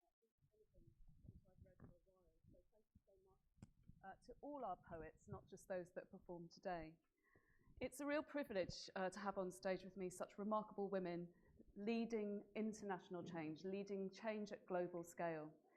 And it's part of our exploration of women's leadership. And just to run through again, why we do it this way. So we were looking this morning at Tina's leadership at international level, but built on local experience and a whole life story about the growth of leadership from local to international scale. We've also looked at grassroots leadership, at the leadership of women within their own communities and within the home, as well as locally in leadership levels. And we're also thinking about the panel that we had this morning that looked at national leadership and women's leadership at national level. And that was just so inspirational. Just before I start on this panel, we welcome to our streaming online schools from Dominica, and also we continue to have stream from St. Mark's, India, and from Pennsylvania Great Valley, and also from Richmond in Virginia. So a real shout out to you out there online. We know that you're with us. And also we have our youngest Global Girl leader in the audience actually today, at 6 weeks old. So if we could welcome Alexandra to our conference. We won't applaud her because she's asleep and it might wake her up. But yes, start young and start strong. So I'm going to ask our panel just to introduce ourselves. Tina, you know already. But Dr. Edna, if you could maybe say a few things about yourself and your journey to here thus far. Yes. Well, thank you very much. It really is a great honor to be here with you today. And it takes me back to my 17th birthday when I first came to Britain in 1954, just a few years down the road, when I was the first Somali girl who was awarded a scholarship to study in Britain. And at that time, it was considered a great risk to send a girl out on her own without a mother. At age 17, nothing good will come of it. And that prediction, or what the naysayers were saying, she should have stayed at home. You should never send girls on their own. That made me more determined to prove to everybody that education was not going to be a negative thing. I studied as a nurse, I became a midwife, went home, became the first Somali girl to be a registered nurse and a midwife, started teaching, and a few other things. And I don't know if I'm allowed to show some pictures, and yes. But later perhaps. Yes. Became a prisoner, a political prisoner, became a first lady, came out, joined the UN, became my country's first female foreign minister. And when I retired from the UN, I built a hospital and a university. I'm somebody who suffers from a very, very bad disease, and I hope they never find a cure for that. And the disease that I suffer from is one that says, when I see something wrong, I need to fix that. I need to fix that. So I'm fixing things. Sometimes I know how to. Very often I do not. But at least I give it my best shot. Very often I'm the freak. I'm the only woman. I'm the only black one. I'm the only one who speaks out. But that's what the voice was given to me for. And I try to be a role model for women, for girls, not only in my country, from around, but wherever girls may be. And I feel I'm a very blessed and very happy 88-year-old woman who is living a lifelong dream.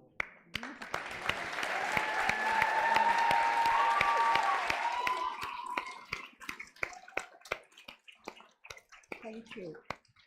I hope that gives you an introduction, and hopefully later I'll be able to make a longer presentation and share some pictures with you, and maybe make you understand what makes me tick, what's making me do what I do, what made me build a hospital, what made me build a university, why am I fixing things?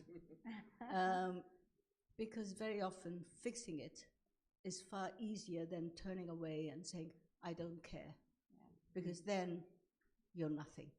If you cannot fix it, even in a small way, then you're wasting your time on this planet. I think we're all here to work together. We're all here to do good for each other, and we're all here to do good by each other, regardless of color, of race, of religion, of ethnicity, of gender. We're human beings on this planet.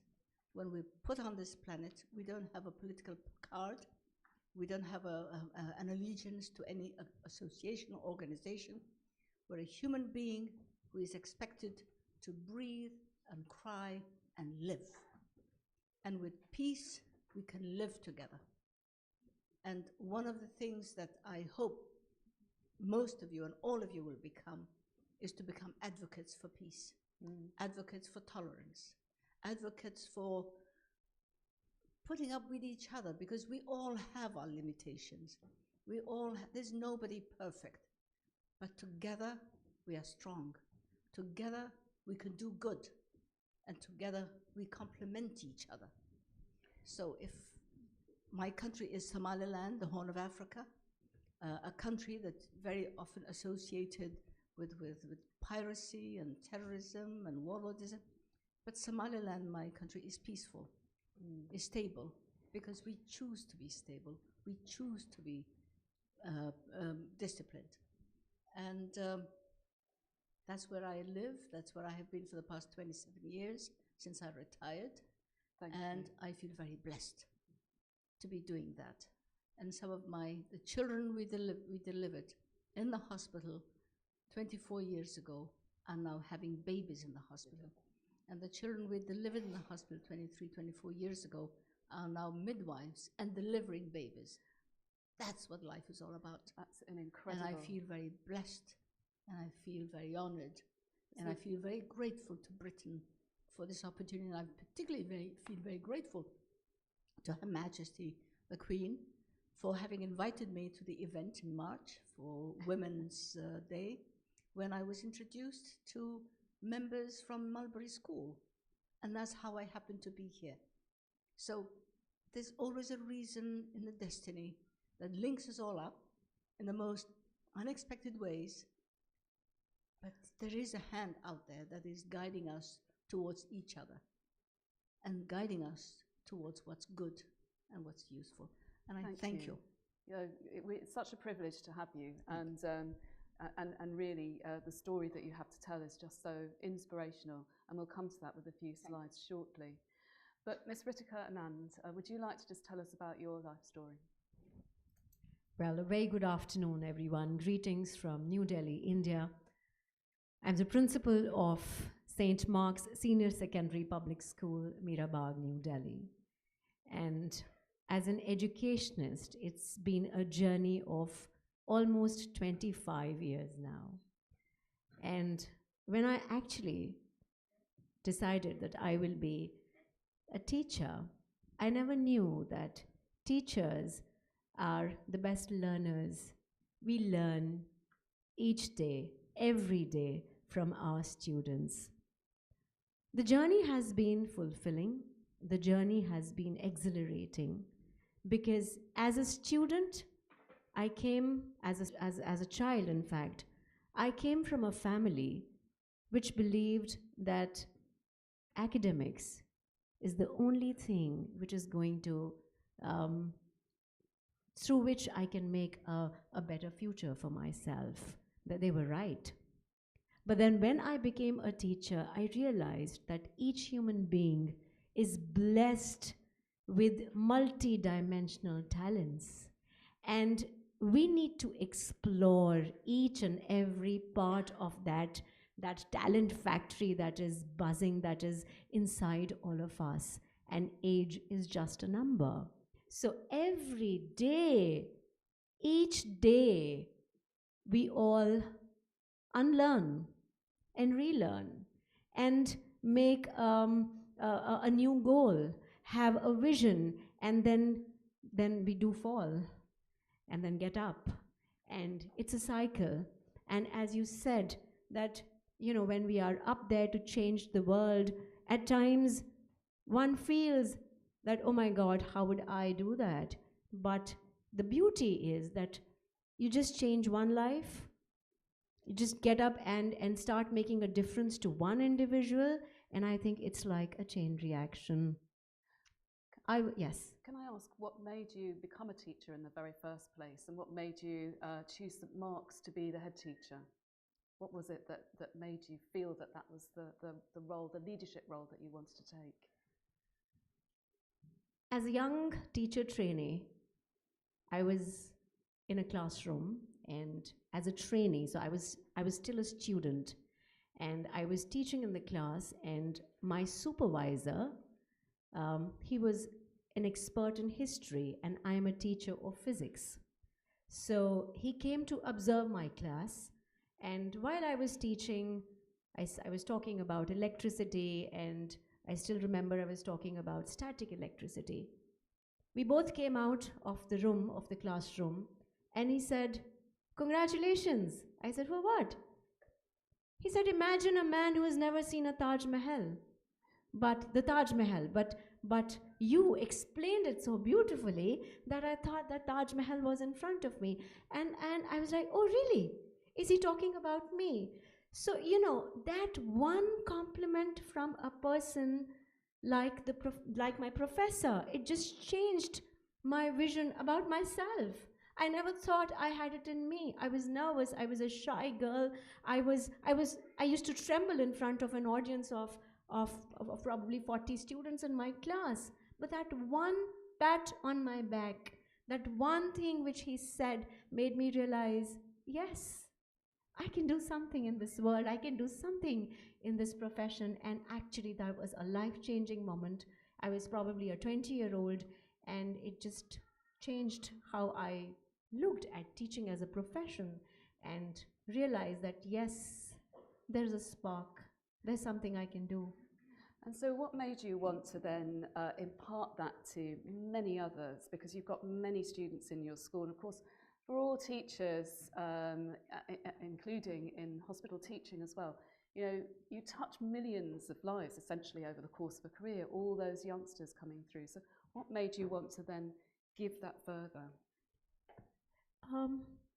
It has been a journey. So initially, it never started with the thought of changing the world. Let me be very honest. I was trying to find out, you know, my place in this journey. I could not understand what's happening around me. My only job was to go into the classroom and teach physics well, and that's about it. And then some magic happened. I found a mentor in the then principal, the founder of our school. Her name is Mrs. Anjali Agarwal. She mentored me.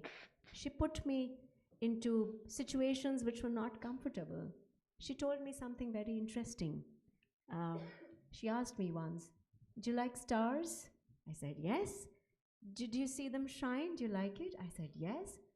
So she says, "Ritika, just remember that stars just don't shine, they burn.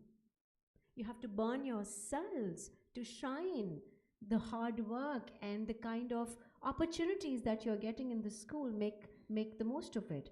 And then it was a journey of self-discovery, and in that journey, I realized the power of being a woman, a power of being a teacher, you know, touching so many lives at one time, giving, and actually speaking, you're just giving them opportunities. Like I see the girl sitting over here, I've seen taken a round of your school.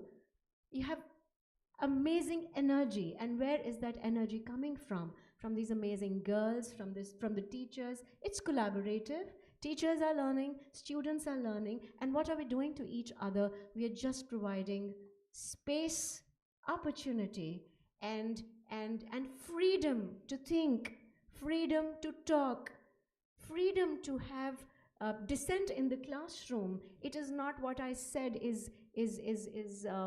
I'm the most powerful person in this room because I am on the dais, I'm on the platform. No, I'm not.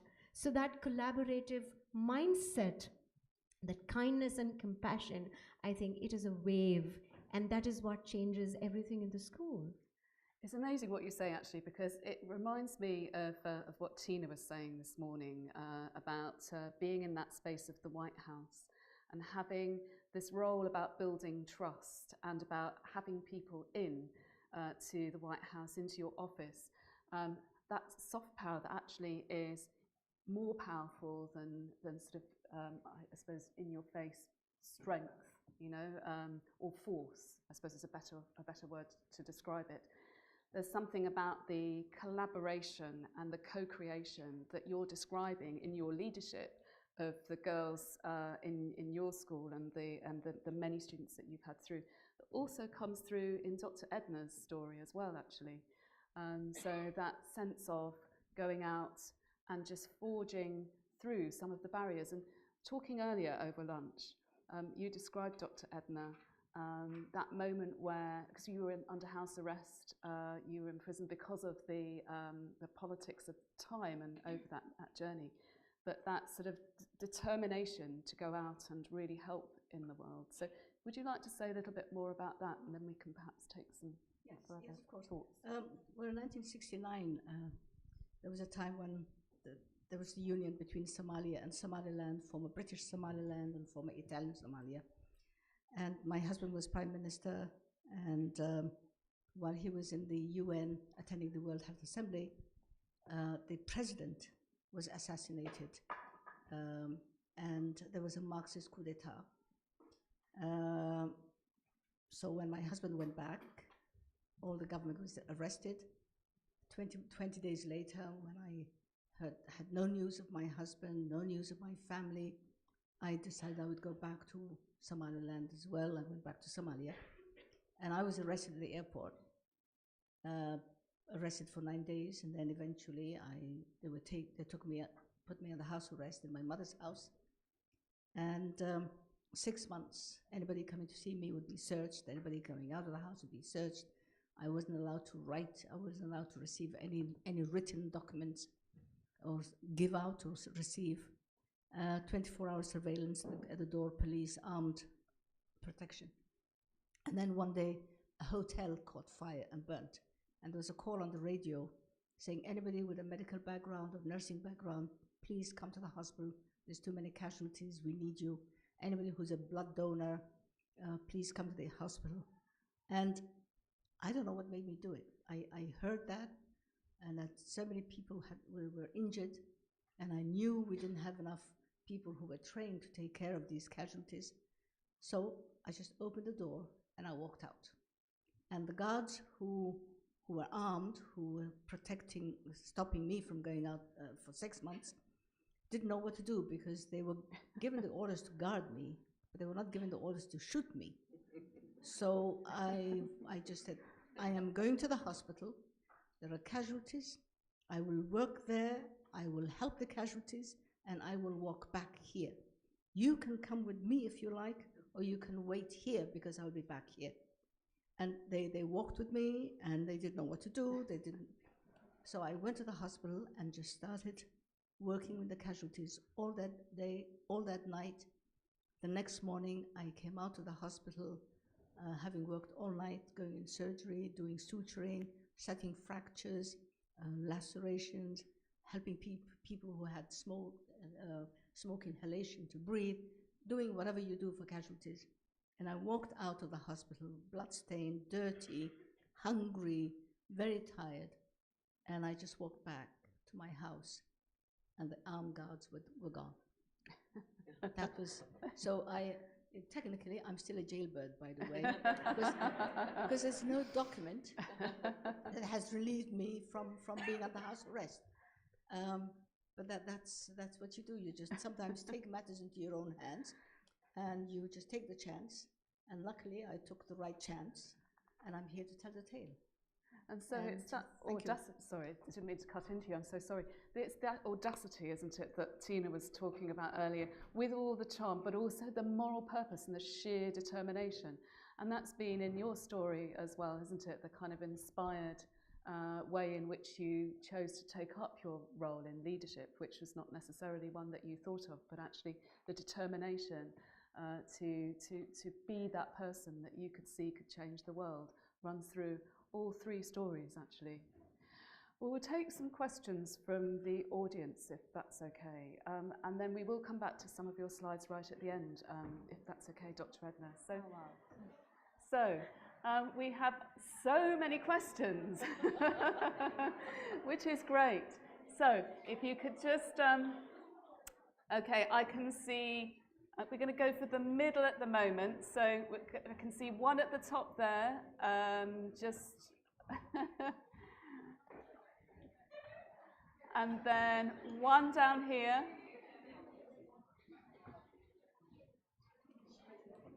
Okay, do we have a mic? Thank you so much. Who did you pick? Who is this? Okay, so right in the centre at the top there. That's right. Yes, thanks, Afsana. And then just down here as well. Thank you. If you could say your name, your school, and then your question. Rebecca, the St Leonard's Academy. What moment made you decide that's what you wanted to do with your future? Okay. Okay. And then second question, just from down here, please. My name is Jacina, and I'm from School 21. And as someone who has experience in male-dominated environments, what advice would you give to young women aspiring in leadership roles that would make impacts internationally? Okay. And just actually going back to the question at the top, could you just repeat that question? I'm not sure I quite got the sense of it, just so that I can be really clear. Was there a moment in where you decided, I want to do this with my job and my future? Okay, thank you. So if I could ask Tina first to start with that. Thank you so much, Tina. Well, on that question, there was never one moment, because my profession has sort of changed over time, right? I sort of started working in state government, and then went to law school, then was a lawyer, and then the White House. So there wasn't, I think, a particular moment that said, I definitely never said, I'm going to go work at the White House someday. that was very unexpected. But I guess, it's a little bit like, what Edna said, right? Which is, it was not so much a career choice, but a choice when I saw something that needed to get addressed, politically, right, to go do it. So when I learned about, sexual assault victims not having, the right laws, we're going to go change the laws. I do a lot of work on abortion rights in Illinois, because back in the 80s, Illinois was the worst state in the country on abortion rights. And I helped create an organization for the last 30 years that has worked to elect pro-choice legislators, so that now Illinois is the only state in the center of the country where women can get abortions in the United States. So it is, that probably is it. They're not a single moment, but a sense, which I probably attribute back to my parents, that if you see a problem in your community, you should actually do something about it, not just sit back and complain about it. That's really interesting. So that's like a gradual revelation of the sort of journey, and taking the opportunities when they come to you. Well, yeah. and in doing so remember that I said I didn't plan to go to the White House. That was not something I planned to do, but it is because of that sort of motivation from my parents, I think, to do something about what I saw happening in my community that leads me to meet a Barack Obama, that leads me to work in his presidential campaign, that leads me to the White House, right? It wasn't sort of making that choice, I'm going to do all the policy work to try to get there. It was, I want to do the work that is meaningful to my community that eventually gets you there. So that's actually the other secret thing about doing this work, sort of working for your community, is two things. One is that unexpected thing, like you could wind up starting a hospital or being an amazing head teacher or going to work at the White House. And the second sort of secret thing is the best friends of my life. The people that I worked with on that sexual assault law in 1984, however many years ago that was, are still my best girlfriends today. So what I have done is met my best friends in life in that work that is where you have a same mission. You're all dedicated to accomplishing something together. And that's the other reason to do the work. You receive so much more in doing this kind of work to help your community than you ever give. Yeah, that's amazing. And Ms. Ritika? Well, I think whatever you choose to become in life, a teacher, a doctor, a lawyer, an artist, a homemaker, or whosoever, it's very important to be an informed citizen of the world. It is so important to be aware. Now, if you're not aware of what's happening in the world, where are the crises, what are the crises of the world, then I think whether you be in any profession, probably you wouldn't be contributing to this world. And the biggest crisis I feel is definitely health of women, educating women, the gender digital divide which needs to be addressed. I have a little thing for all of you to just think and reflect on, just 2 lines. It says that if all women completed primary education, now by the way, this is what I got from the UNESCO website. If all women completed primary education, there would be 66% fewer maternal deaths. A child born to a mother who can read is 50% more likely to survive past the age of 5.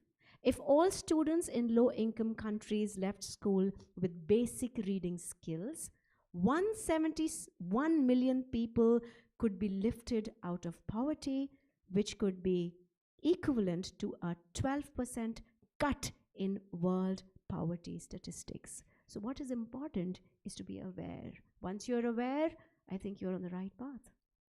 Thank you. Those are really shocking statistics, aren't they? And also they're not really uplifting in terms of what's possible if we can achieve some of those things. Dr. Edna, was there a moment where you thought you were going to do what you did? Well, my father was a doctor, so I grew up near hospitals. I grew up, I had a role model, a father who was compassionate, who was kind, who was generous with his time, with his attention, with his love for his people. And very often on holidays, during school holidays, I would be in wherever my father was working, whatever town he was in, and to prove to everybody that going to school had not really done anything bad for me, had not made me a worse person, but had equipped me with that knowledge to read and write, I would help him in the hospital because he was very busy. And he would get me to do little errands. Could you go and give that medicine to that patient, please? Could you go and feed that child?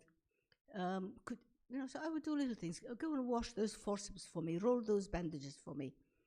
Things that I could do at age 11, 12, 13. I was not a nurse, but I did things I could do. And then whenever he left the hospital, he would be gone for 2 or 3 days, and he would leave a task list for me. And he would say, make sure they remove the sutures from that patient tomorrow. Make sure they remove the catheter from that patient. Now, I didn't know how to remove sutures. I didn't know how to remove a catheter. I didn't even know what a catheter was. But I was the boss's daughter. So whoever had been assigned to do those tasks, I would just go to and say, did you remove the sutures for this patient? Did you remove the catheter from it? And that's what I did. And very often I would hear him say, oh, I wish I had a better pair of scissors. I wish I had a forceps that worked. And I made a mental note that one day I would have the kind of scissors and the kind of forceps my father would wish to have, and the kind of hospital my father would have liked to work in. But how, I didn't know. When, where, I didn't know. So it's only after the war, when everything collapsed in my country, where hospitals were destroyed, and I hope to show you some pictures, that's when I said, that's what I'm going to do. I am going to build that hospital because this is when that hospital is most needed in my country. And the hospital was opened, and you'll be seeing some pictures of it. And it was the best thing I ever did. So it was seeing a problem and trying to do something about that problem. because at that time I had the means, was working for the UN, I had a big fat salary, I had a lot of savings, I had a beautiful Mercedes, I had quite a bit of jewelry. So I just recycled my whole life and just recycled everything into a hospital. Now I don't have a washing machine, I don't need one. I don't have a Mercedes, it would never work in my country with the kind of roads we have. And so I am a woman who is living her life's dream. That's amazing. Thank you so much. And you know, it's interesting, isn't it? It's the things that you do when you're younger around those practice things, talking about politics earlier, talking about the great science lessons that you taught, talking about doing that formative work in the hospital. They do set you up for life, and it's one of the things that I realised as well, you know, when I was at school myself, running projects actually enables you later on to run projects and at scale eventually. So just a tip for your education, if you practice now, actually, you can earn money from it later on. So that's a question about gender equality and being operating in a male-dominated environment and the challenges that places for you. We heard some of that from Tina earlier. So could I ask you, Ms. Of Briscoe? course. I think this is... I come from India, and I think Asian women would probably could relate to a few things which I'm going to tell all of you right now. Men have hands and women have hands, right? We are, you know, the IQ and the EQ and the SQ, everything is in place. But just think about it. In the temples that we have, or in the old structures that we have, I would see only men creating sculptures. I wouldn't see a woman creating anything, a sculpture in a building or something like that. And then later on, men were writing books. Yes, women were never writing, and because they weren't educated. So if I ask you in this auditorium that, okay, tell me the names of 20 authors, probably you will name 15 male authors and just 5 female authors. So this is alarming, and this is the root of I think most of the problems that arise when we talk about gender disparity. Because since women were not educated, when women started writing serious novels, probably 100 or 120 years back, or maybe 200 years back, their tone would be apologetic. Do you agree with me? Yes? The teachers who are seated over here, they would probably write about roles that a woman should have, would be just in the kitchen, or just being a side to the main character of the novel, which is a man. So a woman would never be the main character in any story, and it kept on happening for years and years and years. So there is the shift and there is the change. When women get educated, when they get an agency, when they get a voice, when they get a pen in their hand, that is when we can talk about feminism in the right in the right spirit. And feminism is just not about equality. It is just not about that. It is a lot to do with kindness and compassion and resilience, because they are not soft qualities as they sound to be. Kindness is not a soft quality, and compassion is also not very soft. And when we talk about woman leadership, when a woman is a leader, she doesn't only change boardrooms, she changes the way the organization thinks. They change the way the society thinks, the country thinks, and the world thinks. So yes, I think women leadership is filled with compassion and positivity, and will do something great for this world. Thank you. And actually, it's why, isn't it, that some countries have prevented women from being educated, and we look now at at the closure of schools in Afghanistan, for example, but it's not the only country where this happens. And of course, women were not educated in this country for a very long time, and so the sort of destruction of people who educated women or women who were educated was often the case both in this country and actually sort of around the world. So there is a great truth in the fact that people in the past and some in the present regard the education of women as extremely dangerous. Absolutely, because to that's have a why voice, we were never allowed to study and educate. yeah, to have a voice is to have power, isn't Yes. it? So that's one real challenge of being in a male-dominated society. Is partly the solution to that is to educate women and to really invest in girls in answer to that question.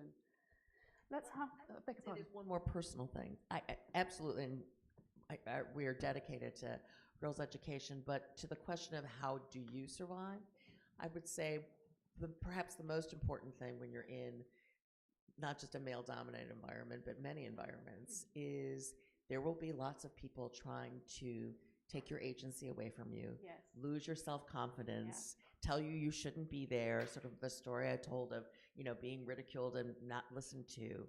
And the most important thing is not to let any of that get inside your head.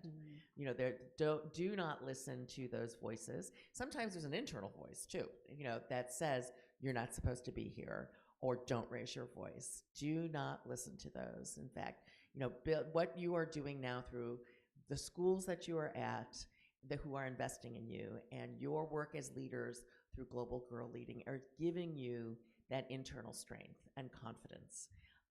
And carry that with you into your future life. And always reflect back and look back. You stood on a stage and recited a poem. You asked a question of a panel of women here. You can do that in the boardroom that you're now in. You can do that in the hospital surgery theater that you're in. So know that you belong there and really take this confidence that you are getting instilled in you now forward in your life. Nurture it and feed it and call upon it in those moments when people are trying to take that away from you. Thank you so much. Now we're nearly out of time actually, but I'm going to take one more question from the floor. It's such a shame that we haven't got more time, but we'll go over to that side, just here please. Thank you, Afsana, just there. Thank you. And Edna, we'll invite you back to do your slides. Okay. We'll invite you back.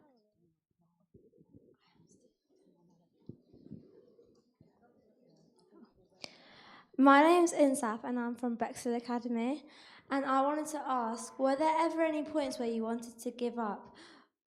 And if you didn't want to give up, what kept you so strong? Could we just have that one more time, please? Were there ever any points where you wanted to give up, like during your career? And if there were, and if there weren't, what kept you so strong? Okay, so was there ever any moment you wanted to give up? Dr. Edna. I didn't quite get the question. Was there any moment where you wanted to give up? Oh, no. You don't give up. No. That's never part of the equation. Sometimes you say, well, how could I be doing this differently? Because if one way is not working, you still have a problem is still out there that you want to fix, that you want to solve, that you want to change. So if the strategy that you use in the beginning is not making the changes that you wished for, then you go back to the drawing board and say, well, how could I be doing this differently? Because your goal is to achieve that which you want to achieve. And it's what moved you at the beginning to do something about that.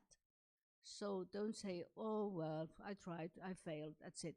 Because if you fail once and you admit failure, then it wasn't worth getting up in the first place. So if you look at the problem, look at the change that you want to make, think about how best you can overcome, you can do something about that, and don't expect big results. Try for small changes, try for incremental changes, because that will eventually make you achieve your goal. But if you try to take on a big elephant, and you're not able to break its neck, and I don't want any elephant to have its neck broken, by the way, it means you did not deploy the right strategy. You take on challenges that you can succeed in, that you can change. And then when you do that, say, okay, now I've done that. Maybe I can also do this to it. So building blocks, build on it, change gradually. What's your but name? never give up. May I know your name? What's your name? You asked a lovely question. Sorry? Ilsa, I have something for you before we wind up this session. And it's a poem by Maya Angelou. It says, "Still I rise." And this is especially for you, in fact, for all of you. You may write me down in history with your bitter, twisted lies. You may trod me in the very dirt, but still like dust I'll rise. Does my sassiness upset you? Why are you beset with gloom? 'Cause I walk like I've got oil wells pumping in my living room. Just like moons and like suns with the certainty of tides, just like hopes springing high, still I'll rise. Did you want to see me broken, bowed head and lowered eyes, shoulders falling down like teardrops, weakened by my soulful cries? Does my hotness offend you? Don't you take it awful hard, 'cause I laugh like I've got gold mines digging in my own backyard. You may shoot me with your words, you may cut me with your eyes, you may kill me with your hatefulness, but still, like air, I'll rise. Out of the huts of history's shame I rise. Up from the past that rooted in pain I rise. I am a black ocean, leaping and wide, welling and swelling I bear in the tide. Leaving behind nights of terror and fear, I rise. Into a daybreak that's wondrously clear, I rise. Bringing the gifts that my ancestors gave, I'm the dream and the hope of the slave. I rise, and I rise. Thank you. To all the phenomenal women in the world. Thank you so much. I mean, your life stories are so rich, we haven't even covered half. And so it moves me to invite you back sometime very soon to go through those stories in so much more detail. But we have such incredible women on the stage. I mean, really, we are so privileged to be joined by Tina, Dr. Edna, and Ms. Ritika. So could you please put your hands together with the biggest, loudest round of applause, please?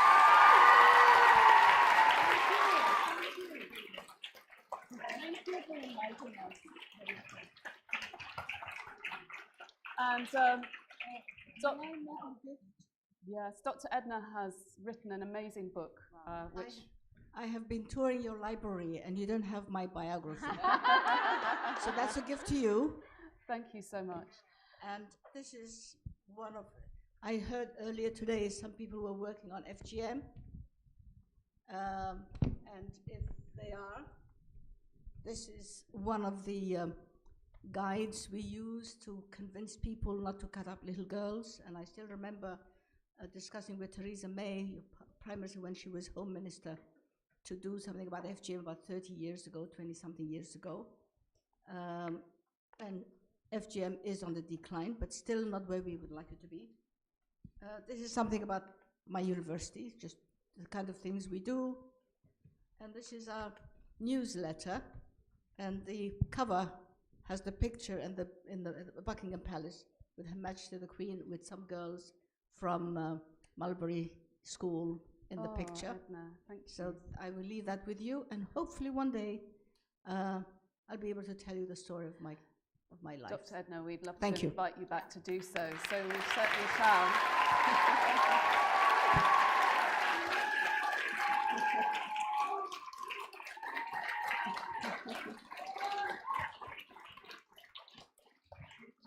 Thank you so much.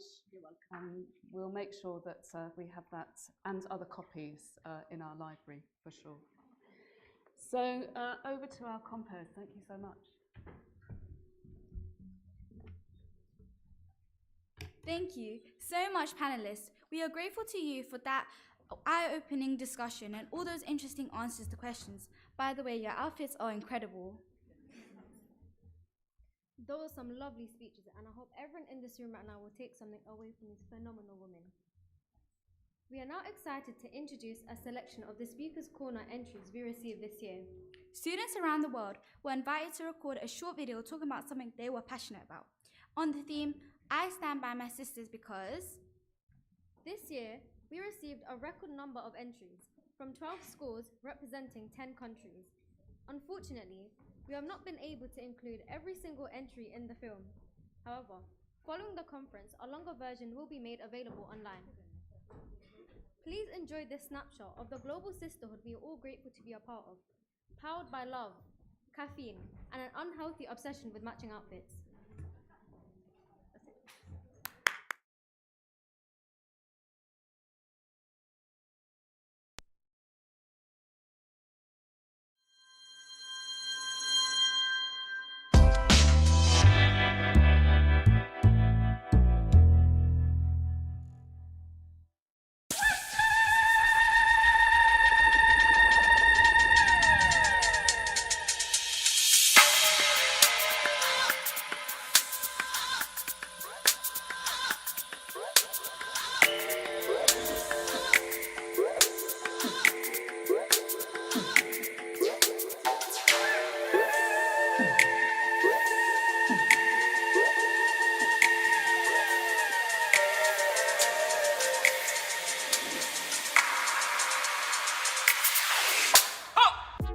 I stand by my sisters because we are stronger when we are together.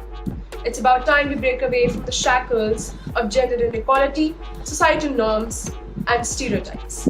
I'm part of a global sisterhood because I believe in the power of women supporting women across all cultures.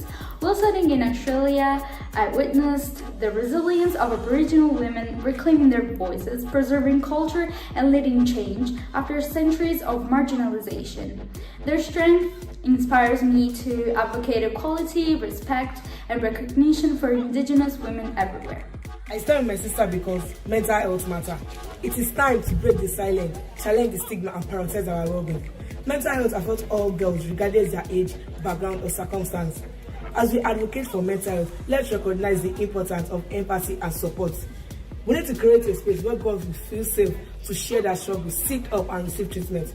Together, we can build a nation where mental health is valued, supported, and prioritized. I am an activist because I want to be a voice for those who cannot speak for themselves, like women and girls whose rights, opportunities, and safety are suppressed, silenced, and dismissed.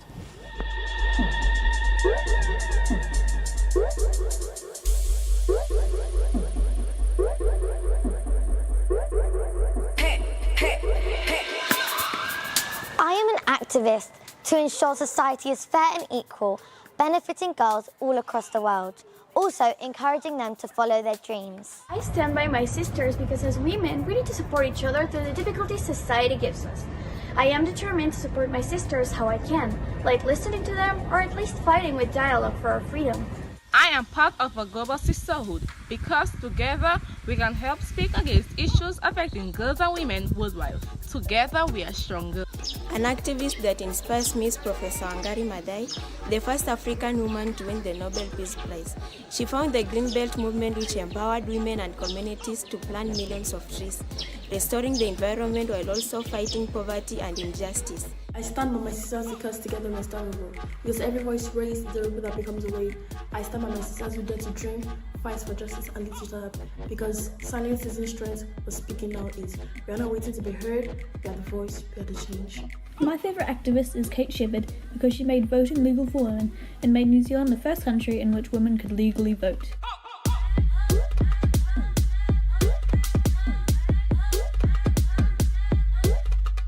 I am part of a global sisterhood because I believe that women can be anything. We can be leaders, doctors, lawyers, and so much more. And I want to be here to break the barriers of the patriarchal society that we currently live in. And as a proud activist, I am passionate about the facts that we dream to achieve. To all the women watching this today, we are here. We are making our mark and we can do it together. An activist that I admire is my great-grandmother, Carolina Ball. She was recognized by the United Nations for creating the Children's Rights Decade. She gave kids in Mexico a world full of love, harmony, and respect. And I would like to follow her steps. Thank you. I stand by my sisters because while our struggles may look different, we all hope for the same thing: equality, safety, and justice. I choose to stand by them because every girl deserves to dream without limits and be heard without fear. I'm an activist because I believe every woman deserves to live with dignity, safety, and the freedom to pursue her dreams. Whether it's fighting for equal education, ending violence, or advocating for climate justice that impacts our lives, my heart drives me to create a world where women are empowered and heard. I'm part of a global sisterhood because sisterhood is a bond built on love, trust, and support. It goes beyond blood relation. True sisterhood means having someone who understands you, walks with you through challenges, and rejoices with you in moments of joy. It is unity, friendship, and a reminder that we are never alone. I stand with my sisters as for generations we have been confined by a gender identity.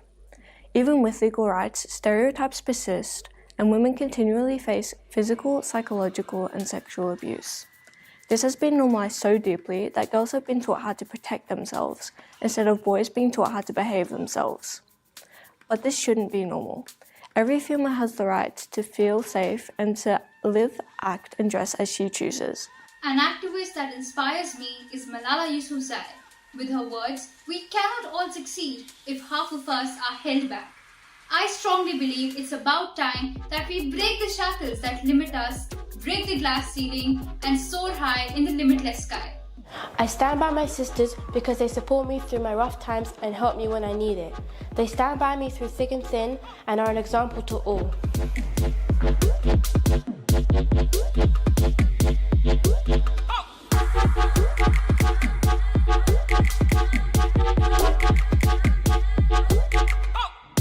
I stand by my sisters because they are my world, and we spend too long shrinking ourselves to fit into a society that wants us silent. We're told to be quiet, to behave, to stay safe, yet safety was never really ours. We learn fear before we learn freedom, and maybe that's why it lives in the way we watch over each other, in the small habits that makes looking out for one another our second nature. I stand by my sisters because they are my home, my courage, my strength, and my reason to keep learning how loud we can be. I am a part of a global sisterhood because I aspire to open up the floodgates of freedom for all women. To inspire women to treasure the delightful minds of their creativity. I want to inspire people to use their voices. Never forget the power. An activist that inspires me is New Zealand all-girl mental health activist Jazz Thornton. She inspires me because despite many setbacks, she has managed to thrive and have hope, sharing her story with many around the world. She has also co-founded suicide prevention organisation Voices of Hope.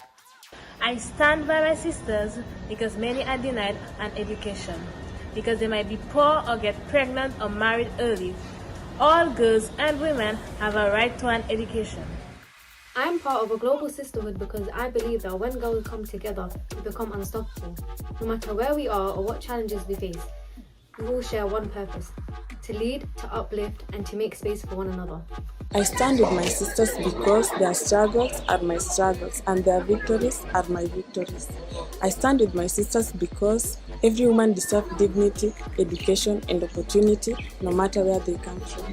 I am a part of a global sisterhood because females are at risk of being in a violent or abusive relationship. In Australia, 50% have experienced sexual harassment and 25% have suffered emotional abuse by a partner. It could be your friend, your sister, or your co-worker. Together, with our voices, we can change this. I stand with my sisters because collective empowerment drives and amplify underrepresented voices. We also create inclusive spaces where all women can lead, grow, and thrive. I am part of a global sisterhood because I know that being a feminist means fighting for equality and not superiority. Because I know that feminism is a battle to achieve a goal that's fundamental to humanity and not just womanhood. An activist that inspires me is my mum because she's hardworking and kind. She shows me unconditional love and her presence warms me. I am part of a global sisterhood because when one is silent, the whole world loses her voice. But when she rises, we all rise together. I'm part of a global sisterhood because we strive when we embrace compassion, shed the stigma around mental health, and uplift each other's journey. Together, we can heal, grow, and empower minds across borders. It's time for us to stand up and be together because all women deserve equal opportunities to be free and happy.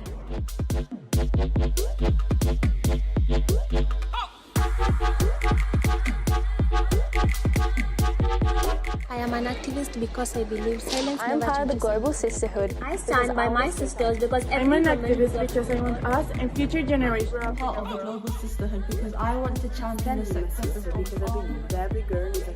I am an activist because in my country, a woman has Part of a global sisterhood because we all stand together, always supporting each other and showing the power of women. An activist that inspires me is every girl who refuses to remain silent in the face of injustice. Though she may be one voice, but she carries the strength of many. She changes fear into courage and challenges into change, and proves that when girls lead, the world listens. Change begins now, and it begins with us.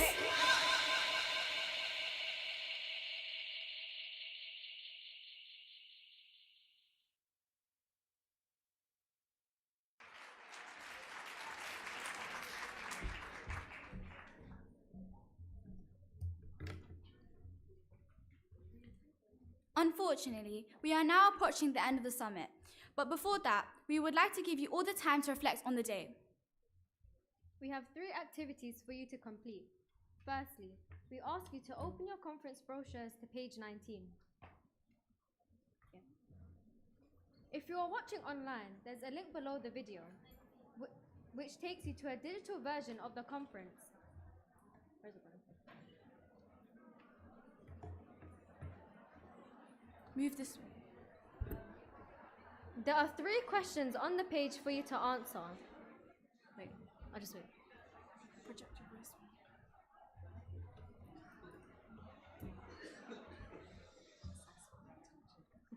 Can I please have your attention? Okay. You are welcome to speak to the person sitting next to you before writing down your own thoughts. Secondly, as you answer these questions, our Global Girl leaders will be roaming around to hand a piece of colored paper to each of you. On this paper, we ask that you write a short letter to your future self. This letter should reflect on your experience at this summit and share your hopes for the future. We will then ask you to post your letter in one of our Global Girl leading boxes, which our Global Girl leaders will be carrying around. Your letters will be returned to you earlier next year. Okay. What do I do?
Attention. Okay. Up next, we have a very special performance from our incredible Global Girl Leading Choir. And guess what? This one's for everyone in the room. You've all been given glow sticks by our amazing Global Girl leaders, and we want you to light them up when the leaders at the end of your role do so too. So get ready to join in, light up the room, and be part of something truly powerful. Please join us in welcoming the Mulberry Schools Trust Choir to the stage. And on screen, our Global Choir.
She's just a girl and she's on fire. Harder than a fantasy, lonely like a highway. She's living in the world and it's on fire. Broken up by oh, she's got her feet on the ground and she's burning it down. She's got her head in the clouds and she's not backing down. This girl is on fire.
Hello? Okay. May I have your attention, please? Thank you.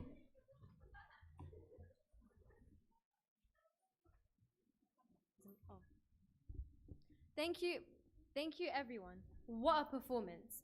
I would like to now hand over to Dr. Ogden, who would like to say a few words.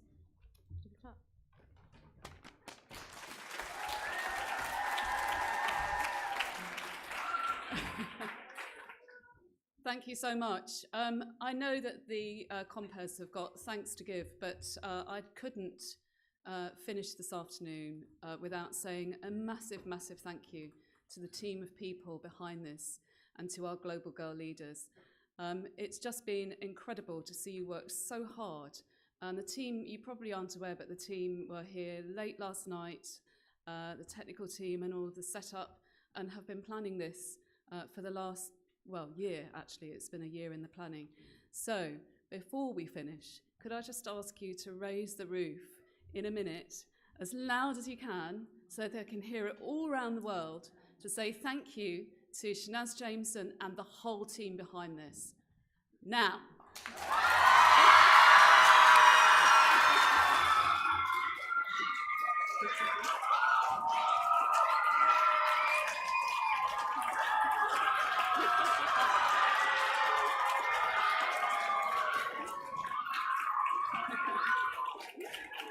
Okay, all right. Yeah, I think that'll do. So I'm going to hand back to the compers, and I've just got a little final thing around dismissal, but you've been a fabulous, fabulous audience today. Really great participants. And of course, now you're all, every single one of you, global girl leaders. Over to the compers.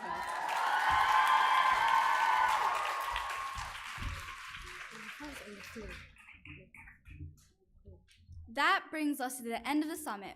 We are so grateful to everyone in this room and watching online for being part of this day. We would like to thank everyone who had part in organising today's summit. Firstly, please may I ask all global girl leaders to stand. Come on, guys. Rise. Rise. What are you going to do? May I ask for all... Can we please thank our amazing 66 global girl leaders who have dedicated hours to prepare for today, and without whom this event would not be possible. I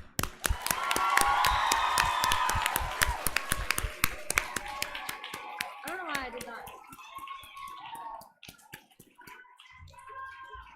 Thank you, leaders. Please be seated. To our guest speakers, we are so grateful to you for sharing your wisdom with us today. Another round of applause for these amazing guests.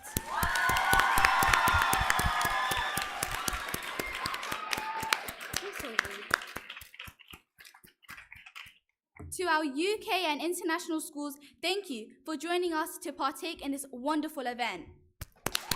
How many? Two more. Okay. To the Global Girl Leading Staff Team, thank you for all your hard work in making this event happen. Please thank them.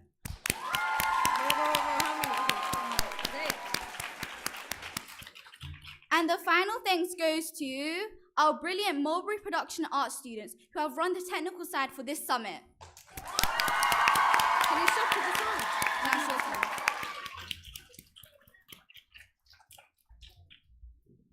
As we close today's summit, let's learn from each other, support each other, and strengthen this global sisterhood. Together, we are not just leading, we are changing the world one girl at a time. We will now dismiss everyone, school by school. If you are attending the House of Commons reception, please remain seated and a member of staff will give you instructions to you shortly. Thank you, everyone. Safe travels home. Now I'd like to hand over to Dr. Ogden. Okay, if we could just have a little bit quiet just for a moment. There's one group of people we haven't thanked, and that's our magnificent compers. So could we have it up for the compers?